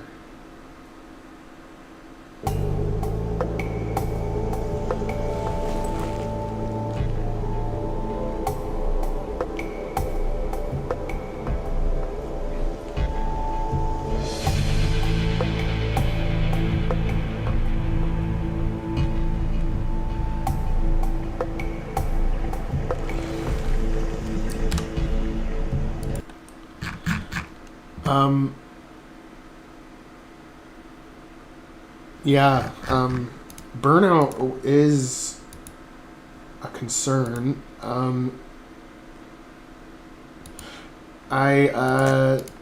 Over time, I've kind of, I've switched it around a little bit, but for me, what causes the burnout isn't the game making itself, it's that I get interrupted. So, during the week, if I'm like trying to work on my game, I'll get a phone call, and then I'll get another phone call, and then I'll get a text, and then I'll get a message, and then after like the 6th interruption, I'm like, fuck it, I'm done. And so that's why I do a lot on Saturday. I kind of just sit down and do a lot on Saturday, but I can't always do it that way, or I haven't always been able to do it that way. Usually, if I can force myself to work on it for like 20 minutes, like if I'm not, and a lot of times I'm not in the mood to work on it. I'm like, okay, I'll do 20 minutes at least. Then if that's it and I can only handle 20 minutes, then I got 20 minutes worth of work done. But then if I usually am able to do it for 20 minutes, then I get sucked in and I can do it for like 5 hours. And so sometimes that 20 minutes, that 20-minute commitment turns into 2 or 3 hours. But in the first few minutes, I sometimes feel like I immediately want to quit. And I just had to gradually get there. And also, too, switching it up. So, for example, sometimes I'm more in the mood to write story. Sometimes I'm more in the mood to work on some gameplay. Sometimes I'm in the mood to make graphics. Sometimes I'm in the mood to find music. And so, switching it up so that you're not doing the same part of the game making too often helps. But I don't know if what I'm saying is what would work for everybody, but that's kind of what I've done or what's worked for me.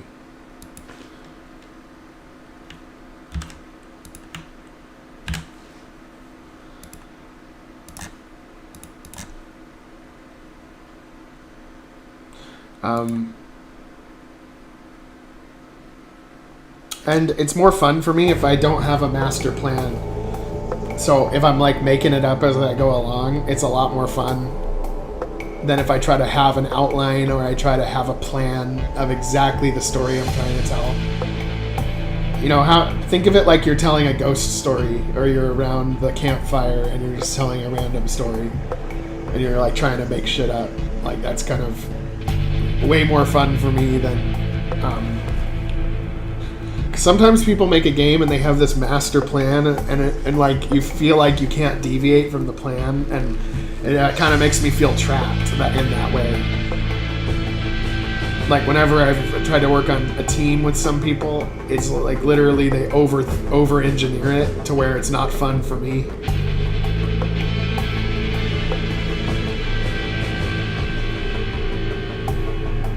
So sometimes, like, the idea for the story actually happens in these streams where people are chatting in the chat like you guys are, and then we come up with ideas. So when you get to the last part of Origins, the last third of it, or the last quarter of it, that part was spontaneous. We just came up with it in the chat as far as what direction to go in next with it, and I think it turned out really well. The ending, I think, was good, but that was a spontaneous thing we came up with in the chat as a brainstorm.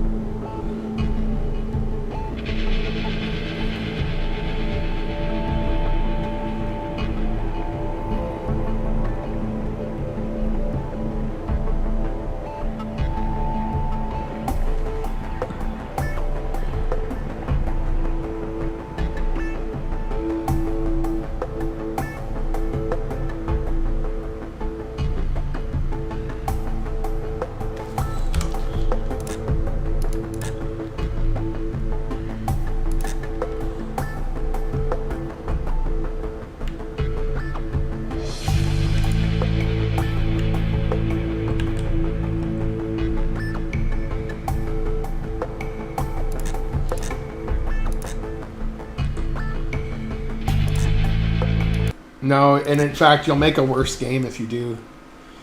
Because if you do have a master plan, it'll be a worse game.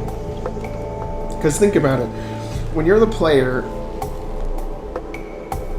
and you're playing a good story, you don't know what's coming next. You're wondering about what's coming next. You're excited about what's right around the corner. And so if you have a plan and it's all planned out, it might end up being a more predictable story because it follows the flow of a set plan, which plays through in the way that the game feels when you play it. But if you meander and you can kind of make it up as you go along, and you can go in a direction that even you didn't know what would happen, then you're discovering it just like the player would, and it makes for a better experience in my view. But you can't be too off track. What you need though is you need a general idea of what you want it to be at the end. Like, what do you want? What's the goal? What are these characters trying to accomplish? And then when you know what the characters want and what they're trying to accomplish, then you throw shit in their way while they're trying to get there. Sometimes stuff that is like, whoa, like that surprised me. You throw obstacles in their way, and then they have to figure out how to get around the obstacles. And that's the story. That's the story. So, but then at the end, you got to give the player some satisfaction that at the end they either got much closer to their goal or they achieved their goal partially. I always like to make it so they achieved the goal partially. They made progress, but it's still not done yet, because I have a tendency to want to just keep weaving the tale. So I always like leave the door open for, well, there's more, maybe. We can make more if we want to, at a later time.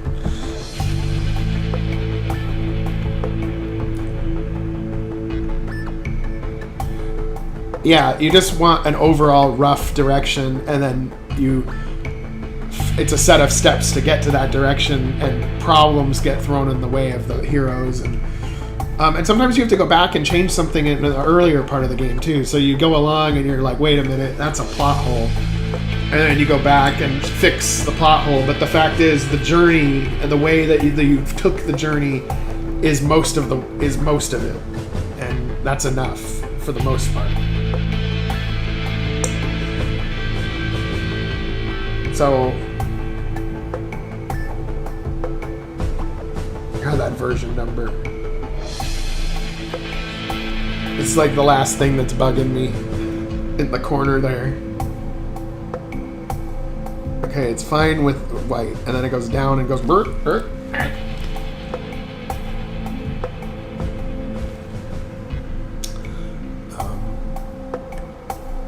It's one of those little OCD things where I'm like, do it right, damn it.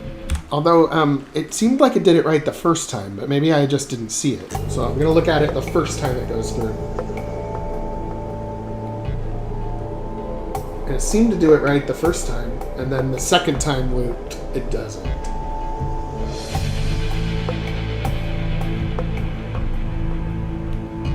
Oh no, it didn't do it right the first time either.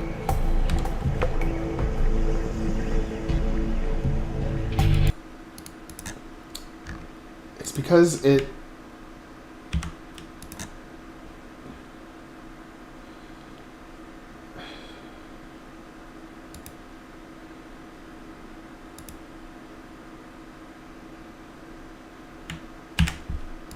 I don't know why this doesn't work. It totally fades in, and then version number turns back on again. I don't know why that doesn't work. Because I do have it set to off, but on is really off in this case, because on means making it invisible. So I'm supposed to turn that off right when it flashes back into reality.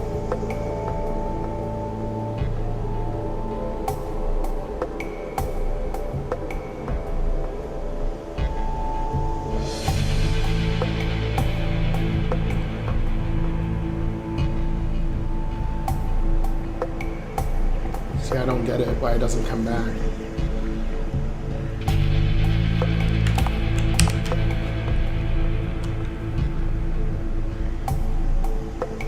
Okay, but I'm gonna try something.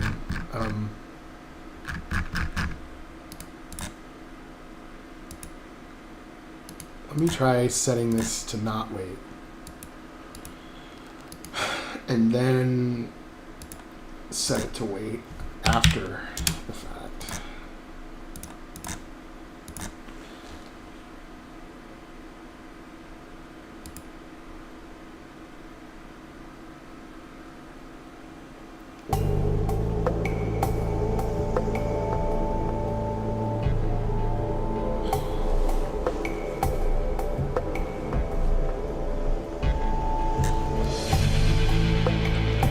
Yeah, I think that game concept could work. But the syrup lovers, is it just like maple syrup, or does the syrup do something? Do they get energy from it? Like what?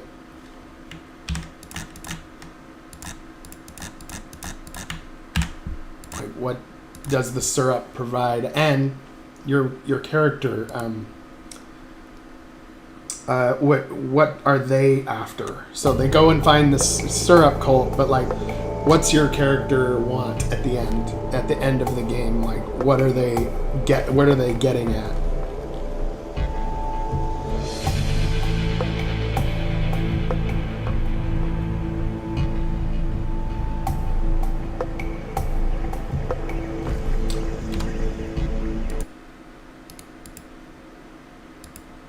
So it does work if I put it before the wait.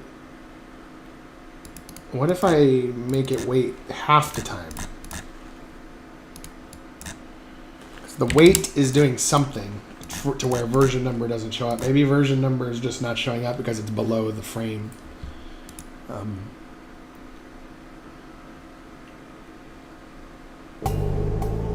Well, I feel like what you're describing with the syrup lovers thing would be a good side quest, perhaps.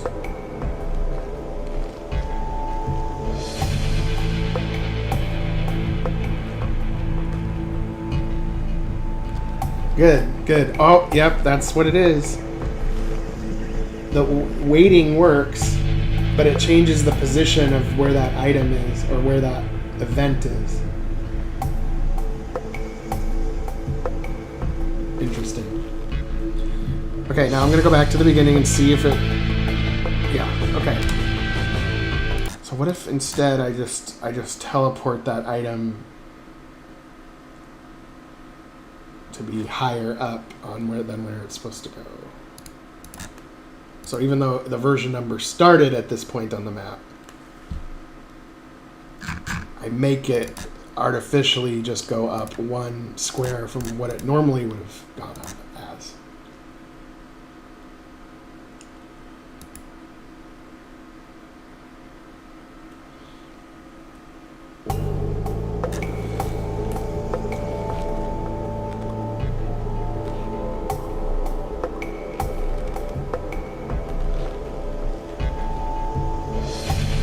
See, if it was me, I'd probably have like, if it was me making that same story, I'd probably make it so that okay, it works now. The version number works now. If it was me, I would probably make it so that the syrup was like some kind of drug, and it was like making them crazy and stuff.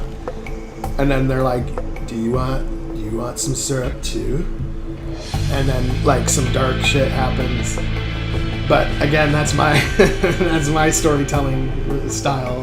But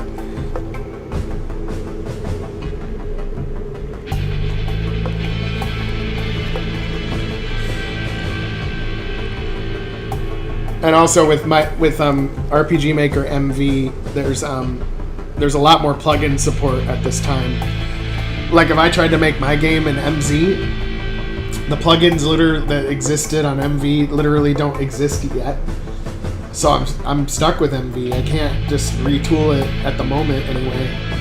And I probably won't, because you'd have to retool a lot, unless the same exact plugin developers made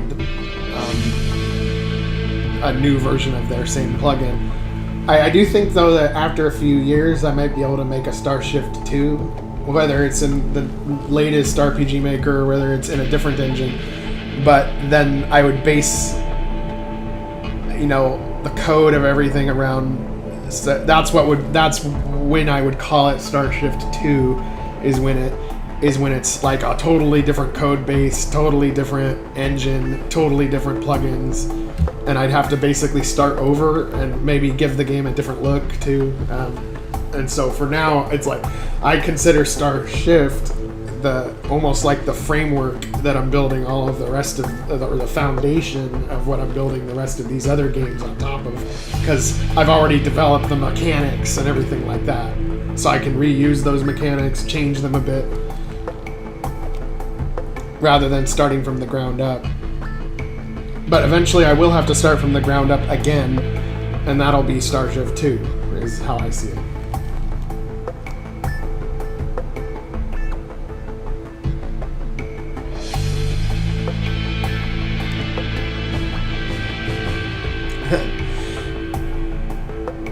Well, I guess I wouldn't say that I like more fucked up stuff, but I like to tell a story that's serious. Like, for some reason, I really like to tell a serious story, like you're watching a really dramatic movie or a TV show that is like got you on the edge of your seat to some extent, and that's what the type of story I like to tell. But I like other types of games too. It's just that it's my own storytelling style. Like the fate of the world is at stake, that kind of thing. And I think that I finally got the fucking intro screen done. The version number scrolls up from the bottom a little bit, but I don't mind that. That's barely noticeable. I think I have that same thing happen in the original Starshift game too. So we've got our basic title screen, so now we're gonna try to finally start making the game. Finally.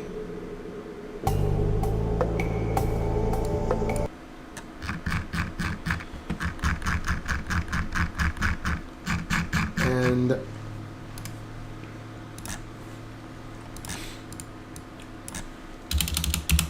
let's call that title screen.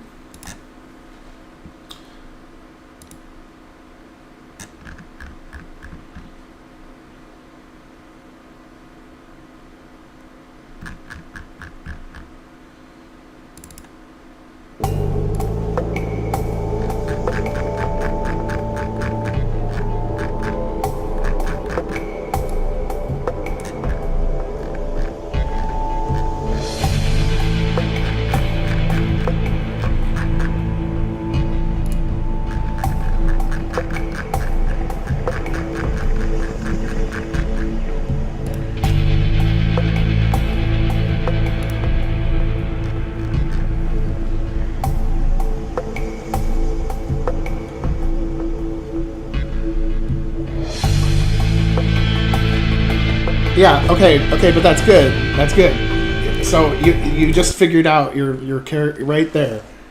You just figured out what the game is about, what your game is about. The main part of your game is about that the main character is trying to find their old friend. That is the rough goal. That is the end game. Finding the friend. And so the side quests or whatever, maybe there's a clue of where the friend might be from doing the side quest or whatever, but the main goal is finding your friend. And so in finding your friend, there's obstacles that get thrown in the way of finding your friend. Yes, more lighthearted, not as serious, but and then that can end up being your story. But the fact is, you have a goal for your main character, which is good. That's good. That means that it could work.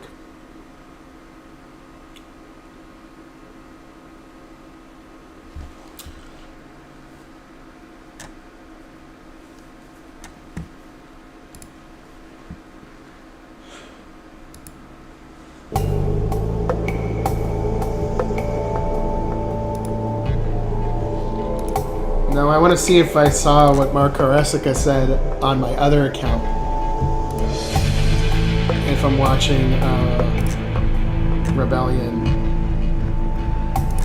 So if I'm signed in as if I'm signed in as S31, I can't see the F words. Oh wait. Live chat. Okay. Yeah, okay, I can see it on S31. But do you have to set it so that you're allowed to swear on somebody else's comment thread? Is that what the setting is? Because if so, that's a weird setting.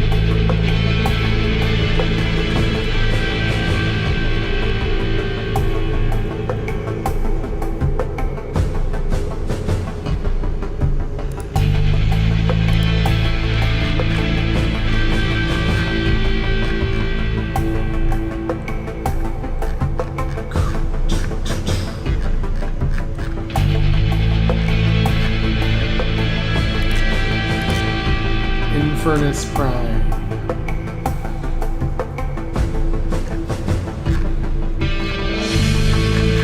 Now I'm going to copy the title screen because I'm going to use this in the introduction scene.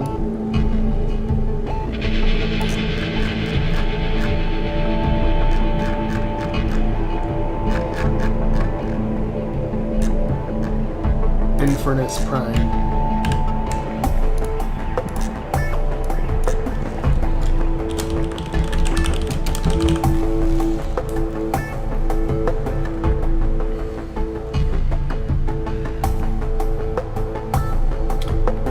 That's so weird because I can't see it. I don't see... Oh, now I see it. Wait, yeah. Now I can see it. Now it shows up. Maybe there was a delay. Like maybe the moderator thing worked, but maybe it was like a slight delay.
Yes, I can see it now.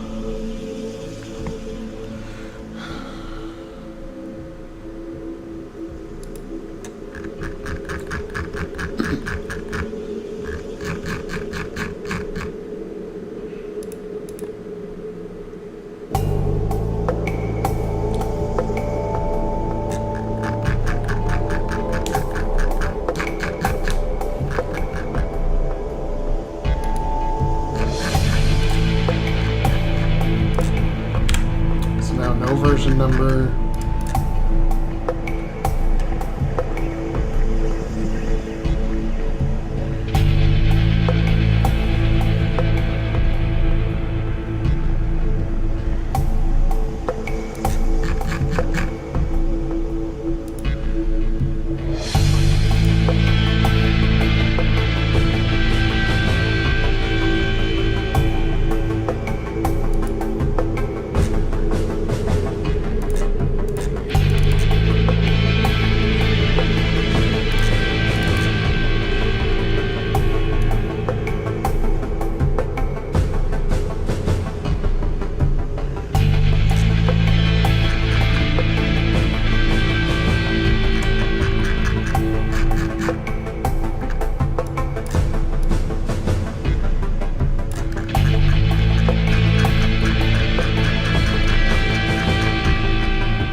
Android character with all the different facial expressions.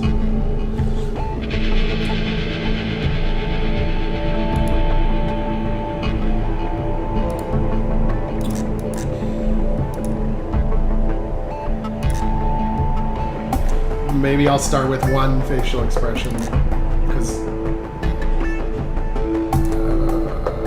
I can modify it later. I'm just trying to get something like at least a semblance of an intro scene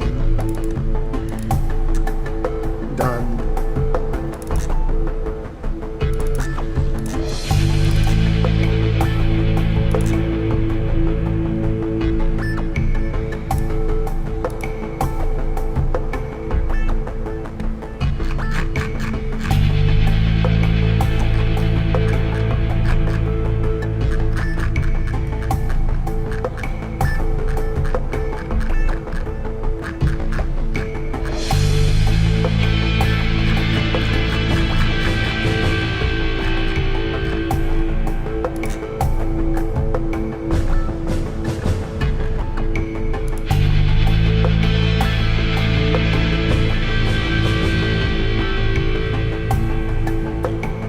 Well, yeah, because in order to create a story, you have to have a setting, you know, so it's almost like if we're making a movie, we're making the sets that the characters are going to be filmed in first, which makes sense.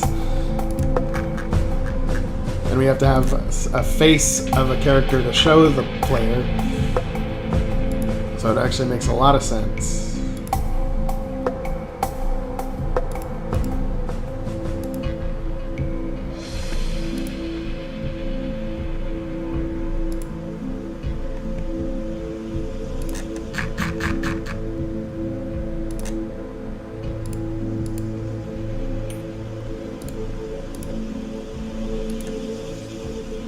I need to make some more like jackets and stuff. I have a tendency to reuse the same one too much, because it's easy. It like works. It's like easy enough, but I need to like stop falling back on that and make a few more at some point.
thing I think that the android could use maybe a little bit is some burn marks or something.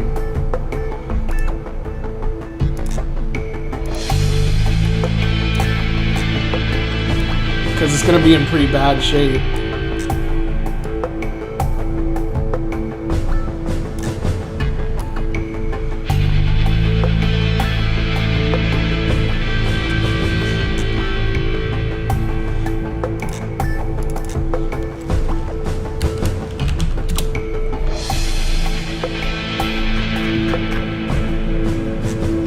Well, maybe it's just because of the mouth.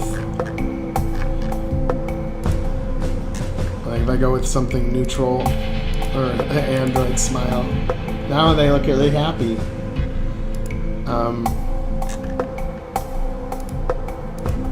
I don't know, do androids have noses? Should I give the android a nose?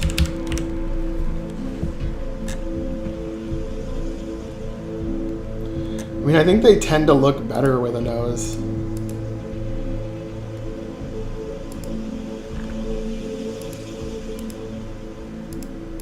Neutral.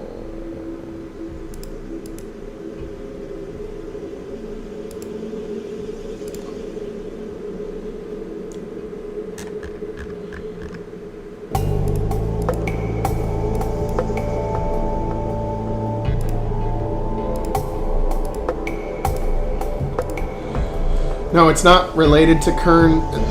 This character is literally a real full-blown android, whereas Kern, the villain, is a former human who downloaded his brain into an android body, where some of him was lost when the transfer was made.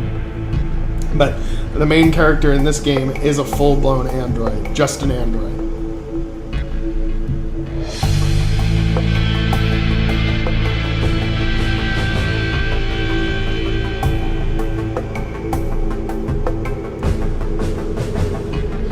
But with the nose, it looks more relatable. Like without the nose, it looks a little weird.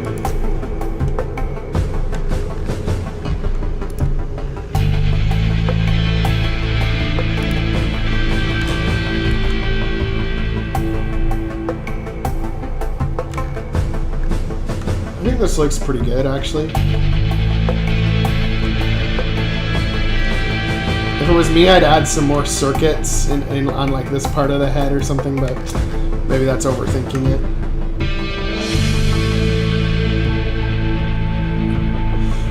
Yeah, Kern is, the way he came about is weird. So let me just briefly give you a synopsis of him. Kern was human, okay? He was a scientist. He was very smart. A ruin was discovered that was 100,000 years old. It had time travel shit that he researched and figured out. Further down the line, there was an assassination attempt on him, and he was fatally injured, and he had himself transferred into an android body.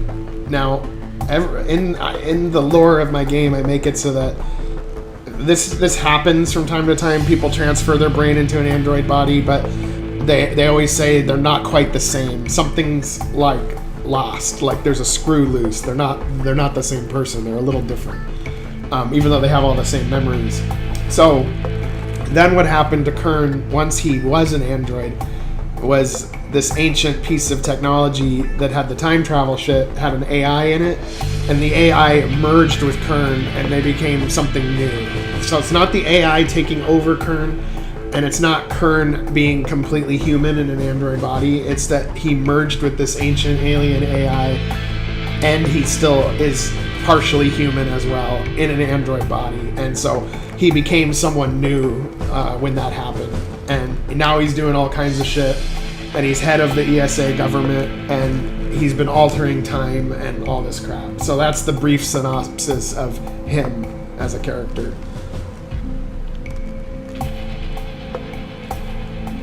Yeah, okay. Yes, but it's long story short, he is the villain. Yeah.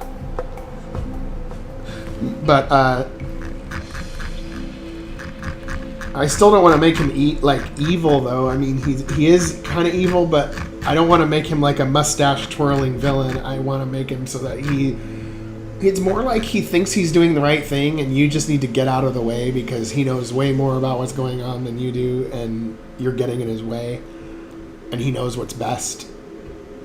And perhaps he has good reason to think that because the technology could result in everything's getting destroyed and whatever, and he knows how to kind of stop it.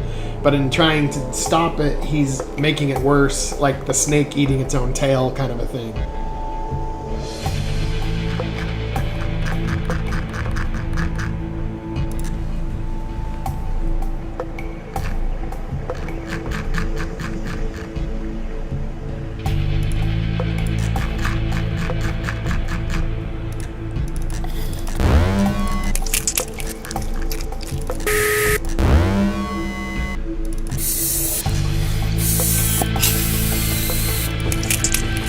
Ra, okay, here's the deal with Ra.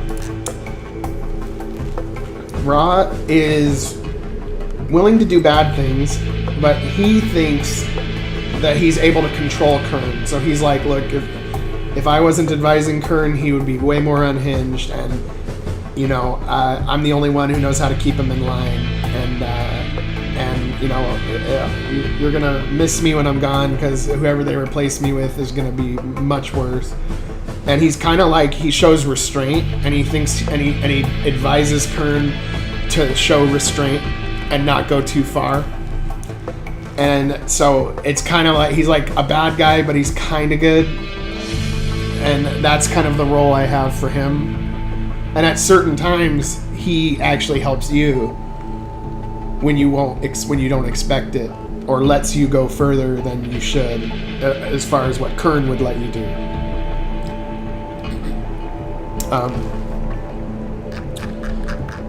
So that's kind of the role I'm going with Ra. And then Thraxton is just like a loyal foot soldier that's like, tell me what to do, boss, and I'll fucking rip their head off for you.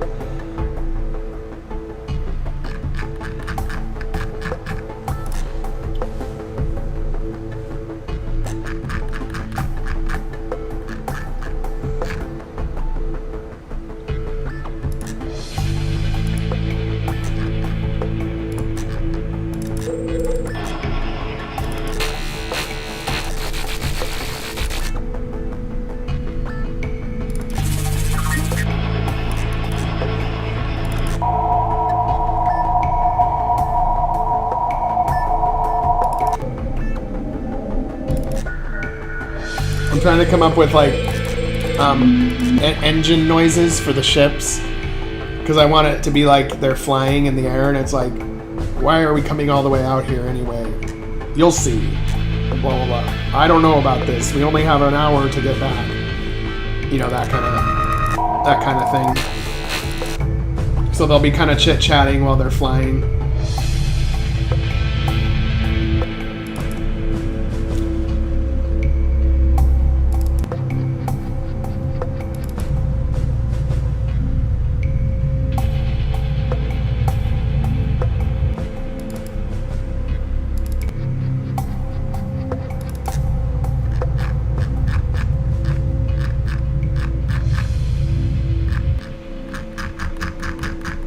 Maybe that could work, but faster or higher pitched.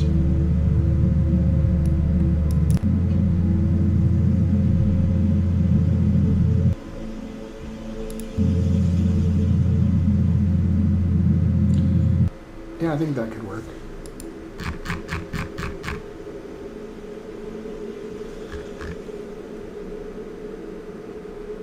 Oh yeah, now I know what I can do too. I have to make the inside of the cockpit like they're like you see the ships flying, and then it fades to the character, one of the characters, like inside the cockpit, and they're chit-chatting to the other ones that are inside the cockpit too.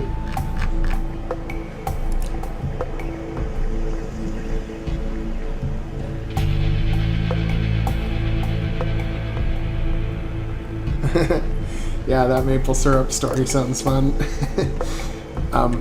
Alright guys, one sec, I'll be right back.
Alright, I'm back.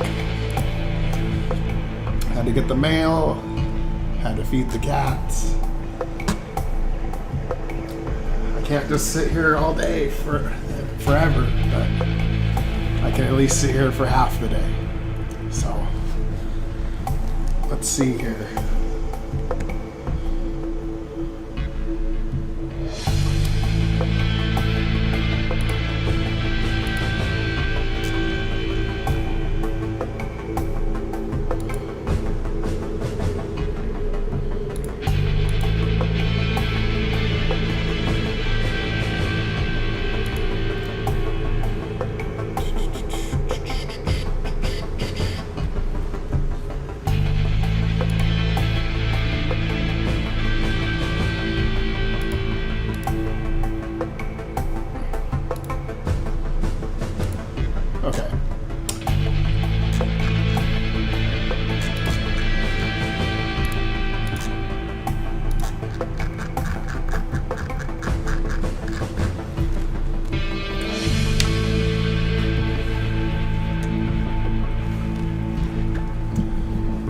So I think that because we already have well-developed faces for Jack and Mari, I think that they might be the first few people, and we already have their characters, like, ready.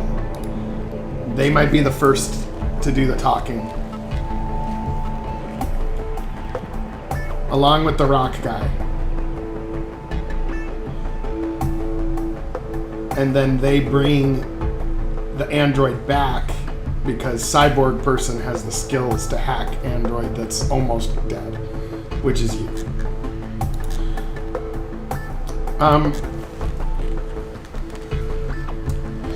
Now what to call ourselves as the android. By the way, the last in Origins, the name Carol was somebody just suggested it in the chat of the live stream, so that's how her name became Carol. But android, what do we go with for an android name?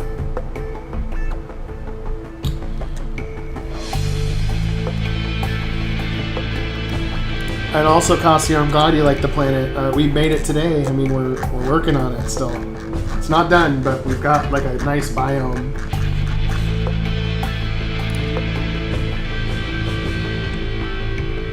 You can call him Andros. No, I'm just kidding. I don't know if that's a good name.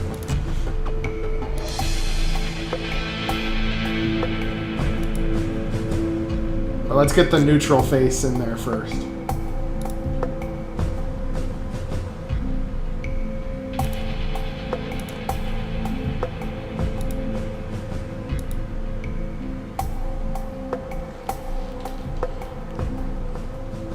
Yeah, maybe we could name him Cassio. What do you think, Cassio?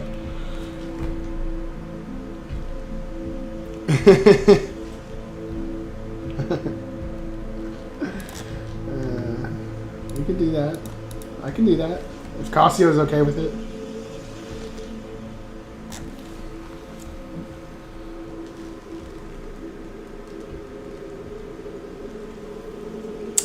That spelling is a little wicked, though. We gotta give him a last name, too, so something like a designation.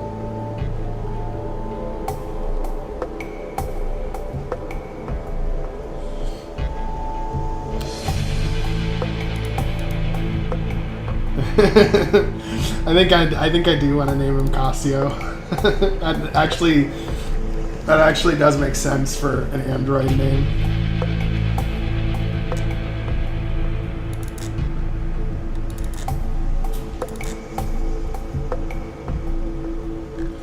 But I know some people get weird if you name characters after them. I don't get weird about it. I find it endearing, but some people are like, yeah, okay, Sonics is close, but I wanna massage that last name a little bit. But something like that, yes. Sonics is a little bit,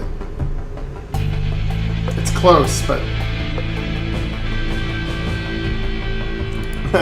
okay, fine, I won't call it Cassio.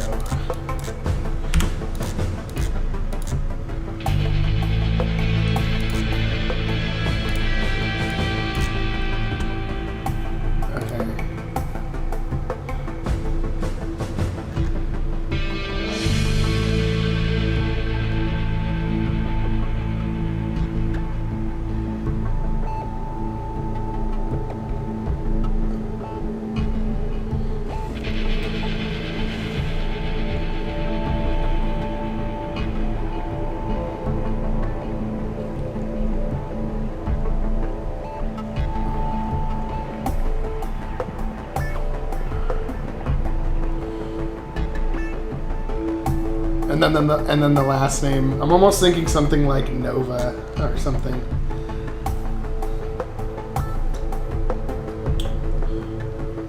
Casio Nova.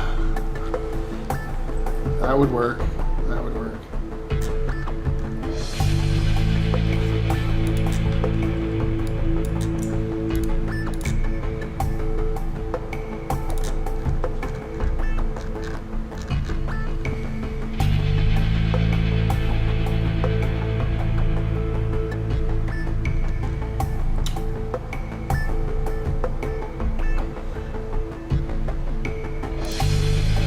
Saved as Android 5.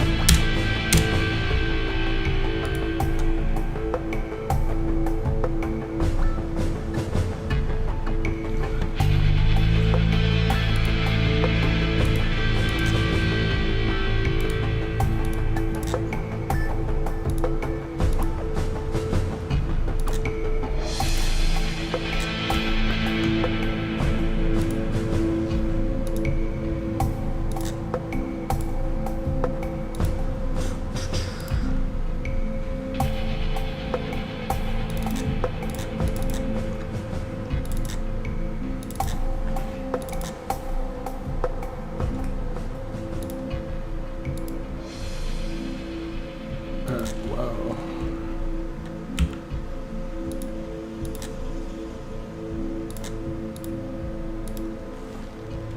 Even though it says Android female, it looks more like a guy. A guy Android. Or a kind of androgynous, actually, which is probably appropriate for an Android.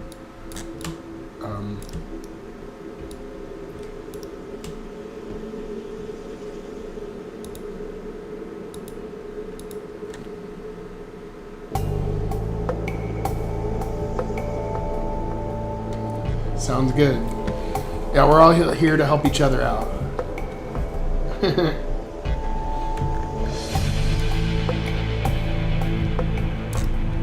We'll come up with something besides Casio, but it would have been good though. Casio, it would have been good.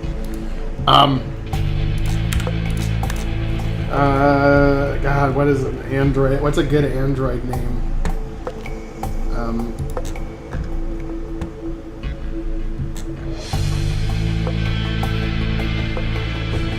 Or we could let the player name the Android. Just like, my designation is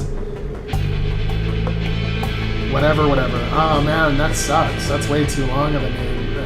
You know, why don't you come up with something else, and then the player has to decide.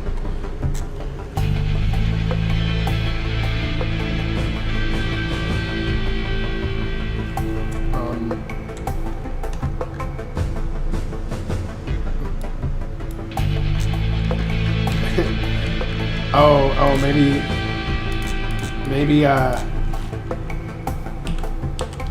maybe Cronus. Cronus with a C. Not a direct copy of Chrono, but Cronus.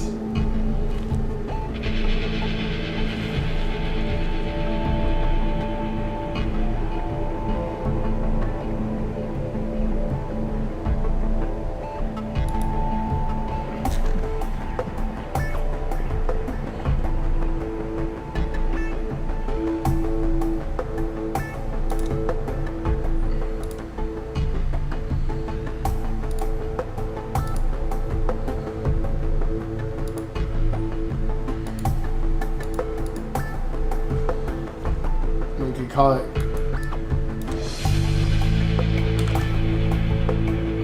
Cronus 12, but maybe give it a more unlucky number, like 13. Cronus 13.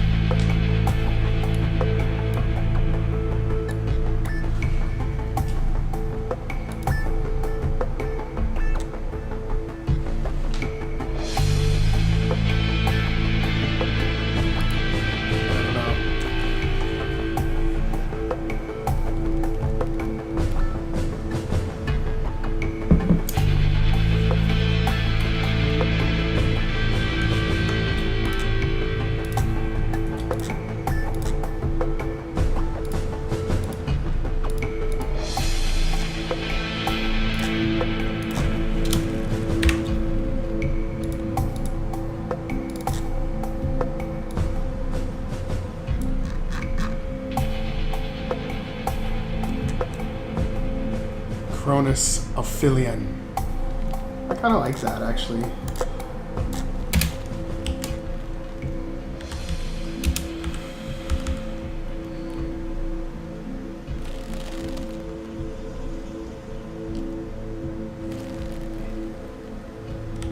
Oh, but it was Cronus Ophidian, but I think I would rather have Cronus Ophidian. It's a little bit too complicated. Because I want to make it so that maybe Cronus is his first name, but then his last name is like his model number or whatever. Yeah, Cronus 13. Because he's a Cronus 13 model.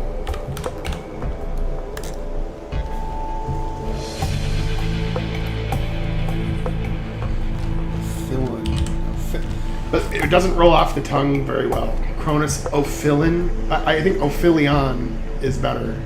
But when you look at Ophidian, it reads weird, but it speaks fine. Cronus 13 Ophidian.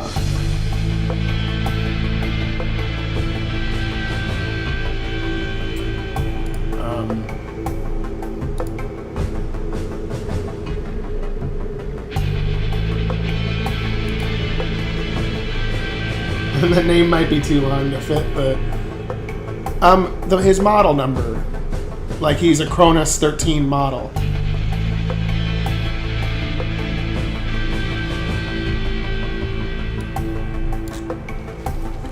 Like he has to have a designation that's like his name, but he has a model number.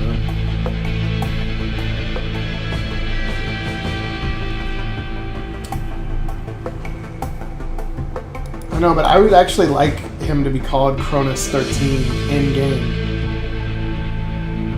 Okay, Cronus 13. Settle down.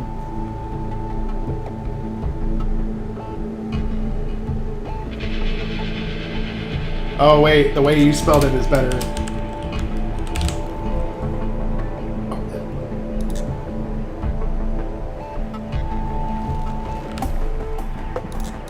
Ophidian. Cronus 13 Ophidian.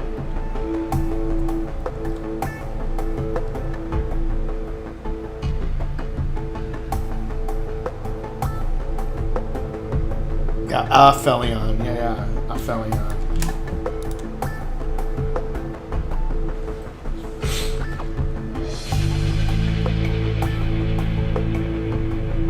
I kind of like that, actually. He'll go by Cronus 13 for short. But his model number, well,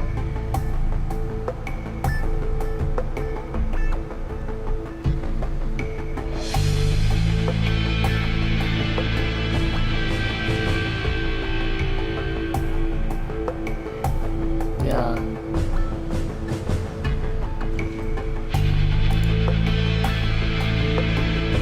Yeah. I kind of like this name. I think we can stick with it.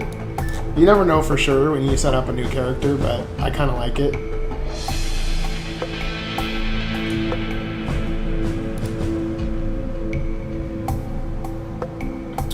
So, and the subclass will be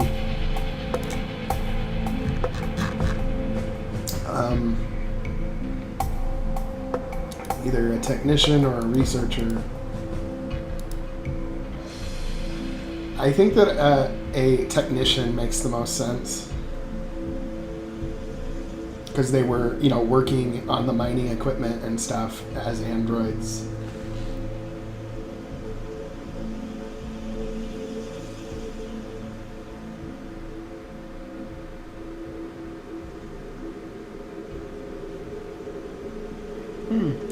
Interesting.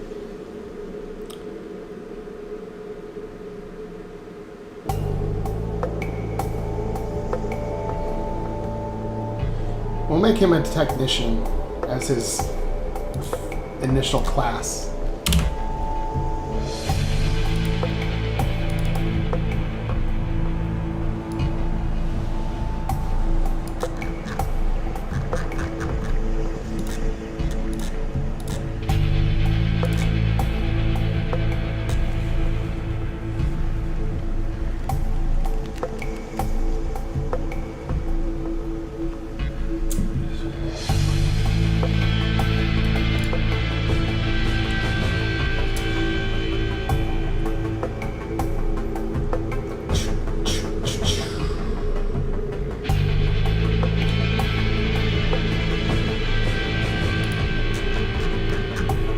Now we need to make the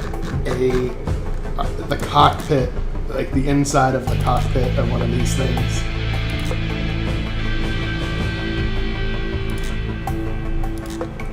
Because I kind of picture it being cool to have like them flying and then chit-chatting back and forth over the radio for a second before they land. Like, we detected an energy spike from this area. Well, that's unusual. There's nothing out here. Well, don't worry. We're gonna find it. You know, that kind of thing. And then they land and get out of the ships. They're really more like aircraft.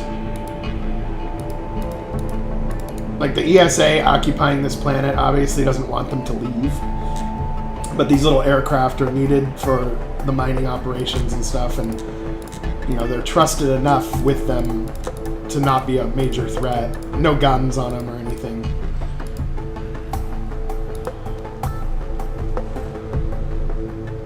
So we need to make a cockpit of something, and I might be able to reuse or repurpose some stuff that we already have to build these cockpits. I'm almost thinking the Interstellar Society tile set, but like rusty and grimy.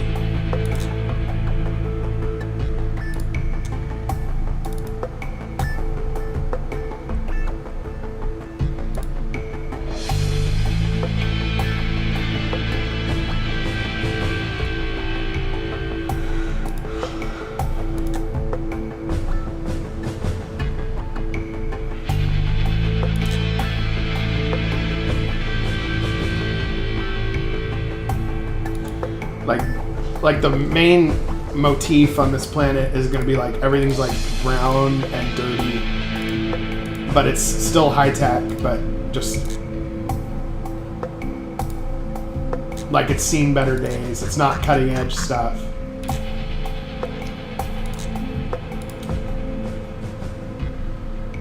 So I need to make a new set that is called Infernis Inside, because I can reuse the set for like the inside of buildings and stuff.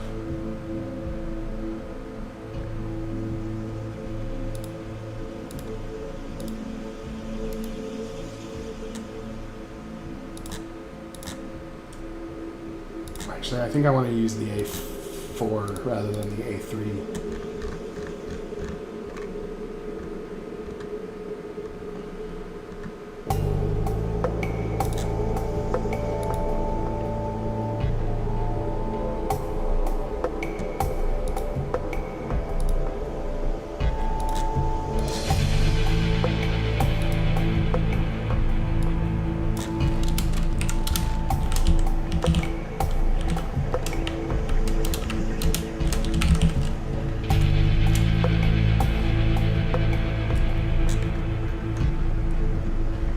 I think for now I can probably use this one, or this one.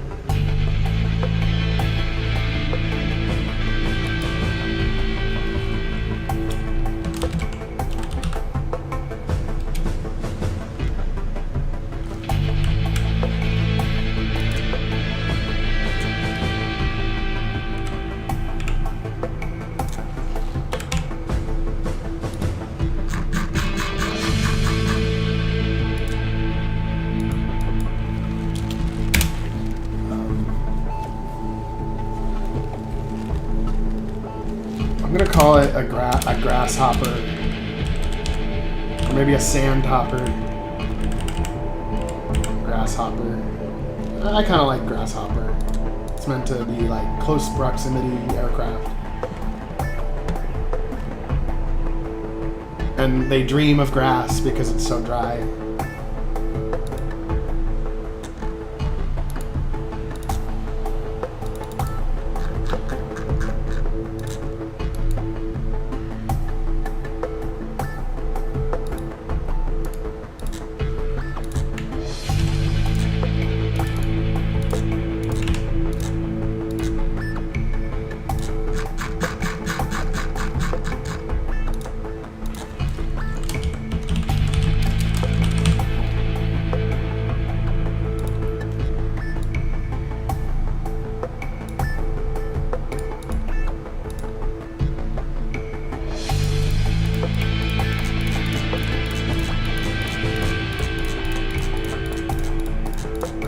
edit these later and make them different, but for now we're just gonna, for the sake of speed,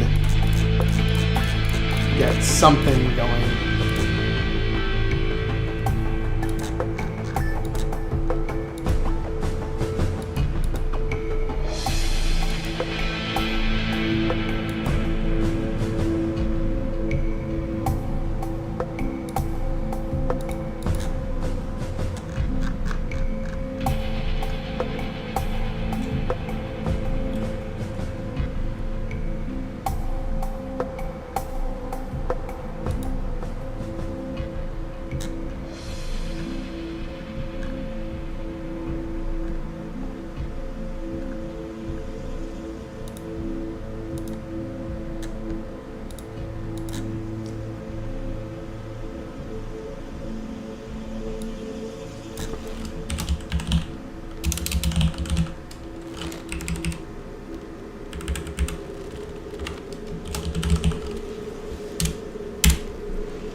With the length I've been working on Starshift is, I would say that, like, I dabbled in it from, like, 2016-ish, but I actually got serious with it and started working on it a lot on a regular basis in, like, 2018, late 2018, early 2019.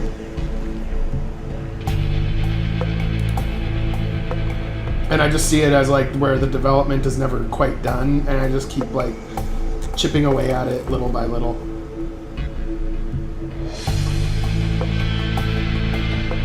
Good, I'm glad that I can help.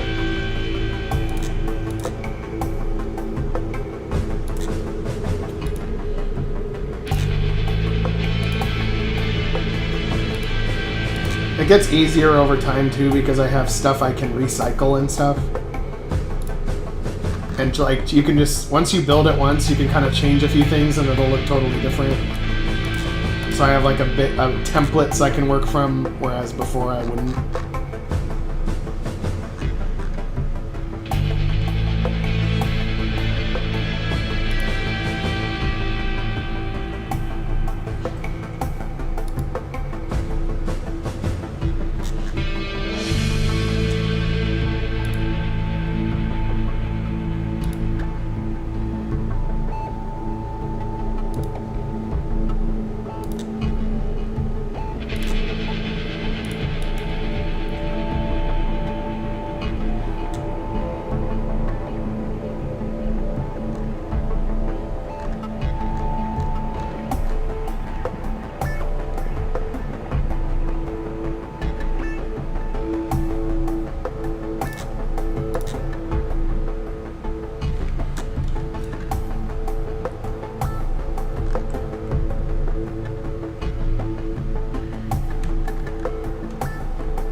This row will be more of an orange because this is not a krill planet, so we're not going to be. There's not going to be a lot of green on this planet in general, as we already discussed. And the orange comes off as like rusty or grimy.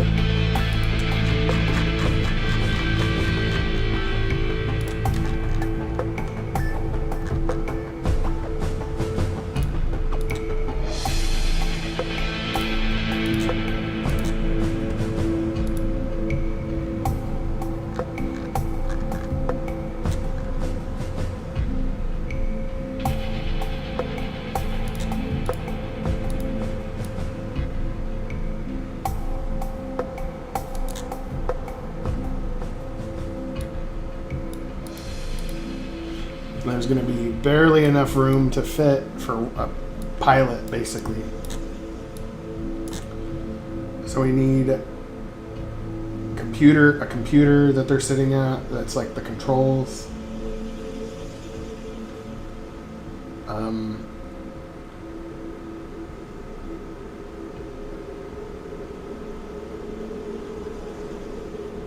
So this is when I get out the Interstellar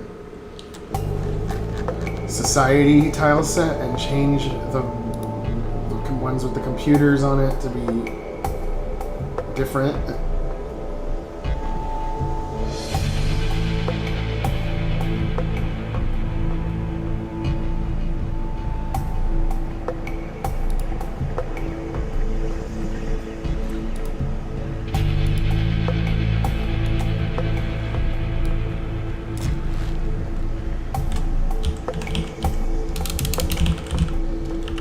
And we will give these computers a different look and everything, but right now we're just getting something done.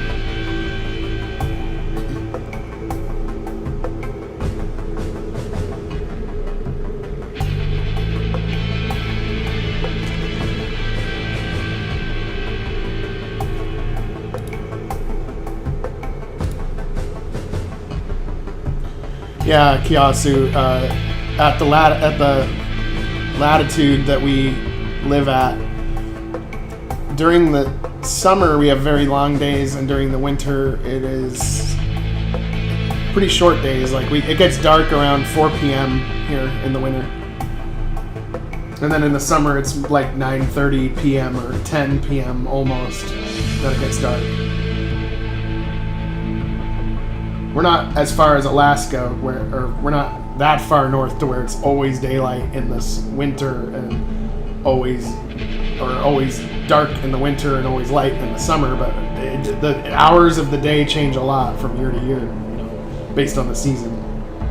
I know you live in a more tropical or hotter location. I don't know if Taiwan is tropical, but it's subtropics for sure, right?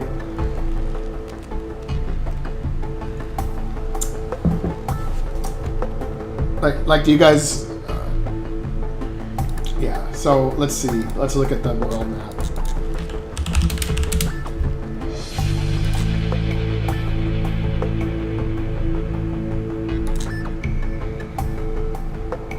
Oh, so Taiwan is down here. Oh yeah. So Taiwan is basically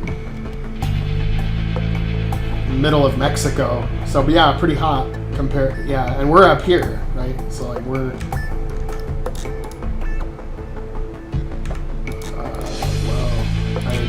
Zoom in like that.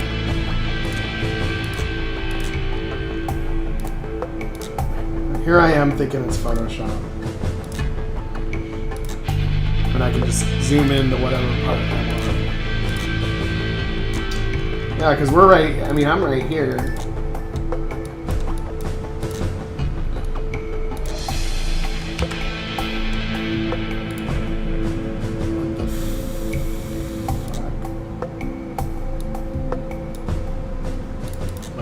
Why can't I go to normal? Oh. So we're like right there. So yeah. There's a difference. There is a difference as far as latitude.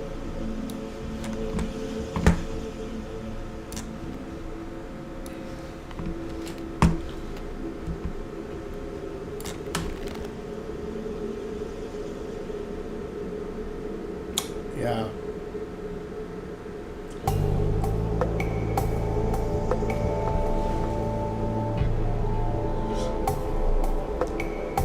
Yeah, and you know what's funny, Mark Haresica, is that I've been to Japan, and the climate there is actually, like the environment actually reminds me a lot of here, like the Pacific Northwest. It actually is a lot of it. Japan is like that, and I was surprised. It looks a lot like Washington State, actually.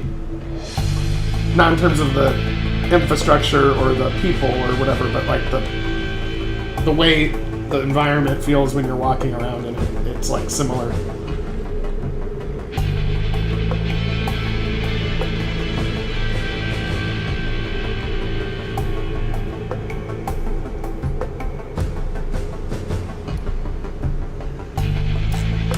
But even Japan is a little bit more south than we are. So we're almost like where this island is. Almost where Kamchatka or whatever it's called is. Upper Mongolia, Kazakhstan. France and this part of Europe is actually artificially warmer than they would be because of the warm water currents.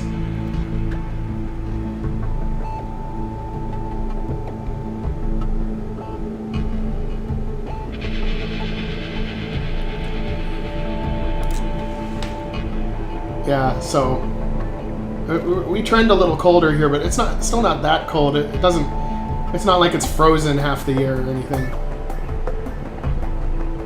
But yeah.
We gotta think of about a nice battle theme for this planet.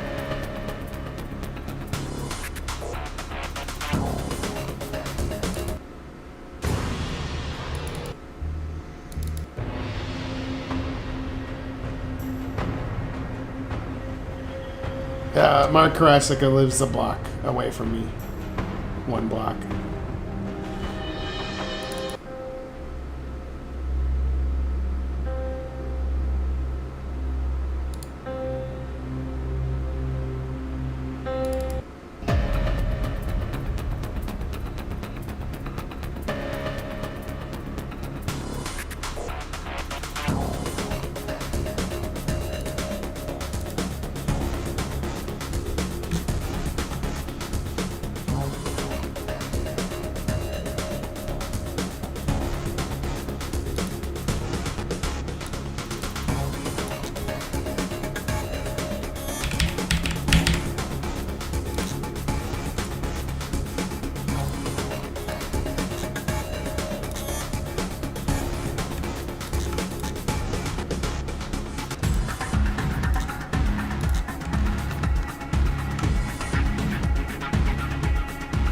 Looks kind of cool.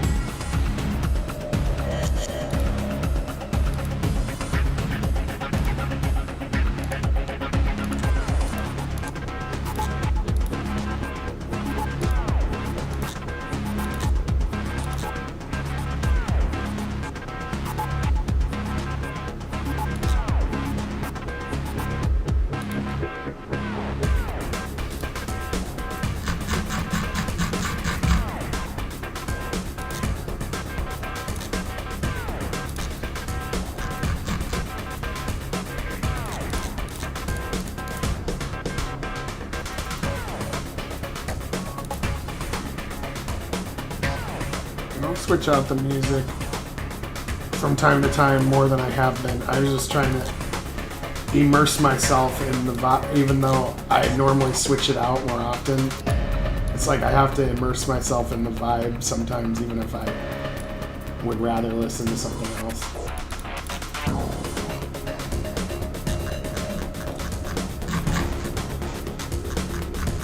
Now I need a chair. I'm gonna have to work on this cockpit. I'm gonna have to make it better than it is for sure.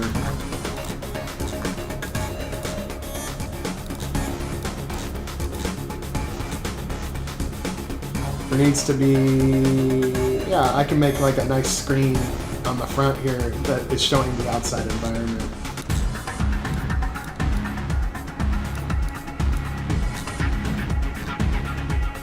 I need,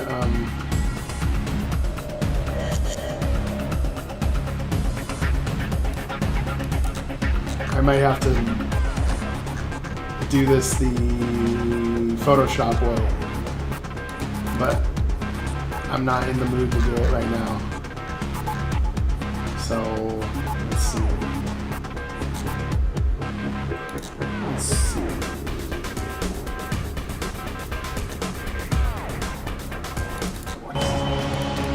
What is a good piece of music?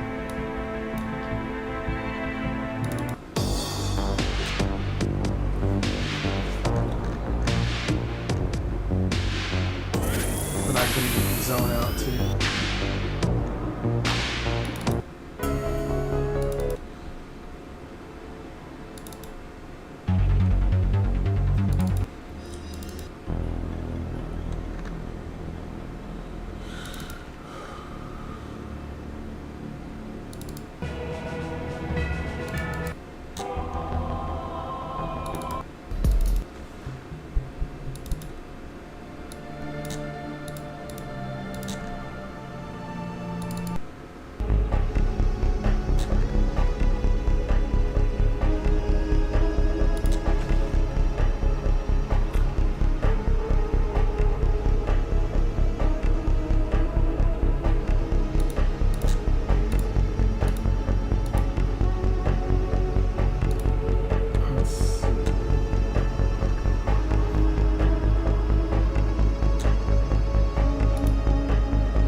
No, right now I'm trying to build something, so I don't necessarily... I need to immerse myself when I'm doing the storyline bits. So right now I'm just trying to like build a cockpit.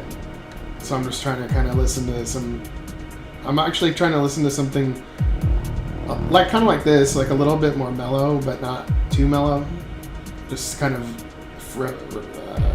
reflective thought while I'm chugging away at this.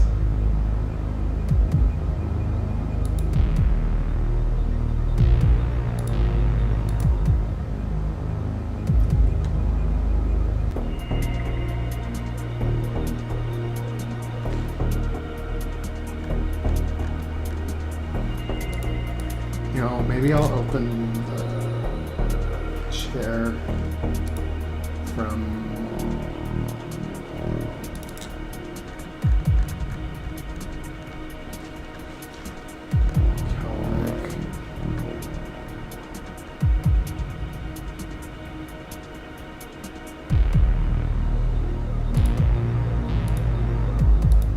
change it up.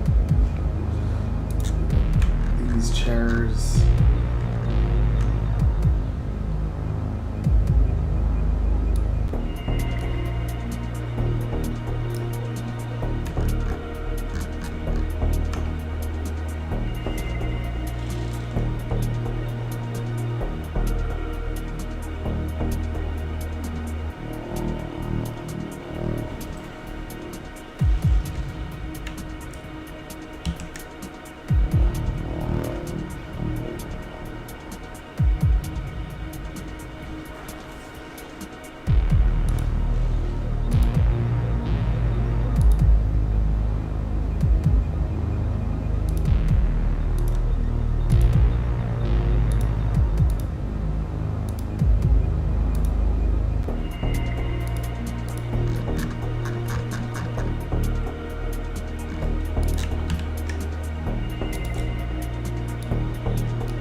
I don't need two sets of the same computer, so I'll eliminate these.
I use Photoshop for everything, pretty much.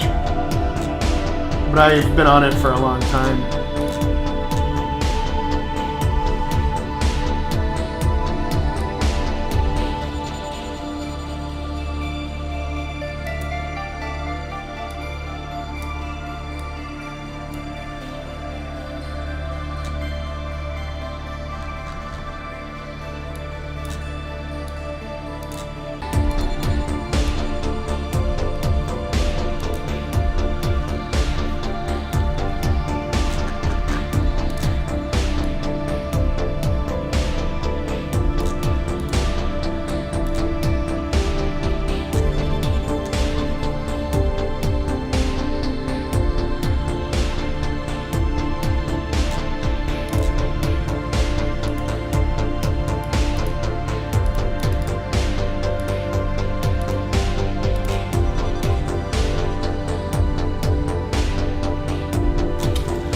To answer your question, no. I'm using an old version, and that's fine.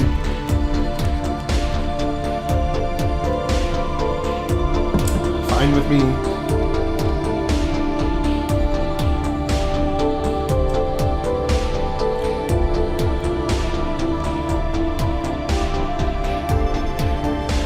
Yeah, I've been on Photoshop for a really long time too, since the year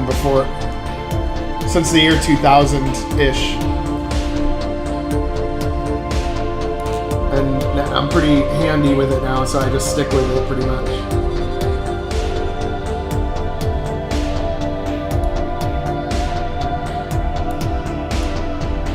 Now there's actually, the only difference between the older versions and the newer versions is that the newer versions are slower and they have more marketing in the application.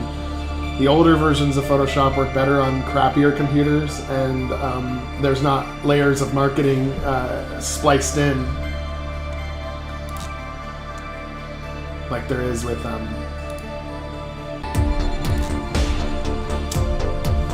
newer versions.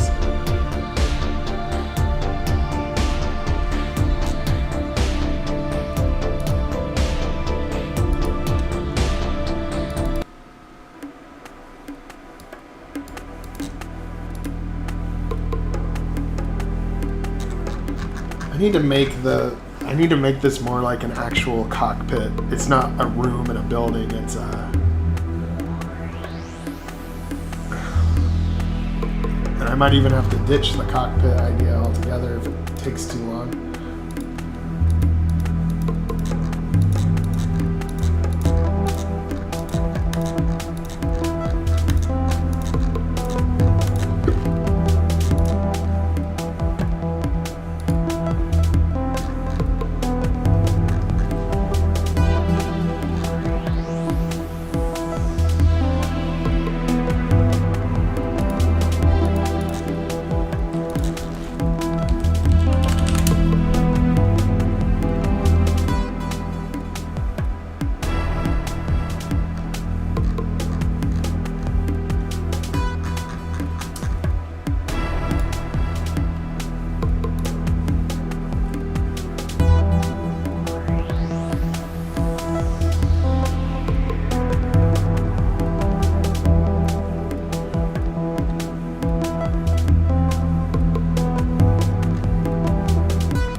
Okay, guys. I think we made a lot of good progress today, but I am reaching my my brain is reaching the clock out stage at the moment. It was Sonics. It was good to see you. We do these every Saturday. So if you want to join us again, please do. I'll sometimes do a stream during the middle of the week if it's a really good week.